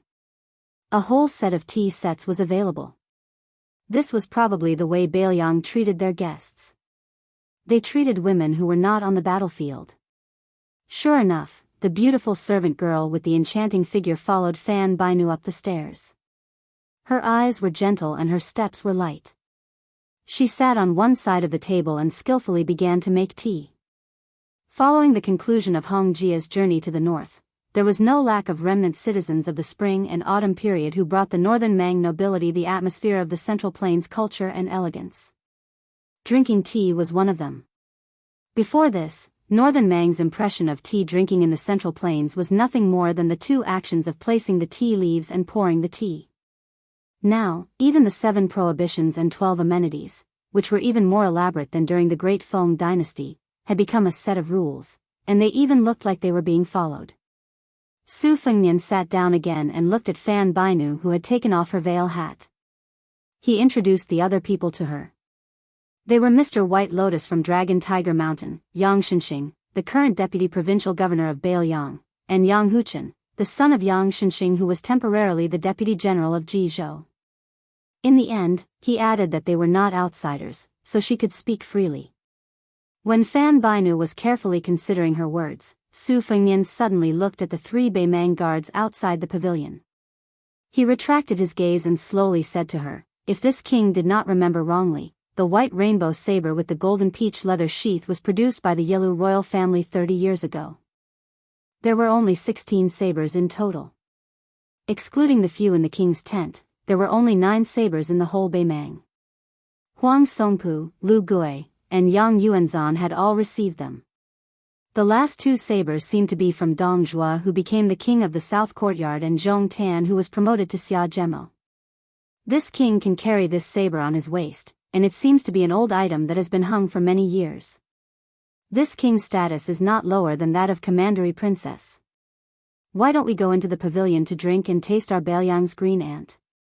A trace of surprise flashed through Fan Bainu's eyes. She was about to speak, but the young king's next words almost made her stand up in anger. "The reason why I know the origin of this saber has nothing to do with encyclopedic knowledge. Tide Listening Pavilion has long known the real appearance of this saber. It seems that Su Shao personally took it from the waist of a Yelu prince on the grassland in the early years. Last year, Yang Yuanzan left another one at the mouth of the gourd." She sneered and said, "Of course the prince has outstanding military achievements and is not inferior to his father's generation. But he doesn't need to use this saber to remind others." Su Fengnian shook his head and smiled. "Commandery Princess, you think too much. If this king wanted to show off his strength to you, he wouldn't be here to meet you for. Since you came from Yuzhou, wouldn't it be easier for me to let you go straight to the mouth of the gourd?" Fan Binu suddenly stood up. Su Fengnian ignored her. When he reached for the wine cup, he said calmly, "You came all the way to Liangzhou City. It won't be so easy for you to sit down after you leave." She smiled and turned to Shui Wei, who was carrying a saber and hiding his identity, and said something in Beimang language. Shui Wei strode to the pavilion, and she sat down calmly again. Su Fengnian asked directly, "This king is very curious. Who is the big shot who made Commandery Princess come to the south?" She also answered directly, "It's His Highness the Crown Prince." Su Fengnian was not too surprised. He grunted and said, "Then how much did he offer to buy the throne of Beimang?" Fan Bina shook his head and said, "Your Highness' words are a bit biased. Who will sit on the Northern Mang Dragon throne in the future? Your Highness' decision today will indeed have quite a bit of influence. However, it still hasn't reached the level where Your Highness is implying." Su Fengnian smiled and said, "It won't be. Then why did Commandery Princess come to Beimang at the risk of being beheaded? To eat the northwest wind?" Fan Bino wanted to say something but stopped. The servant girl, who had been concentrating on brewing tea, had finished distributing the teapots. She should have served the tea, but she did not dare to disturb the two sides. She seemed to be in a difficult position. Su Fengnian came to her rescue and said, "Commandery Princess, this is this year's new tea from the Spring Deity Lake. Try it. However, Liangzhou is not like Lingzhou. There is not much water in the well, not to mention the sweet spring in the forest. So, Commandery Princess, please make do with it." Fan Binu extended 3 fingers and took the teacup that was 70% full. She lowered her head and took a sip. Her waist was straight the entire time. Of course, she was a moving beauty. She had a cold and inviolable aura around her. This aura that could keep ordinary people at a distance was exactly what a certain type of person wanted. It was believed that almost all men, if they had to choose between this Commandery Princess and that servant girl, would choose the former. However, Su Fengnian's eyes were clear the entire time. He did not pay any attention to the cowardly servant standing behind Commandery Princess Qinghuan, who was sizing him up with his hand on his blade. After she gently put down the teacup, Su Fengnian said, "This king originally believed that it was Yelu Dongchuang's idea. After all, before this person returned to Beimang, he had specially gone to Mount Wudang to meet with me under the accompaniment of Deng Mao. At the time, he had also made a price. Back then, Hong Jingyan's Ruren cavalry was able to leave the mouth of the gourd intact. Firstly, it was because he had tactfully avoided battle. Secondly, it was because the matter of the Ruren cavalry was mentioned in the transaction. In addition, our main target was Yang Yuanzhan's main army, so we were not willing to waste our forces on the Ruren cavalry. This king has met with such sincerity, and behind Commandery Princess stands His Highness the Crown Prince of Beimang, who has an even greater background than Yelu Dongchuang. This king feels that the following price should not be lower than Yelu Dongchuang's." In the ears of Commandery Princess Beimang, this news was earth-shattering. It was not strange that Yelu Dongchuang was ambitious, but he was lawless. Before the dust of the first great battle of Liangmang had even settled, he had already made a deal with the king of Beimang. If this was confirmed by the king's tent of the grassland, the two surnames that appeared to be in harmony but were actually at odds with each other would inevitably set off an unprecedented storm of blood. As a result, Su Fengnian's following joke did not make her feel the slightest bit funny. Instead, she felt a chill all over her body. For example, this king was still the idol His Royal Highness. When he met those rangers who mistakenly thought he was a master of Jianghu, he admired them very much. If they received less money, this king would not only not be happy, but also be angry. He would feel that they looked down on the identity of His Royal Highness. So this time, when His Highness the Crown Prince sent Commandery Princess to Beimang, "You must bring enough money." She gently exhaled, staring at the young king for the first time, or it could be said that it was the first time she looked at the young man, but she was not in a hurry to speak. Suddenly, Su Fengnian looked up at the two expressionless ordinary guards outside the pavilion. "Huh? There's a murderous aura." Commandery Princess Qinghuan was stunned at first, then her expression changed dramatically, and she immediately turned her head to look. But under the gaze of the people in the pavilion, the two guards were at a loss. In an instant, someone in the pavilion unsheathed his sword. The power of this sword was not weaker than Gu Jintang's thunder of mind. Chapter 1835.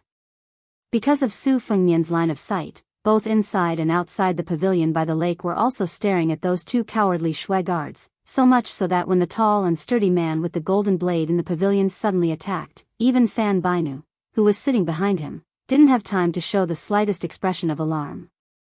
The situation changed too quickly. Moreover, the momentum of that saber strike was too fierce, like a strong snowstorm that suddenly came during winter on the grassland.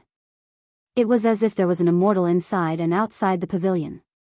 Mr. White Lotus, who came down from the Dragon Tiger Mountain and then went up the Qingliang Mountain, was still habitually looking outside the pavilion with a smile. Bai Yu was still holding a cup of green ant wine in his hand, and the ripples in the white porcelain cup were light. Yang Shenxing and Yang Huchen, who were leaning forward slightly, also put their attention on the two cowardly guards outside the pavilion. This pair of fierce generals on the battlefield were really eyeing them covetously, and they even had the unique majesty of fierce generals on the battlefield. And Princess Qing Luan of Beimang maintained the posture of looking back with her back straight. Her slanted shoulders were round and attractive.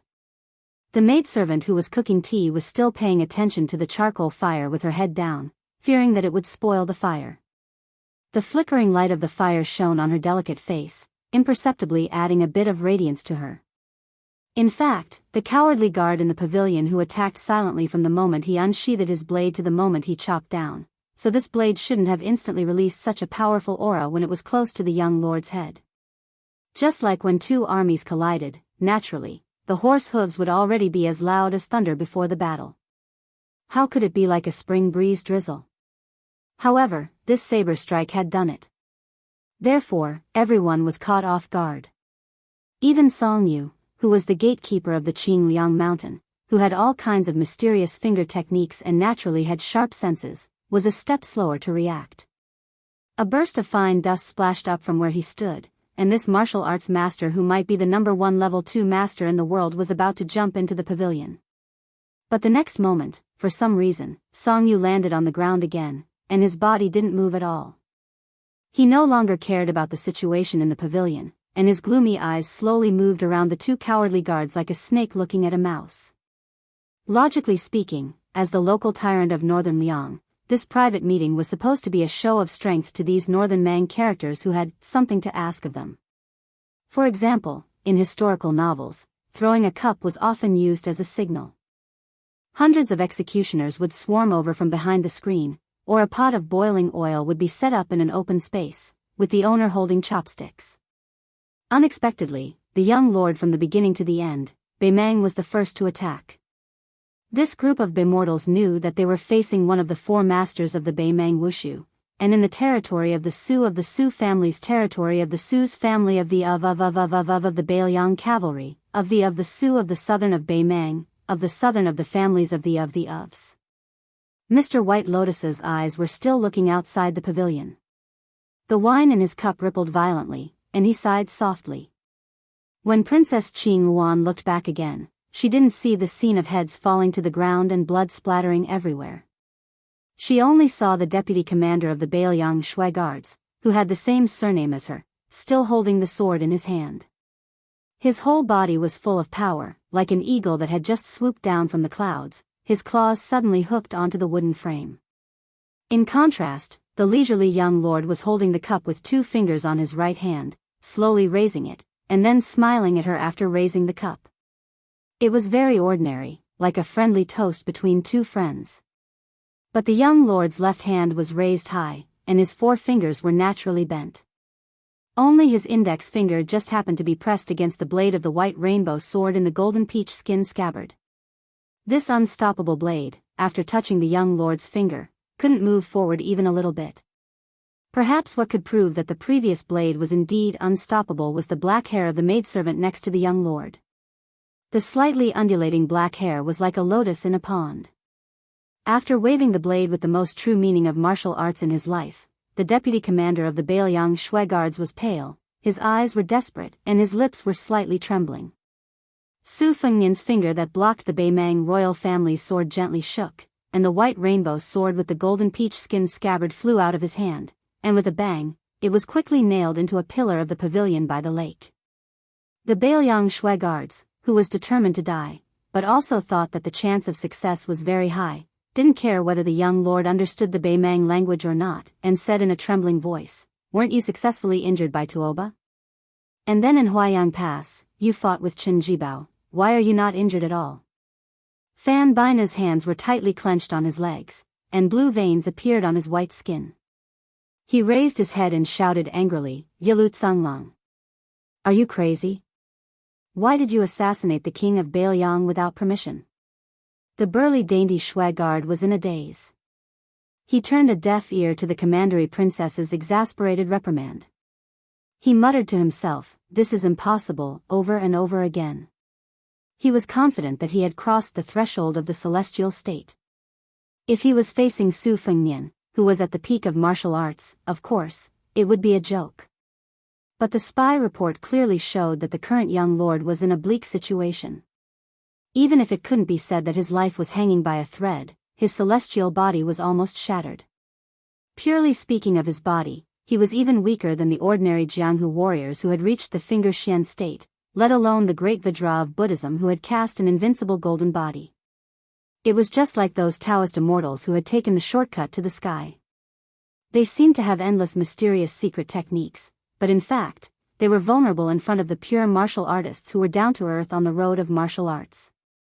After the deputy commander of the Bailiang Shui guards was exposed, one of the young Bailiang Shui guards outside the pavilion finally couldn't bear the torment in his heart. Suddenly, his eyes turned red, and he roared, and then he blatantly pulled out his sword. Not only did he not look imposing, but he also gave people a feeling of sadness. However, before the young Beimang guard could take 4 or 5 steps forward, he was kicked in the waist by Song Yu from the side.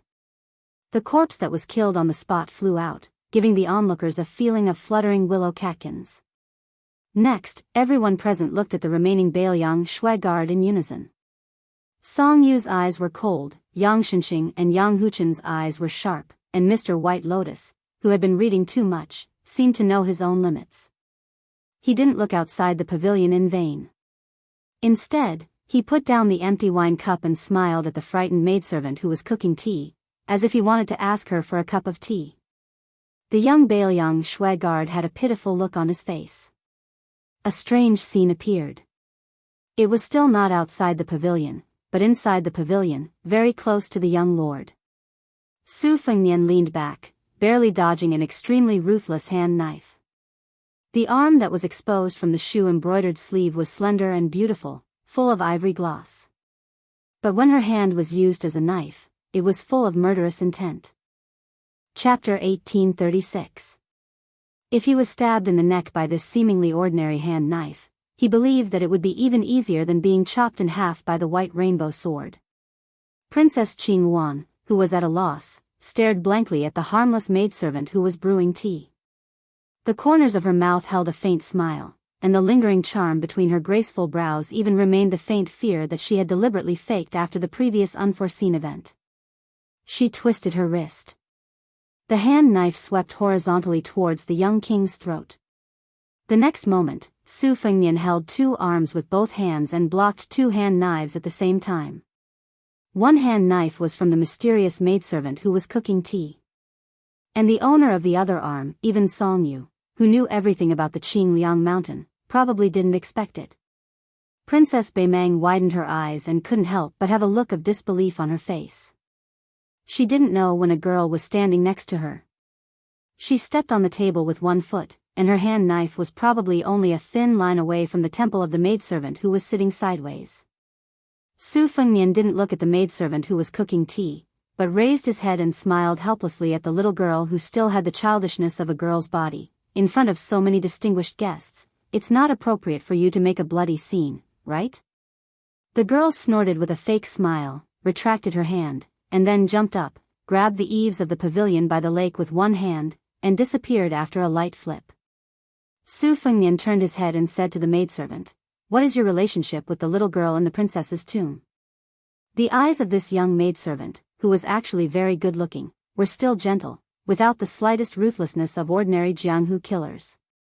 She turned her eyes and saw that the young king was holding her hand, and there were drops of black blood oozing out from his fingertips. She raised her sharp chin again and saw that between the young king's eyebrows, there was a purple gold mark, as if an immortal had opened his third eye. She used the most mellow Gangnam-do voice and said softly with a smile, "Your Highness, you have a good method." Su Fengnian laughed it off. Blood that was as black as Su Fengnian's fingertips seeped out of the corner of her mouth. Her face was filled with relief as she slowly closed her eyes. After Su Fengnian let go of her arm, he held her shoulder and let her lie on the yellow rosewood table. She was just like an ordinary servant girl, slacking off and falling asleep. Su Fengnian replaced the maidservant and handed Bai Yu a cup of fragrant spring spirit lake tea. Mr. White Lotus took the teacup, sighed again, and drank it in one gulp. Drinking tea was like drinking wine. The vice commander of the Wuxia Xianxia guards watched all of this with cold eyes. It was very likely that her real identity was the maid of the Princess Tomb female death warrior. When she attacked, he didn't have the intention to take advantage of the situation. At this time, he had a heroic smile on his face.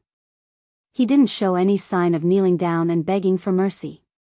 He said loudly, "Your Highness, my life, do you want to take it personally, or do you want someone to do it for you?" Su Fengnian reached out his hand and gestured for him to sit. With a northern Mang official's voice that carried the accent of Gusai province, he said with a laugh, "This king is truly strange this time. The family that you, Yilu Tsanglang, belong to has always considered themselves to be the orthodox Yilu surname. Didn't you, Yilu Hongkai, and Yilu Donghua, this pair of grandfather and grandson's families always view each other as enemies?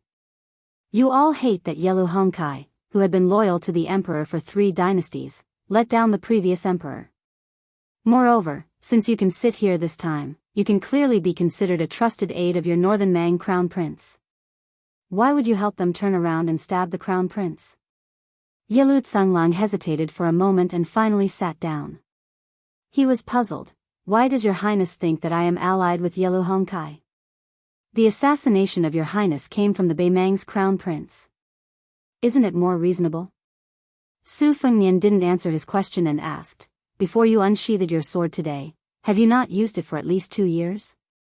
Yilu Tsanglang nodded. Su Fengnian's mouth curved up. This king also knows this kind of unorthodox sword training method that emphasizes the mind and not the strength. Tuoba Chunsun must have secretly told you. Yilu Tsanglang's mouth was slightly agape. Obviously, this young vassal king who could calculate was right again. Su Fengnian explained with a smile, when this king was traveling around Liang Lake, he often became a fortune teller. He didn't cheat every time. Yilu Tsanglang's mouth twitched.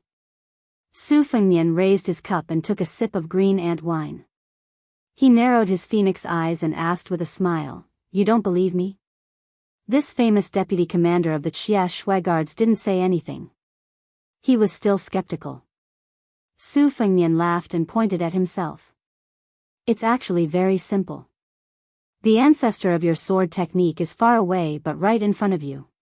Perhaps no one noticed that when it came to Jianghu matters that didn't help the world, this young king seemed to be much more carefree." Yilu Tsanglang laughed involuntarily. "So that's why." His family was close to the war god, Tuoba. Everyone in the grassland knew about this. Especially him and Tuoba Chunsun were sworn brothers. Yilu Tsanglang exhaled heavily and asked with a smile, "Your highness hasn't told me yet. How do you know that it was actually Yilu Dongchuang's idea that I went south?" Su Fengnian said seriously, "This king also only knew about it now." Yilu Tsanglang's expression turned sluggish. He was so aggrieved that his blood boiled. Yilu Tsanglang suddenly smiled and cupped his fists. "This time I took the risk to assassinate your highness. It has nothing to do with Yilu Dongchuang. It's just that I admired your highness's reputation as the #1 person in the world. I couldn't help but make a move. Originally, that move was for the Wuxia Xianxia guards at the beginning of next year.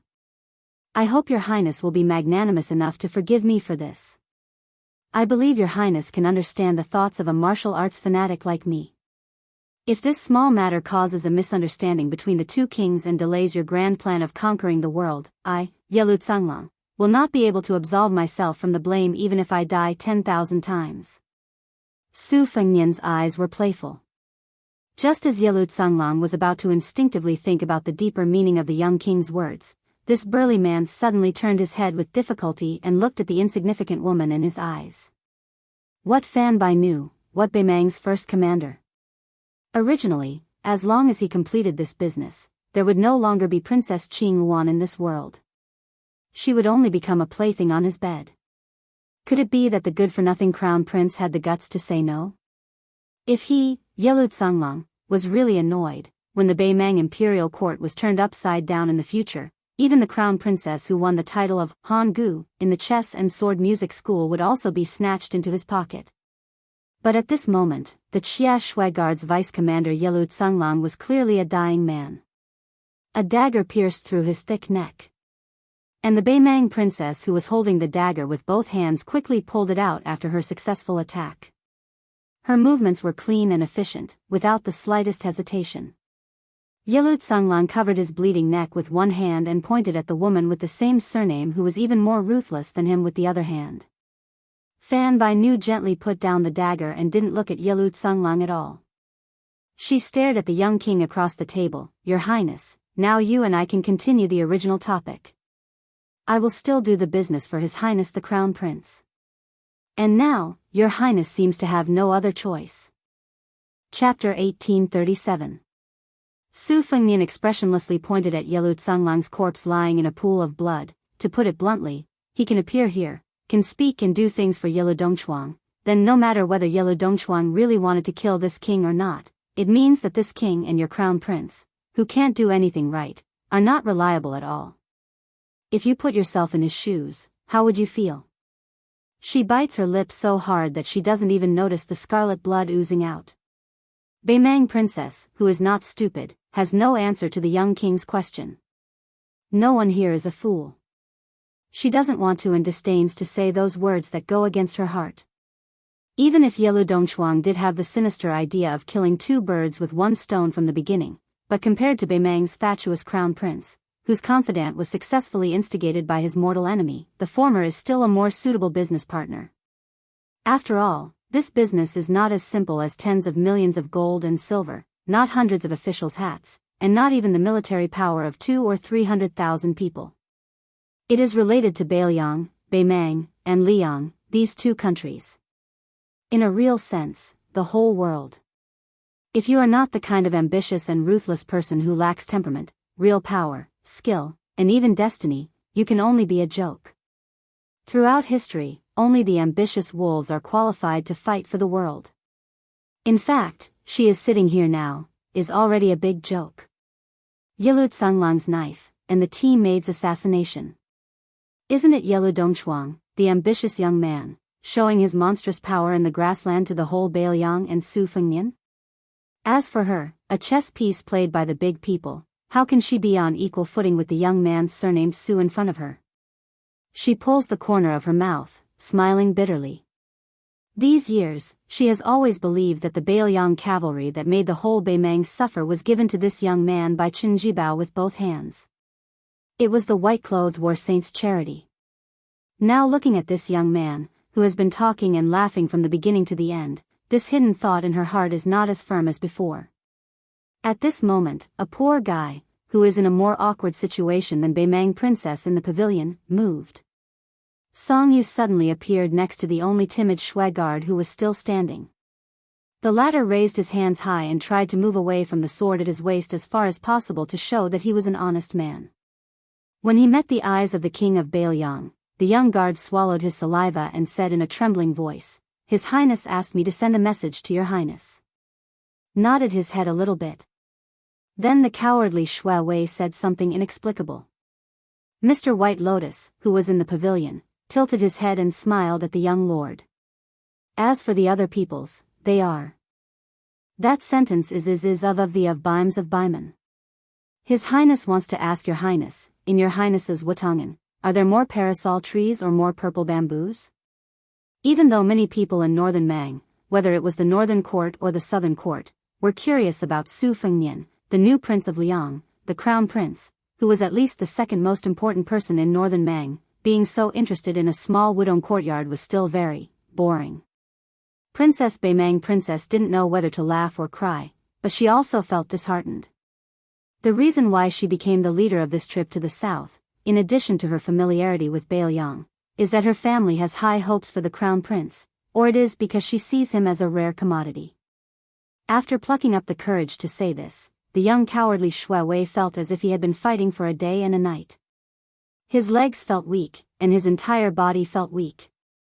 Su Fengnian is stunned, and then said with a smile, "Tell your crown prince that if there is a chance, this king invites him to come to Wutong to count.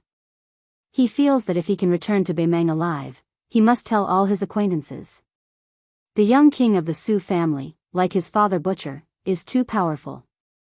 He is worthy of being a Wu Dao master who is as famous as Tuoba, the grassland's god of war. He is worthy of being the king of Bailiang who killed General Yang Yuanzan.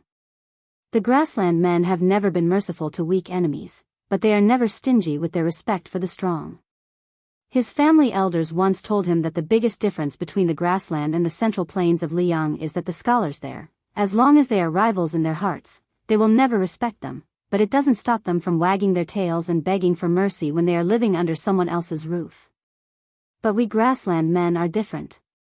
No matter how many generations of our ancestors were displaced, no matter how powerful the enemy was behind us, we will travel thousands of miles like wolves. This young man of Beimang who worships martial arts in his bones is in awe, but also a little excited. In the grassland's most honorable timid guard, who doesn't have a relationship with the royal family. Everyone is arrogant, but who has seen this legendary figure with their own eyes like me? If it weren't for the fear of being killed on the spot, the timid guard would have taken a few steps forward. In the lakeside pavilion, Princess Beimang had already given up, but her eyes lit up, and she can't suppress the excitement in her voice. "Your Highness?" Su Fengnian nodded and then shook his head. "This king didn't agree to form an alliance with your crown prince, but I can give him another chance. The premise is that he must take out something more sincere than Yelu Dongchuang." Her eyes were shining, and she said confidently, "No problem. As for the thing in my hand, Your Highness, please take a look at it first.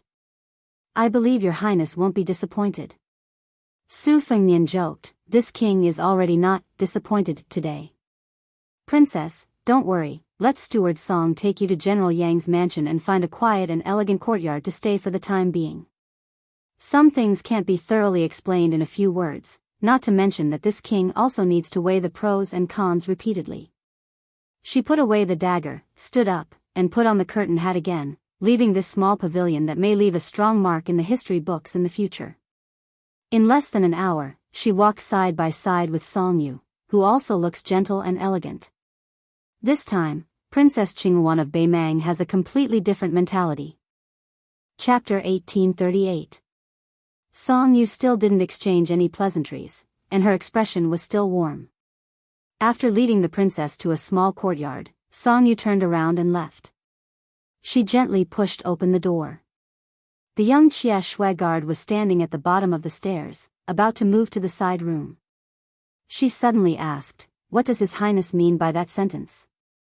The Xie Shui guard, who was the only one left alive, hesitated for a moment.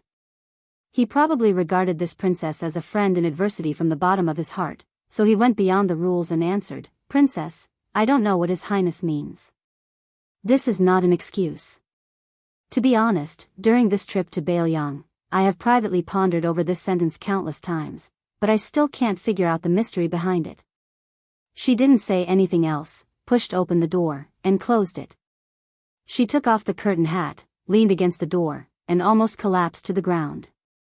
Today's matter in the lakeside pavilion, there were layers of conspiracies and overt plots, complicated and confusing. In the end, she was just a woman who was far away from the center of the imperial court of Beimang. After Yelu Tsanglang made his move, she was in a state of incomparable tension.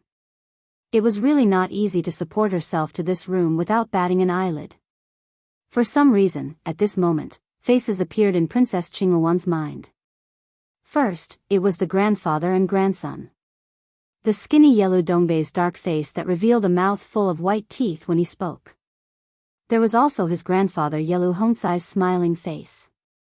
The old man liked to smile at everyone, and when he smiled, he would reveal his sparse yellow teeth. Then, it was a handsome face that she couldn't forget. It was the man in white who was silent no matter when and where in her memory. Finally, it was the pale face full of excitement and fighting spirit when the Crown Prince of Beimang told her to be careful before leaving. She breathed rapidly, gasping for breath. She closed her eyes in pain. Unconsciously, she vaguely remembered the face in the lakeside pavilion. She opened her eyes, gritted her teeth, and said, "If that knife didn't stab Yelu Canglang's neck, but your eyes, it would be satisfying." Deputy Provincial Governor Yang Xianxia, who had been feeling uneasy, walked around the tables and glanced at the corpse of the female death warrior lying on the table. He cupped his fist and lowered his head as he said in a heavy voice, "Prince, I, Yang Xianxia, have committed the crime of negligence. I am willing to accept the punishment without any complaints." Su Fengnian waved his hand and said with a smile, "It has nothing to do with old General. After all, she was able to enter this house in the first place because of our Yangzhou branch's Yangying branch and Fushui branch's responsibility. However, I don't dare to complain about my second sister's injustice. As for Chu Lushan, that guy is probably thick-skinned and is not afraid of my scolding. Therefore, old General and I are actually the most innocent." Yang Xianxia was unwilling to look up. Yang Huchen first patrolled the western area of the territory as the Deputy General of Ji Province. Then, he secretly entered Liangzhou with the help of Beiliang's Yangying branch's spies. At this time, the one-armed general said, "Father, we know what kind of person Prince is. You don't have to pretend." General Chuanxiu, who was called pretentious by his son, immediately raised his head and glared at Yang Huchen. His face was full of anger. Yang Huchen naturally avoided the sharp edge. He quickly raised his wine cup and clinked it with Mr. White Lotus's teacup. The corpses of the Xia Shui guards in the pavilion and in the lake, as well as the corpse of the female death warrior in the princess tomb, were quickly taken care of by the residence's nimble maidservants. Among them, there was a young maidservant who looked delicate. She usually didn't show off and looked like she would be blown away by the wind. However, when she carried away the corpse of the maidservant who was cooking tea, it was as easy as carrying a piece of silk that weighed a few kilograms. Yang Xianxia returned to her seat and ignored this. As for whether that maidservant was a spy from Beiliang's Yangying branch or the Fushui branch, and as for whether there were other people in this residence, she was an old man who had fought on the battlefield for half his life and spent half his life in the officialdom. She was not at all interested, nor did she feel uncomfortable. On the contrary, it was only natural that someone like her would take root in the Jidushi residence. Once one entered a noble house, it was as deep as the ocean. Which noble house in the world was not like this? Yang Xianxia seemed to want to say something but stopped. There was no more green ant wine left, so Su Fengnian directly began to cook tea. He was actually not inferior to the female death warrior of unknown origin. This made Yang Huchen click his tongue in wonder. When Su Fengnian served tea to Yang Xianxia, he said with a smile, "Old General, if you have something to say it directly. The Su and Yang families are now allies who share honor and disgrace. Mr. White Lotus can be considered as a witness." Yang Xianxia smiled knowingly, "Then I'll say it directly. Based on today's situation, the Crown Prince of Beimang, who has been mediocre for so many years, does not seem like a person who can be supported. The officials around him who support the Crown Prince of Beimang will probably be hard-pressed for many days." Su Fengnian said self-deprecatingly, "In my early years, I was not even as good as this Crown Prince. At that time, I, His Royal Highness, did not even have a single official who sincerely supported the Crown Prince by my side." Yang Xianxia's expression inevitably became somewhat awkward. Yang Huchen, who rarely saw his father suffer in front of outsiders, did not hide his gloating. Su Fengnian leisurely drank a mouthful of spring tea and said softly, "Of course, I and the Crown Prince of Beimang seem to be in a similar situation, but in reality, we are very different. I am much luckier." Yang Xianxia thought for a moment and understood in his heart, that is indeed the case. Yang Huchen also withdrew his smile and said with a heartfelt sigh, "Most people have only heard of Mystery Shan's title of Poison Warrior and see him as an advisor of the Su family. They do not know of Mystery Shan's extraordinary achievements in military affairs." Bai Yu also nodded lightly and raised his head to look at the lake outside the pavilion. He smiled with narrowed eyes and said, "Mystery Shan, I am also fascinated." Su Fengmian looked at the slightly swaying fire in the stove and did not speak. He stood up and walked a few steps, pulling out the rainbow blade with a golden peach sheath from the vermilion lacquer pillar. He then bent down to pick up the scabbard from the ground and slowly sheathed the blade. He naturally thought of the tide-listening pavilion that stored the world's martial arts secret manuals. He muttered to himself in his heart, "Master, how good would it be if you could live for another 10 years? I will definitely fight for that chair for you and exchange the python robe for the dragon robe." Chapter 1839. Someone once said that the dense post-house roads of the Liang dynasty were paved by the hooves of a certain cripple's warhorse. A mighty group of carriages stopped at the Little Beard post house in Yuzhou. The post house was not large, but it was cleaner and purer than the Central Plains post house. In fact, as the carriages traveled westward from Jizhou and Hezhou into Yuzhou, which was under the jurisdiction of Bailiang, they found that there were many post houses along the way. They often saw post house riders flying by. They had heard that the Bailiang frontier army was full of proud soldiers and valiant generals, especially the cavalry. The important figures in the carriages had more or less heard of border military affairs. It seemed that there was a cruel rule that post-house riders were guilty of running over people on the road. Therefore, when the 60 or so cavalrymen in the vanguard entered Yuzhou, they encountered a Bailiang post-house rider riding from north to south for the first time. They found that if the post-house rider in the north continued to head south, it was very likely that he would cut the entire group in half. It should be noted that the 3 or 4 carriages in the middle were all filled with nobles from the palace. What would they do if they clashed with the Bailiang post-house riders? The 60 elite retainers from the capital immediately panicked.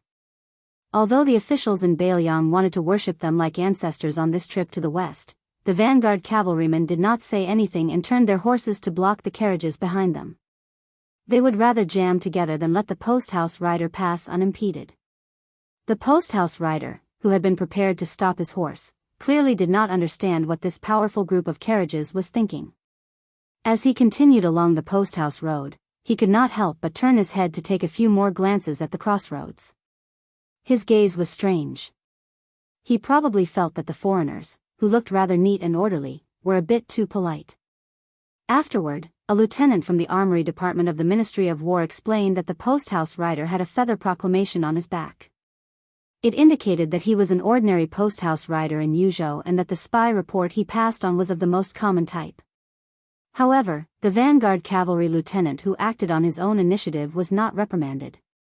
An old eunuch from the Directorate of Ribbon Insignia in a red python robe spoke the thoughts of everyone in the carriages.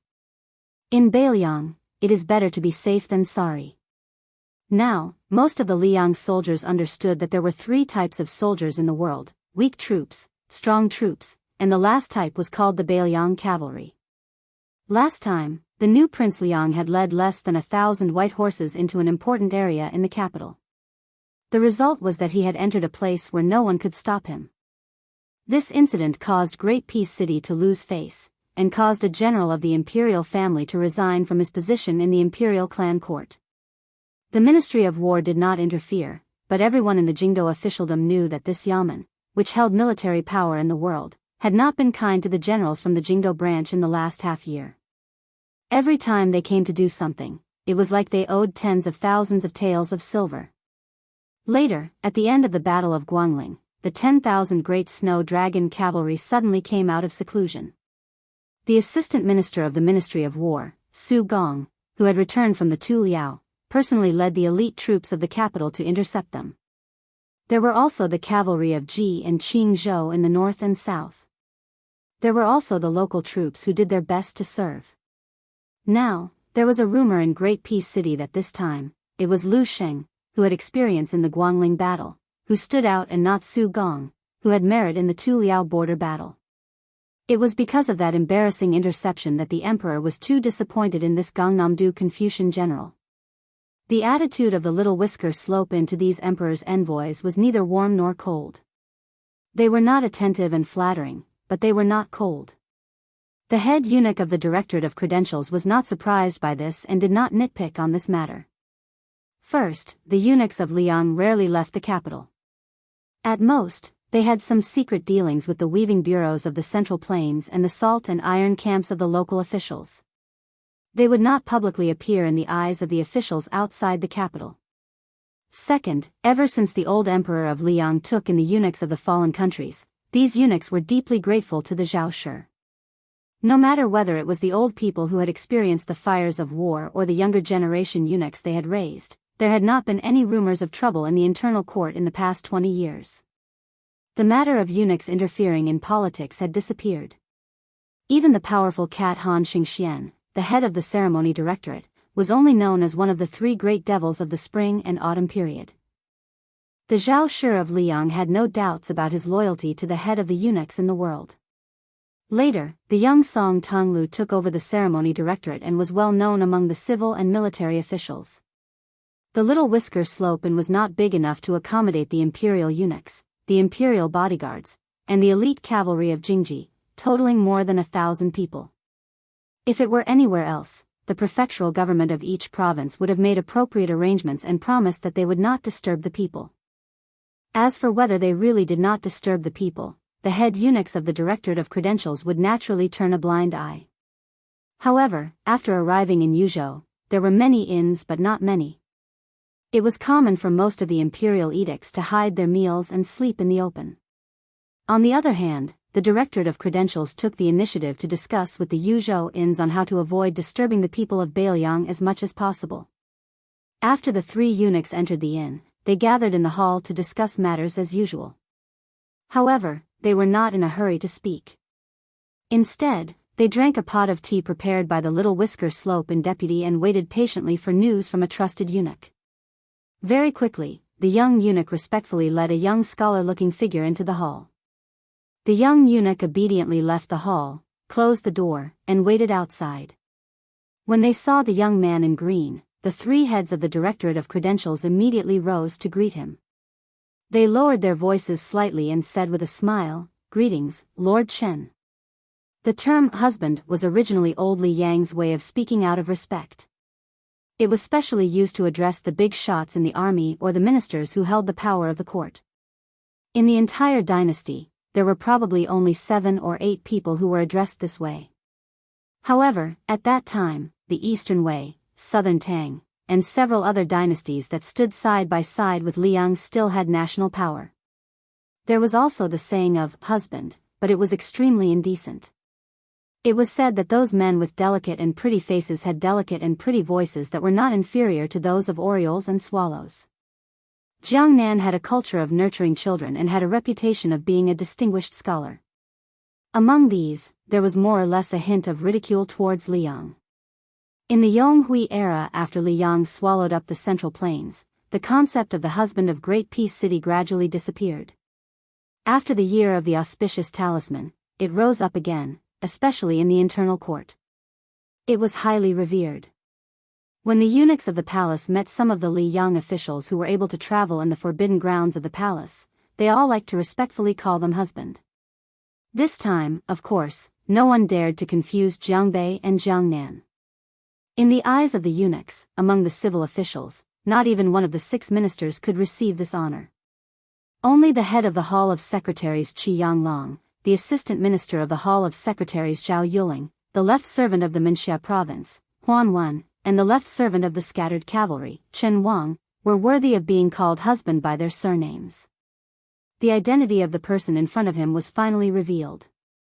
Chen Xiaobao, Chen Wang, was the best candidate for the next Grand Secretary of Liang. Chapter 1840. The head eunuch of the Directorate of Credentials was a thin, kind-looking old man. If he changed his eye-catching red python robe into a Daoist robe, perhaps he would have the air of a transcendent being. He only sat down after Chen Wang had sat down. He did not hide the worry in his expression at all. His voice was sharp but not ear-piercing as he slowly said, "Is Lord Chen really going north of Yuzhou? Without Prime Minister Chen as our backbone, our hearts are in a mess." Chen Wang, who was traveling incognito, was leaving the capital this time. Only a handful of people in the capital had the right to know about this, and they could be counted on 2 hands. He smiled slightly and said, "Eunuch Lu, there is no need to worry. This time, I will send an imperial edict to Mount Qingliang. There won't be any mistakes." If it were someone else who gave such half-hearted consolation, no matter how good the head eunuch of the Directorate of Credentials was at maintaining his composure, he would still secretly fly into a rage out of humiliation. However, since it was Chen Xiaobao who said this, the old eunuch truly felt a bit more at ease. In the official world, only smart people could become high-ranking officials. As a result, their words and actions were often full of mystery. It was hard for both sides of the conversation to not think deeply, wishing they could break a sentence into 8 parts and ponder it over, glorifying it by saying that they didn't have enough comprehension. This was especially true for the likes of the old Minister of Appointments Zhao Yuling and the Prime Minister of Yonghui, Yin Maochun. Who would dare to be careless when chatting with these extremely intelligent pillars of the court? Perhaps when they casually said, "Today's weather is not bad," the officials who heard it would chew on it for a long time, catching wind and making groundless accusations. How tiring was that? Of course, this kind of tiredness was still something many officials enjoyed. However, in a Liang court, there were still a few people who were different. Even in the Zhao family Wang of Great Peace City, where all the heroes of the world were in the net, some people still stood out from the crowd. For example, the old Grand Secretary Zhang Julu, Tantanon, Huan Wen. Now, there was finally another Chen Wang in the year of auspicious talismans. When speaking to these 3 people, no matter how big or small the official title was, one didn't have to rack their brains to deal with them. In short, it was a very worry-free matter. The reason was very simple. These were true scholars and great officials. One could not rely on words to flatter them and would not be punished for their words. The 3 of them might not be saints of the official world, but even if they had desires, presumably not everyone could understand them. What were the so-called gains and losses in their realm? In that realm, they were. In these years, the Great Peace City officialdom seemed to hold the meteoric rise of Jean Lanting in high esteem. However, as for the truth, perhaps Tantanon's slap in the face in his early years had already revealed the secret of heaven. Each mountain was taller than the other. Smart people would always meet smarter people. Just by relying on intelligence, it was easy to become an official, but not easy to become a high official. It was already difficult to become a minister who truly grasped the power of an area of the court. To become a grand secretary who led all the officials of the world was as difficult as ascending to heaven. Right now, the Jingdo officialdom was completely convinced. No matter how much they thought of this Chen Xiaobao, it would not be too much.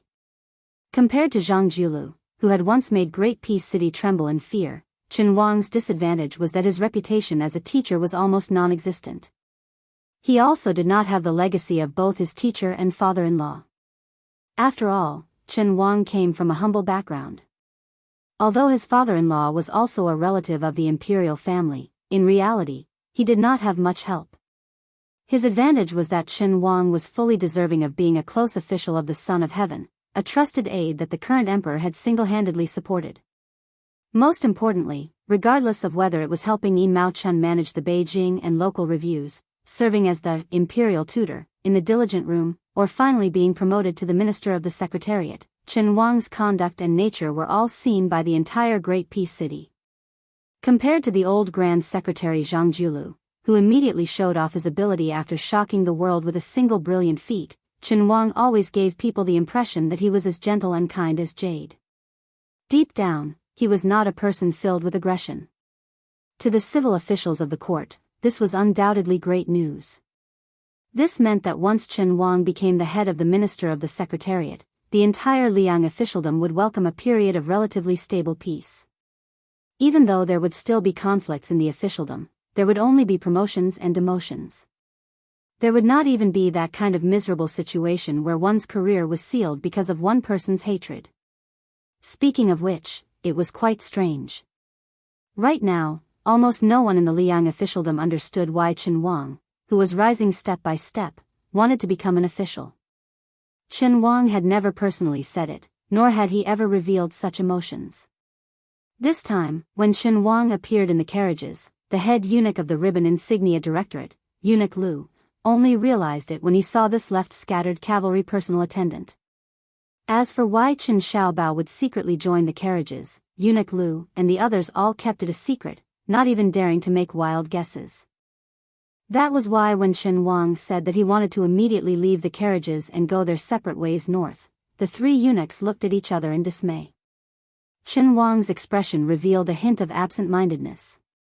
After quickly gathering his thoughts, he said with a light laugh, "You three eunuchs might have forgotten that my hometown is in Beiliang's Yuzhou. Returning home in silken robes?" Eunuch Lu carefully probed, "Does Master Chen need several thousand Jingji cavalry to escort you?" Chen Wang waved his hand and said, "I don't even need a single rider to follow me. How could I dare to use official weapons for personal use?" Without waiting for Eunuch Lu to speak, the other old eunuch from the Ribbon Insignia Directorate said urgently, "Master Chen, you must not. Do not worry, Master Chen. If all the imperial bodyguards and Jingji cavalry were given to you, the three of us would not have the courage. After all, the dignity of the court cannot be lost. However, if you take away half of the people, I trust that no one will say anything. If anyone dares, we will pull out their tongue.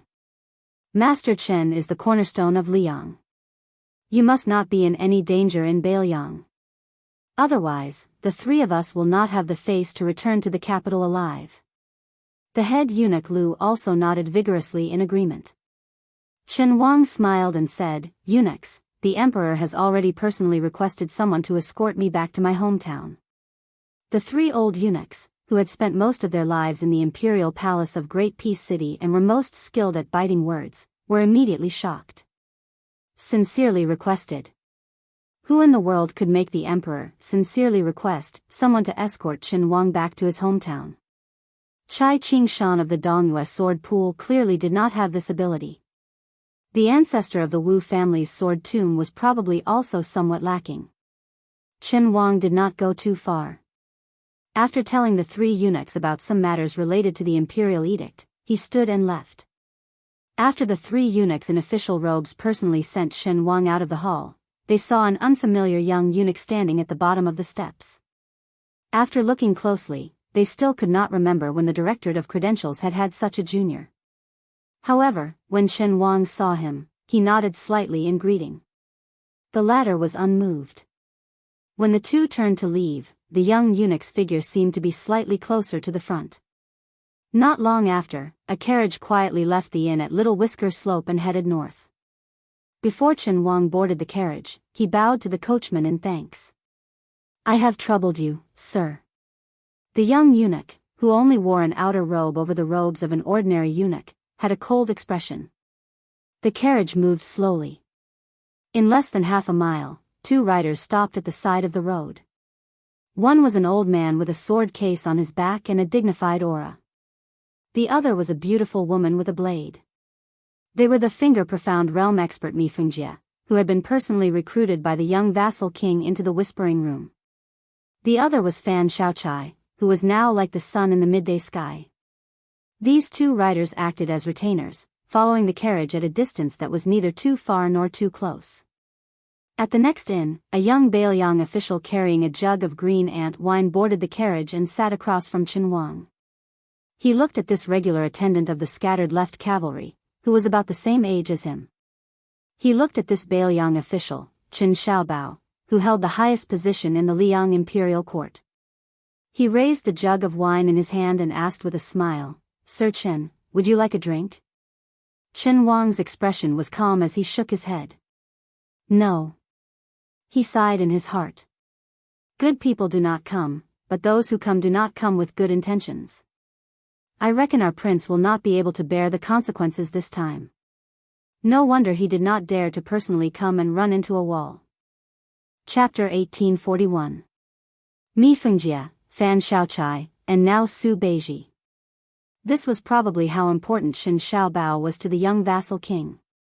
If not for the fact that the Second Battle of Liangmang had already begun, perhaps he would have added the Yuzhou general Huang Fushi. However, it was clear that this left-scattered cavalry officer didn't appreciate it very much.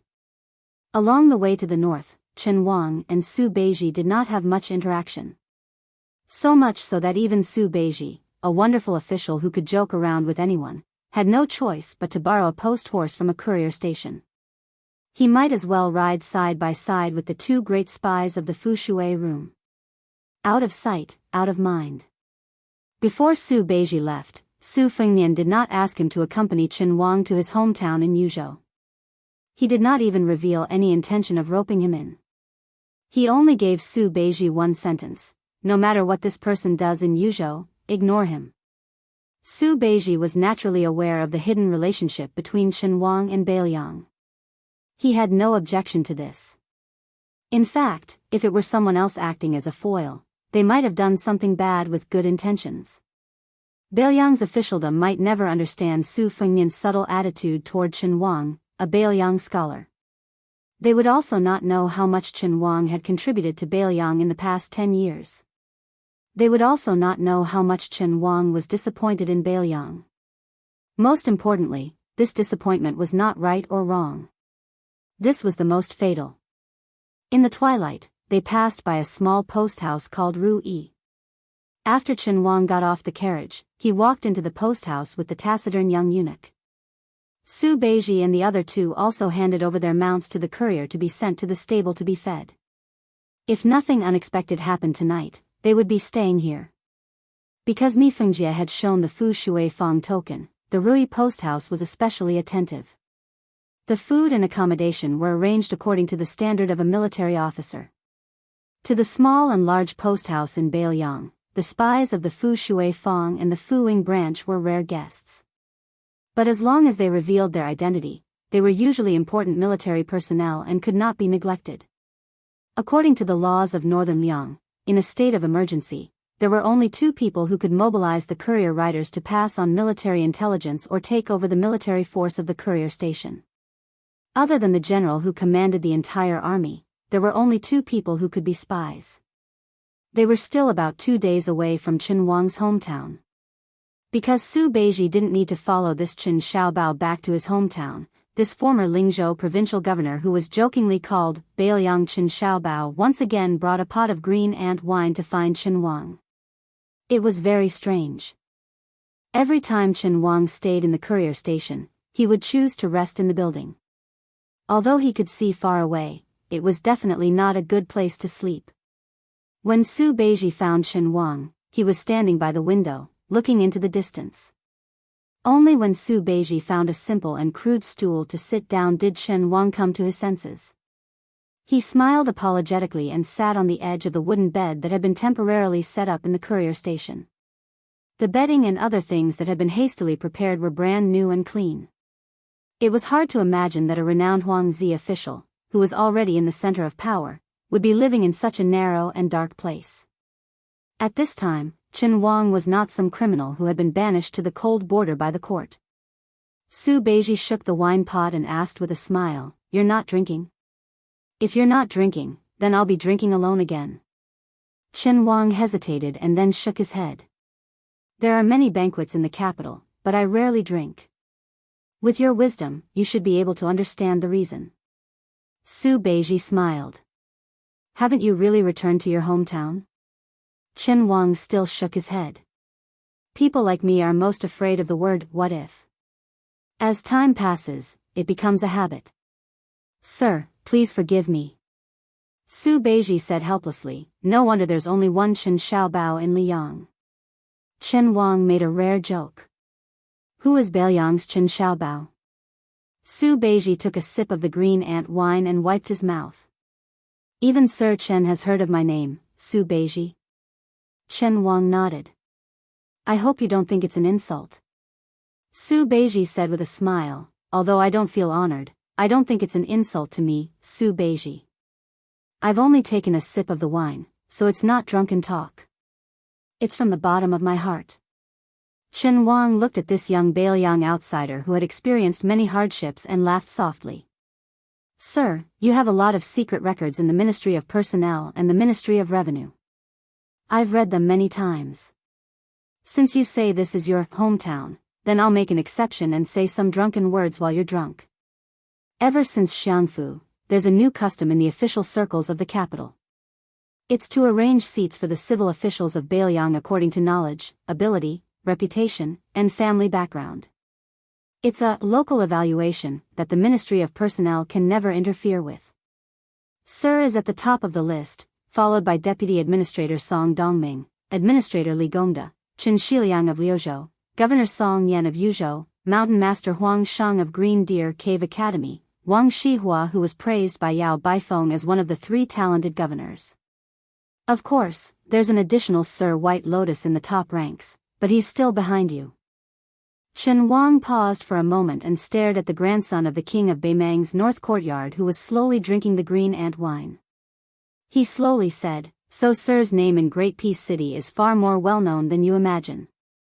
I once calculated that in the court meeting of the Cultivation Temple, the emperor personally mentioned Bailiang's civil officials more than anyone else.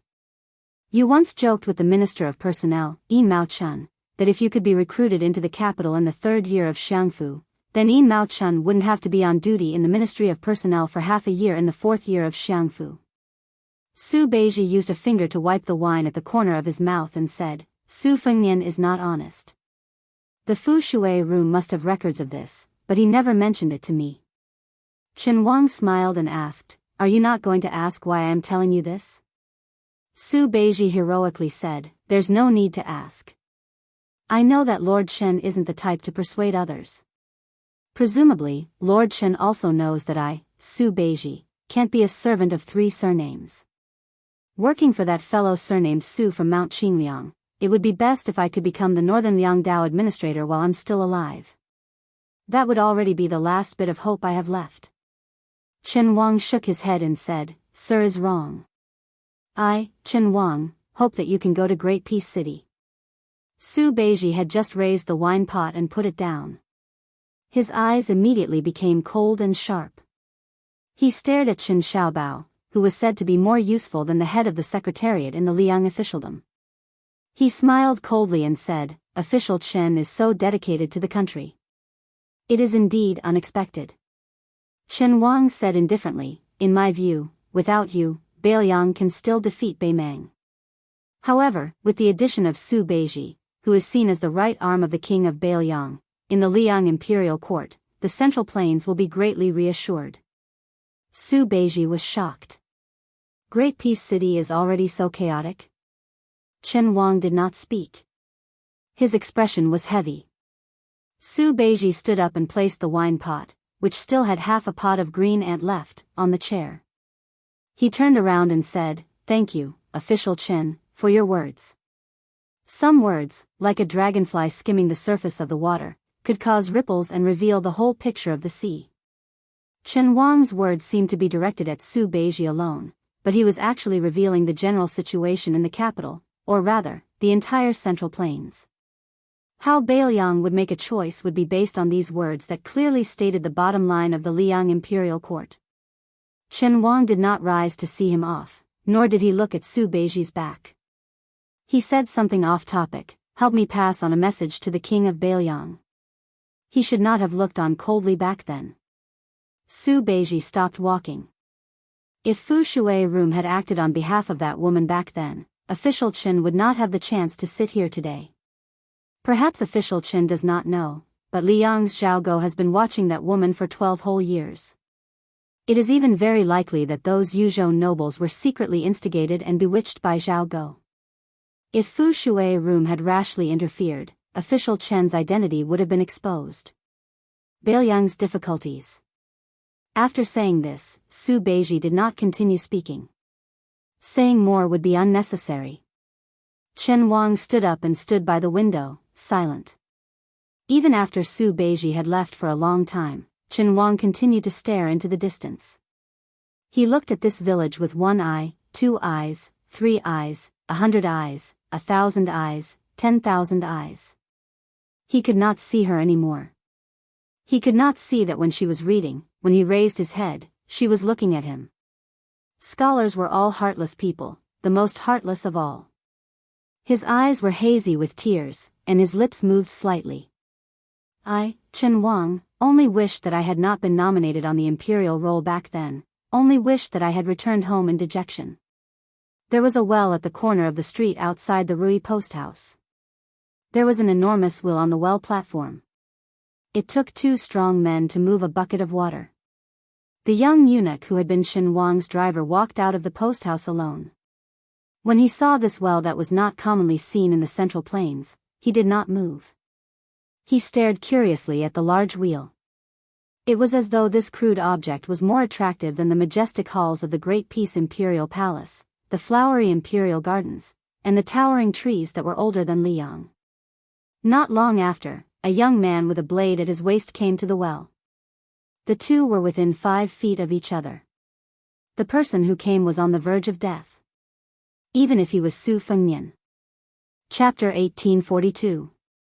The young eunuch continued to stare at the well wheels as though he did not realize there was an extra person beside him. An old man in cotton-padded clothes stepped out of a carriage that stopped at the end of the street. He looked into the distance, and then his footsteps became faster and faster. When the old man with blurred vision could vaguely make out the young eunuch's face, he actually started running. The old man, who was close to 70 years old, obviously did not run often, and his body was also very old. When he approached the well, he fell hard on his face, splashing up a cloud of dust. The old man with snow-white hair and eyebrows as white as frost did not get up, but crawled on the ground. When he raised his head to confirm the young eunuch's identity, he immediately burst into tears and kowtowed with all his might, choking and sobbing, "Father." The young eunuch only glanced down at the pitiful old man. He frowned as though he was trying to remember who the old man was. When he remembered, his brows slowly relaxed, but he did not speak in the end. After he frowned, and before his brows relaxed, the young eunuch standing casually by the well gave Fan Xiaochai and Mi Fengjie, who were standing far away, an invisible pressure that made their souls tremble uncontrollably. Their faces were pale, and it was difficult for them to hold on.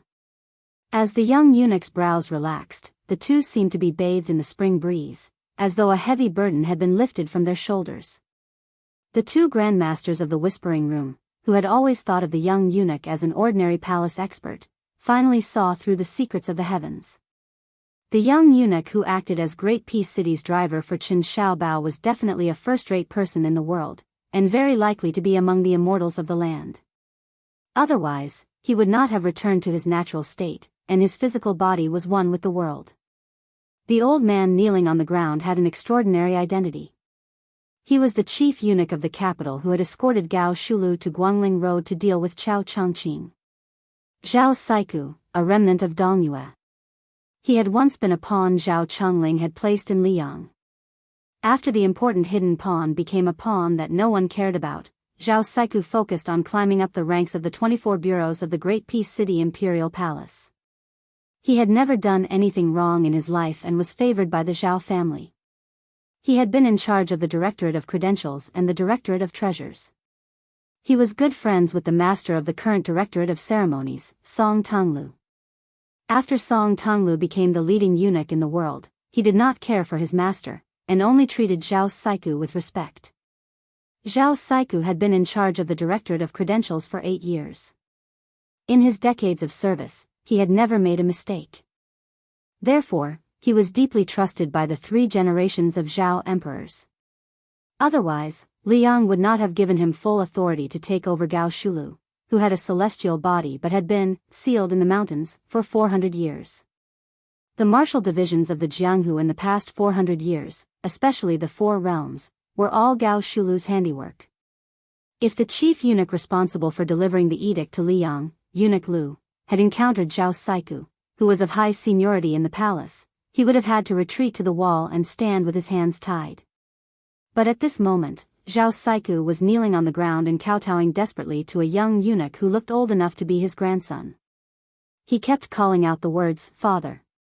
After eunuchs cut off their descendants and entered the palace, the first thing they would do was to recognize a senior as their adoptive father or master.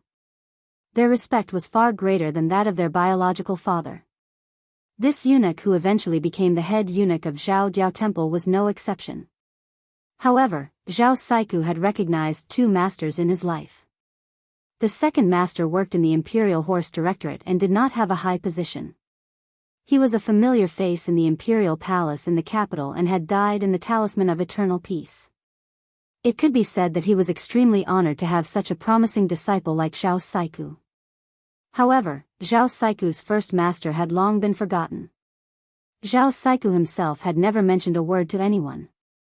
The reason Su Fengnian came to Yuzhou this time was that Zhao Saiku, who had been enjoying his retirement in the Green Deer Cave Academy, suddenly came down the mountain and said that he had a great secret to tell him, the young vassal king. After Zhao Saiku hurried to Mount Qingliang, he told Su Fengnian about his father, a strange eunuch whom he had inexplicably kowtowed to when he first entered the palace. That eunuch did not seem very old at the time. At the time, Zhao Saiku only thought that it was because he was a native of Liang and had entered the palace early.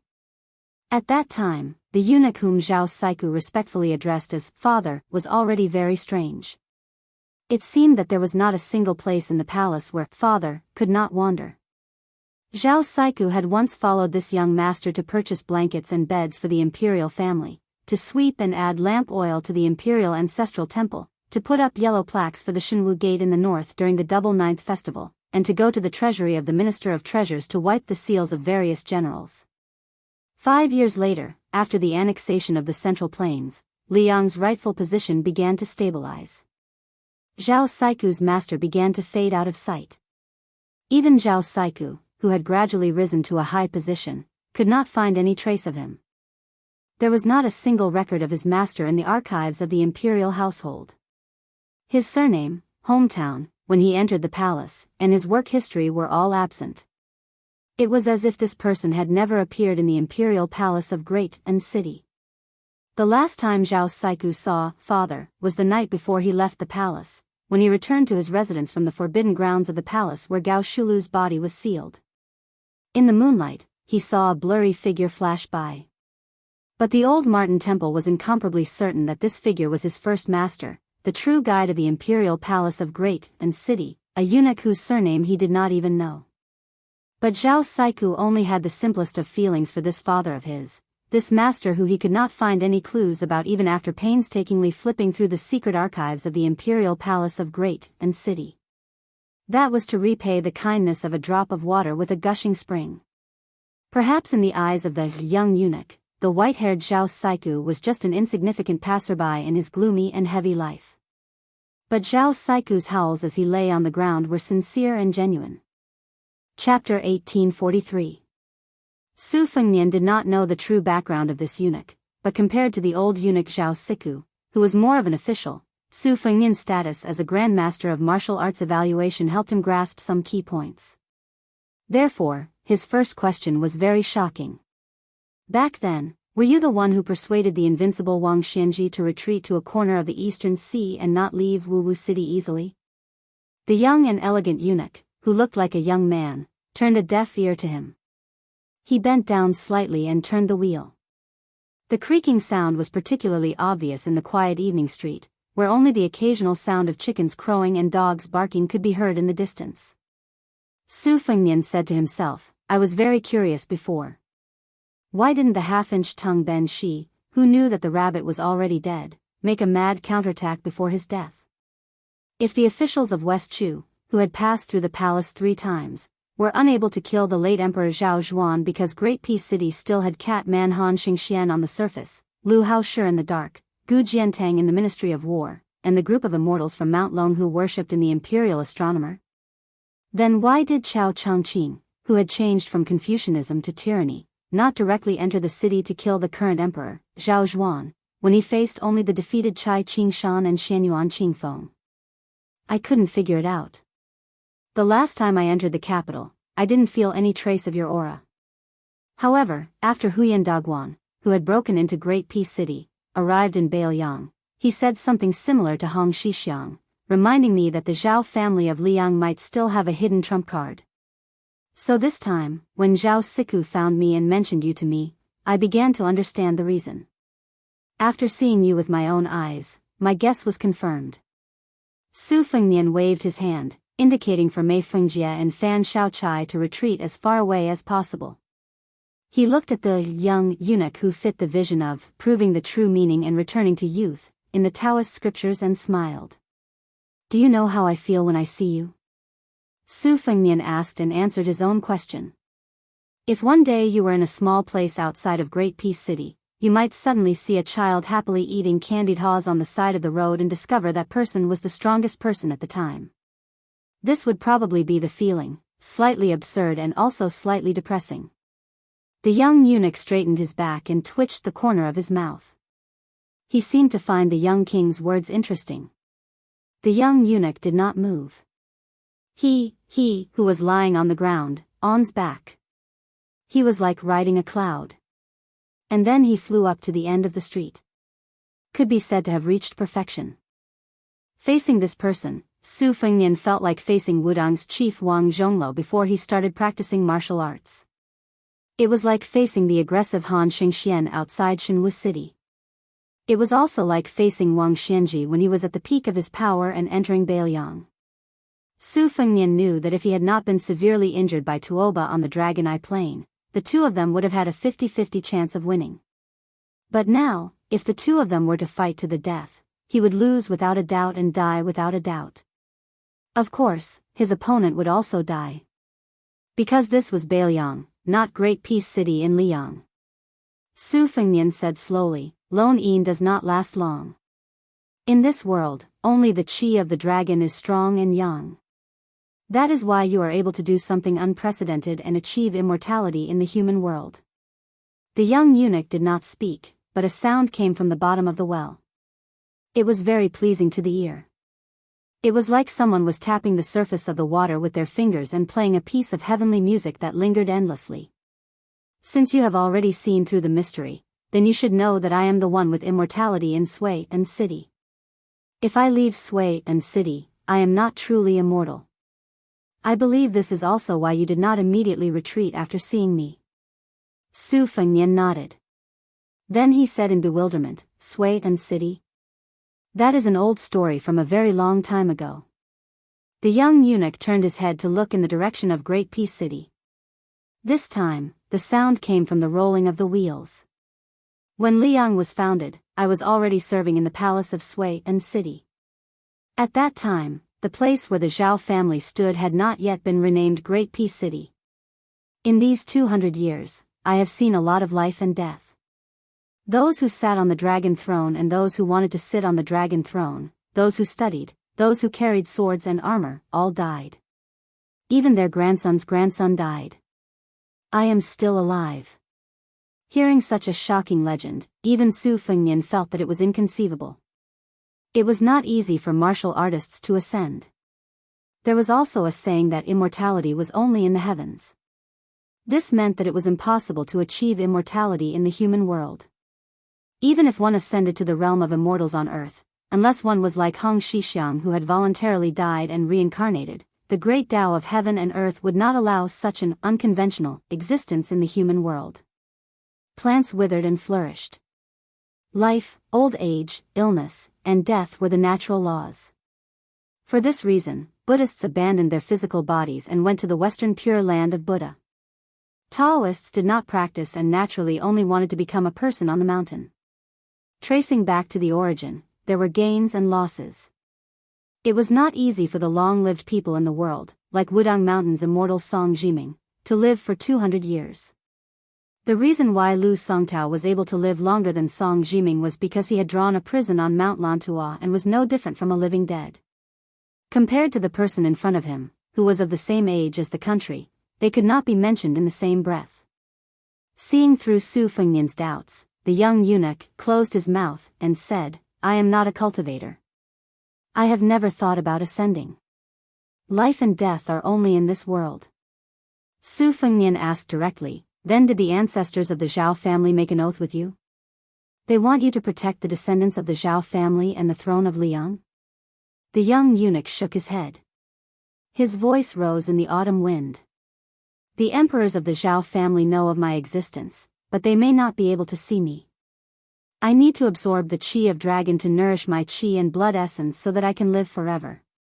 However, it is inconvenient for me to see the real body of the flood dragon at close range. Moreover, the young eunuch finally showed a smile for the first time. His tone also lost some of its murderousness. Moreover, it is one thing for a thief to sneakily take things and put them in his bosom, but if he openly appears in front of the owner of the stolen item, he is too shameless.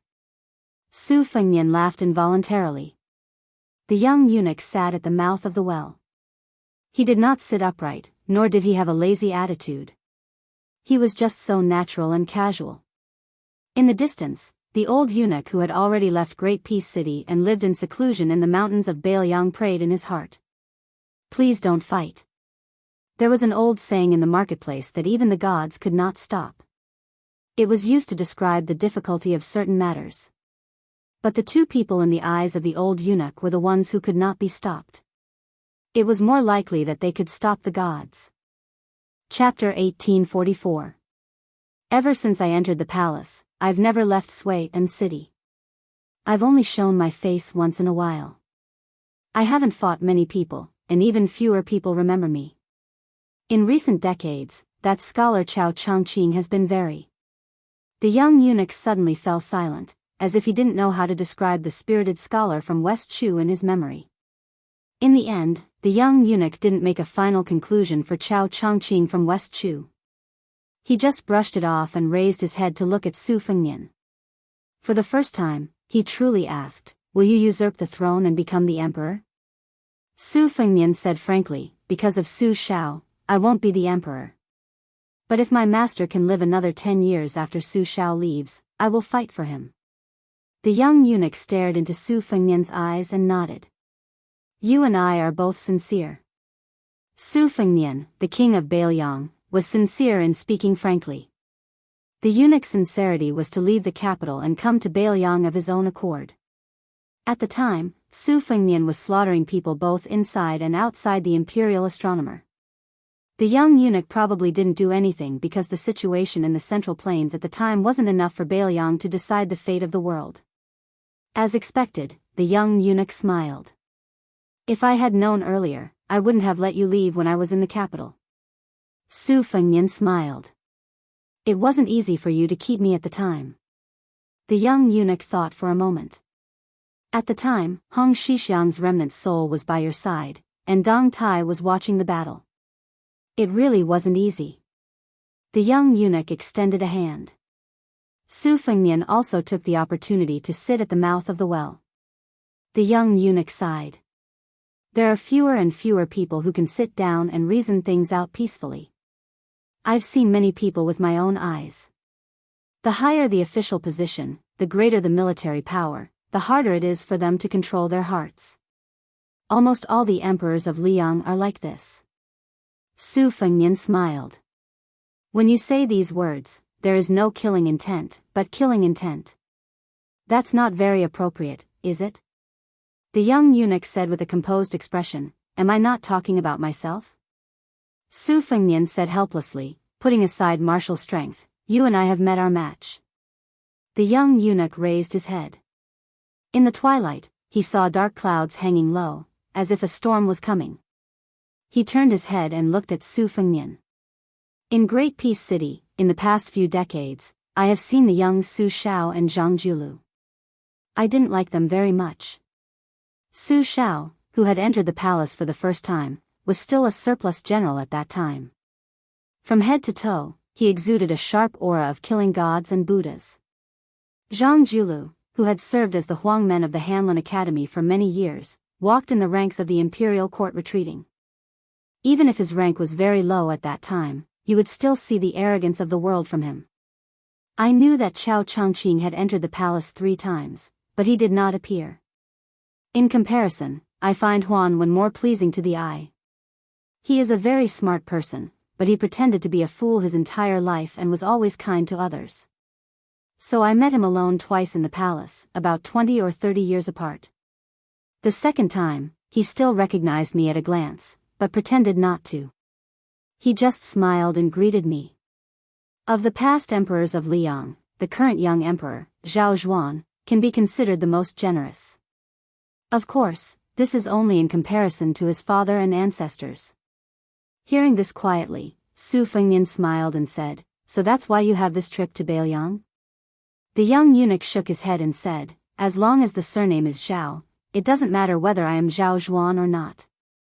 The young eunuch then said flatly, "Unfortunately, your surname is Su, not Zhao." As these words were said, a drizzle began to fall on the street. The contours of the stone street seemed to soften. This well was located at the corner of the street in front of the post house, so Chen Wang could just see the scene from the top of the post house. Although it was dark and rainy, Chen Wang still recognized the identity of the young man who had appeared beside the well. Chen Wang hesitated for a moment, but still walked down from the post house. However, before he could walk out of the gate, he found that Su Beiji was already sitting on the threshold, blocking his way. Su Beiji picked up a jug of wine from somewhere and seemed to be talking to himself. He said he wouldn't come, but he came. In the end, he didn't even see the person in question. It seems that this usually ordinary coachman is not ordinary. Chen Wang said in a low voice, "Su Beiji, you better not block my way. That person's cultivation is definitely beyond your imagination. Even your prince can't imagine it." Su Beiji's expression was normal as he took a sip of wine. "Oh. Su Beiji, perhaps Su Fengnian doesn't need to fear anyone in the world, but the person he is facing right now is an exception." Chen Wang's tone was anxious. It was obvious that it was no small matter to make Chen Xiaobao, who was known for his steadiness, lose his composure. Su Beiji turned his head and asked with a smile, "Do you want to drink some wine to calm your nerves?" Chen Wang almost cursed out loud, but seeing those clear eyes, Chen Wang sighed heavily and took the jug, taking a big gulp of green ant wine. Chapter 1845. Su Beiji didn't take the wine pot that Chen Wang handed back to him. Instead, he looked at the end of the street again and muttered, "I fought with that guy from Beimang all the way back to Beiliang. During that time, I narrowly escaped death many times. For example, I was blocked by the 5th raccoon of Bubang Mountain, but I never doubted that I could make it to Beiliang alive. Deep in my heart, I always felt that as long as I was by that guy's side, even if the sky fell, he would be the first to go up. In short, he would die first, then we would die." Su Beiji grinned. "Just like how this guy won't tell me how much the Liang Imperial Court values me, I won't tell him either." Suddenly, Su Beiji slapped his thigh. "Damn it. That time when I arm wrestled with Zhong Honggu in Lingzhou's Dragon Eye County, I was so drunk that I passed out. It was this guy who carried me back. Don't tell anyone about the drunken talk." Chen Wang didn't know whether to laugh or cry. "You're still thinking about this kind of thing at a time like this?" At this time, Chen Wang remembered that in the Ministry of Revenue's files, there was a trivial matter about Su Beiji that was easy to overlook. In Beiliang, Su Fengnian and Su Beiji, who were close friends, actually never called each other brothers. However, Su Fengnian was a persimmon, while Su Beiji was a tangerine. If it wasn't just in Beiliang, but in the imperial court, the relationship between the two could probably be called a model of a ruler and his minister. Chen Wang thought of the current emperor. He smiled knowingly. He also sat on the threshold and began to drink. It was a very unfamiliar taste. After all, he hadn't drunk this kind of hometown wine for more than 10 years. But he still felt that Beiliang's hometown had raised him, and Liang Imperial Court had recognized his worth. There was no way to have the best of both worlds, and not let down one's family and country. Would he let them both down in the end? Just like how he let her down? Chen Wang suddenly raised his head and finished the green ant wine in the pot in one gulp. Su Beiji suddenly laughed. "Master Chen, actually, maybe there will be a day when you return to your roots." Chen Wang gripped the wine pot tightly and said softly, "I'm not going back anymore. Regrets in the world often begin with the word goodbye. And the most fortunate things in the world would only happen when they truly meet again. Unfortunately, there were many regretful things and few fortunate things." Chen Wang repeated, "I'm not going back anymore." The young eunuch slowly stood up and pressed one hand on the wheel of the well. Your father, Zhang Julu, Chao Changqing, and you, as well as those old people from the previous dynasty who have long been forgotten by people before Liang, are actually the same kind of people. I don't like any of you, but if I ask myself honestly, the reason I don't like you is that I envy you." The young eunuch fell into reminiscence. A few years after Liang was founded, the diligent room that taught the children of the Zhao family existed for a few years.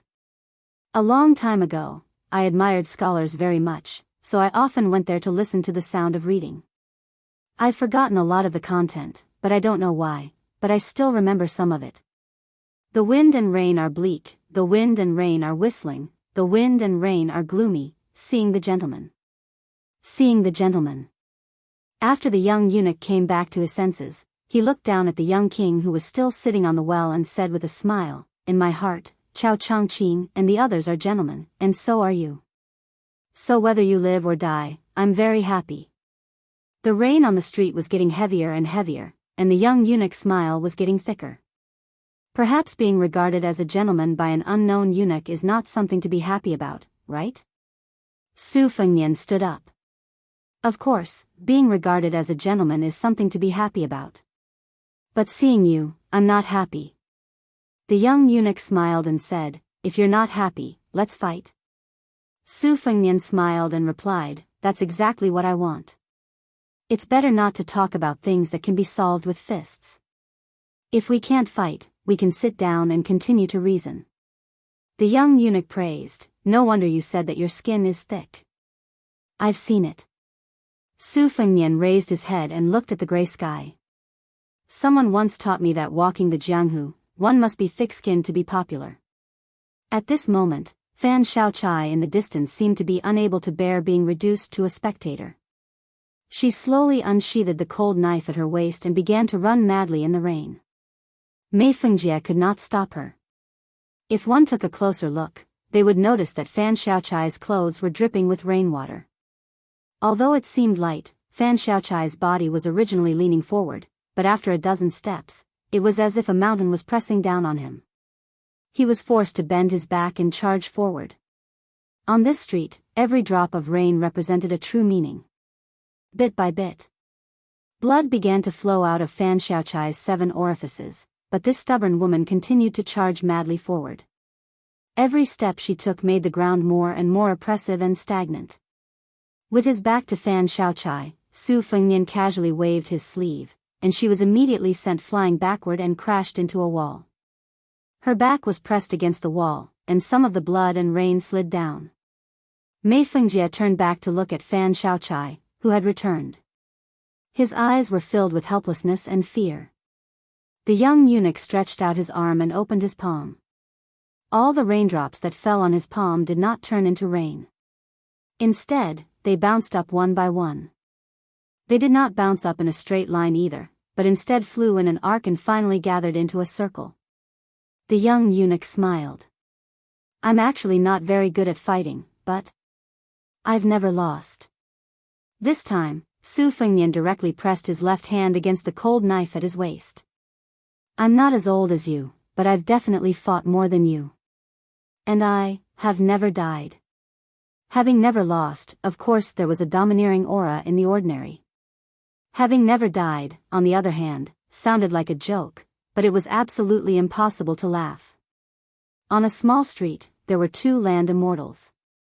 One was the youngest, and the other was the oldest. Because of the difference in age, there was a difference of several hundred years. The wind and rain were dark, and a gentleman could be seen. But they still had to fight. The old eunuch could not help but have the urge to curse. Didn't they say that gentlemen use their words and not their fists? Chapter 1846. The rain was as soft as silk, like a graceful beauty slowly weaving a bead curtain. The navy blue ball of water in the young eunuch's hand was suspended in the air, rising and falling slightly. Lightning flashed faintly, as if a fire dragon was swimming. Su Fengnian's pupils constricted as he gripped the hilt of his blade. Thunder. Was there anyone in the world who could wield thunder? But it was not strange for this eunuch, who was skilled at retaining his youthful appearance. At this moment, the young eunuch no longer had his previous gentle aura. Facing Su Fengnian, who was standing 5 feet away, his face was solemn and his eyes were as black as ink. It was like a flood dragon looking at a python. There was both disdain and contempt in his eyes, but it also contained a thunderous rage. Before this, when the two of them were discussing Dao from the bottom of a well, the young eunuch did not seem like a martial grandmaster who could make Jianghu tremble with a stomp of his foot. Instead, he seemed like a young private tutor. He was serious, rigid, and antisocial. But when he talked and acted with those he liked, he could be described as a modest gentleman with a restrained edge. But the more this kind of person was abnormal, the more terrifying it was. It was like when Wuxia Xianxia, who claimed to be the second in the world, suddenly declared that he would be the first. In those 60 years, naturally, whoever stood in his way would die. Perhaps all the heroes of Jianghu, including Dong Tai and Chao Changqing, who would shine brightly in the future, would die early. Another example was when Hong Shixiang, after leaving the mountain, really became angry. What would happen? It would be unimaginable. Perhaps Su Fengnian, who was determined to kill, could be counted. So, Hong Jingyan died right under Tuoba's nose. The Liang eunuch in front of him, whose name was unknown, was exactly like this. His 5 fingers slightly contracted, and the thunder in his hand instantly seeped into his palm and disappeared. But his entire arms suddenly showed the strange scene of a fire dragon lingering around. The young eunuch breathed slowly. 7 thin white breaths faintly came in and out of his 7 orifices.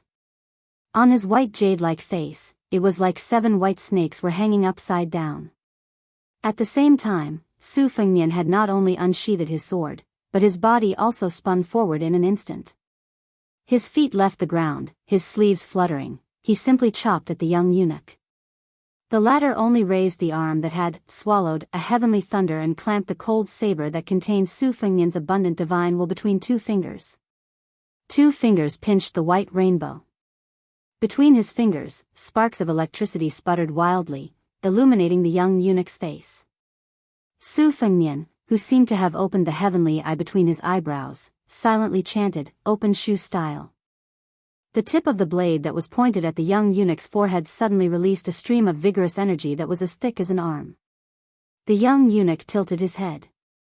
Even though the attack was close, and even though the stellar energy was as powerful as a ballista, he was still able to easily dodge it. Only a few strands of hair that had been cut off by the sharp chi slowly fell into the rain. As the young eunuch tilted his head, his free left hand moved as fast as lightning towards Su Fengnian's chest. He had once heard those learned scholars in the diligent room of the palace say that there were strong winds every year in the southeast that could uproot mountains and shake city towers. Su Fengnian was struck in the chest by a punch. He seemed to be unmoved, but the purple-red date mark between his eyebrows wavered and rippled. It turned out that this punch did not harm the body, but the spirit. The young eunuch, who had succeeded in his punch, said softly, "Abandon the saber." As these 2 words left his mouth, he changed his fist into a palm and slammed it against Su Fengnian's chest. Under this palm, Su Fengnian's entire robe trembled violently. The jade pendant hanging from his waist suddenly shattered and turned to dust. Su Fengnian still held the cold saber in his left hand, unmoving. The young eunuch frowned slightly. He wanted to move his arm that had been holding the cold saber with 2 fingers. He took 2 steps forward, and then slapped on Su Fengnian's forehead. Su Fengnian's whole body slid out. His feet plowed a gully of more than 10 feet on the ground of the small street. It was just that the farther he was from the young eunuch, the shallower the gully became. The rain behind Su Fengnian was squeezed by the majestic chi, hanging slanted and clearly visible. Su Fengnian took 1 step back and 1 step forward to stabilize his body. His feet gently stepped on the surface of the bluestone street, like 2 lotus flowers on a pond. The young eunuch was slightly surprised, but then he felt relieved. The young king still pulled out the cold saber made of ordinary material from between his 2 fingers. Tonight's battle in the rain between the 2 was a battle of wills between people of high cultivation realms. Whether one had a weapon or not was not the key to victory or defeat. Moreover, this cold saber was not a divine weapon. It might even be a burden. But the young king was so persistent in not giving up the saber. It must be because there was a deep-rooted thought in this person's heart that was entrusted to this saber. Perhaps the cold saber in his hand had extraordinary meaning, or perhaps all the Baoyang sabers in his hand were enough to hold. Which one it was very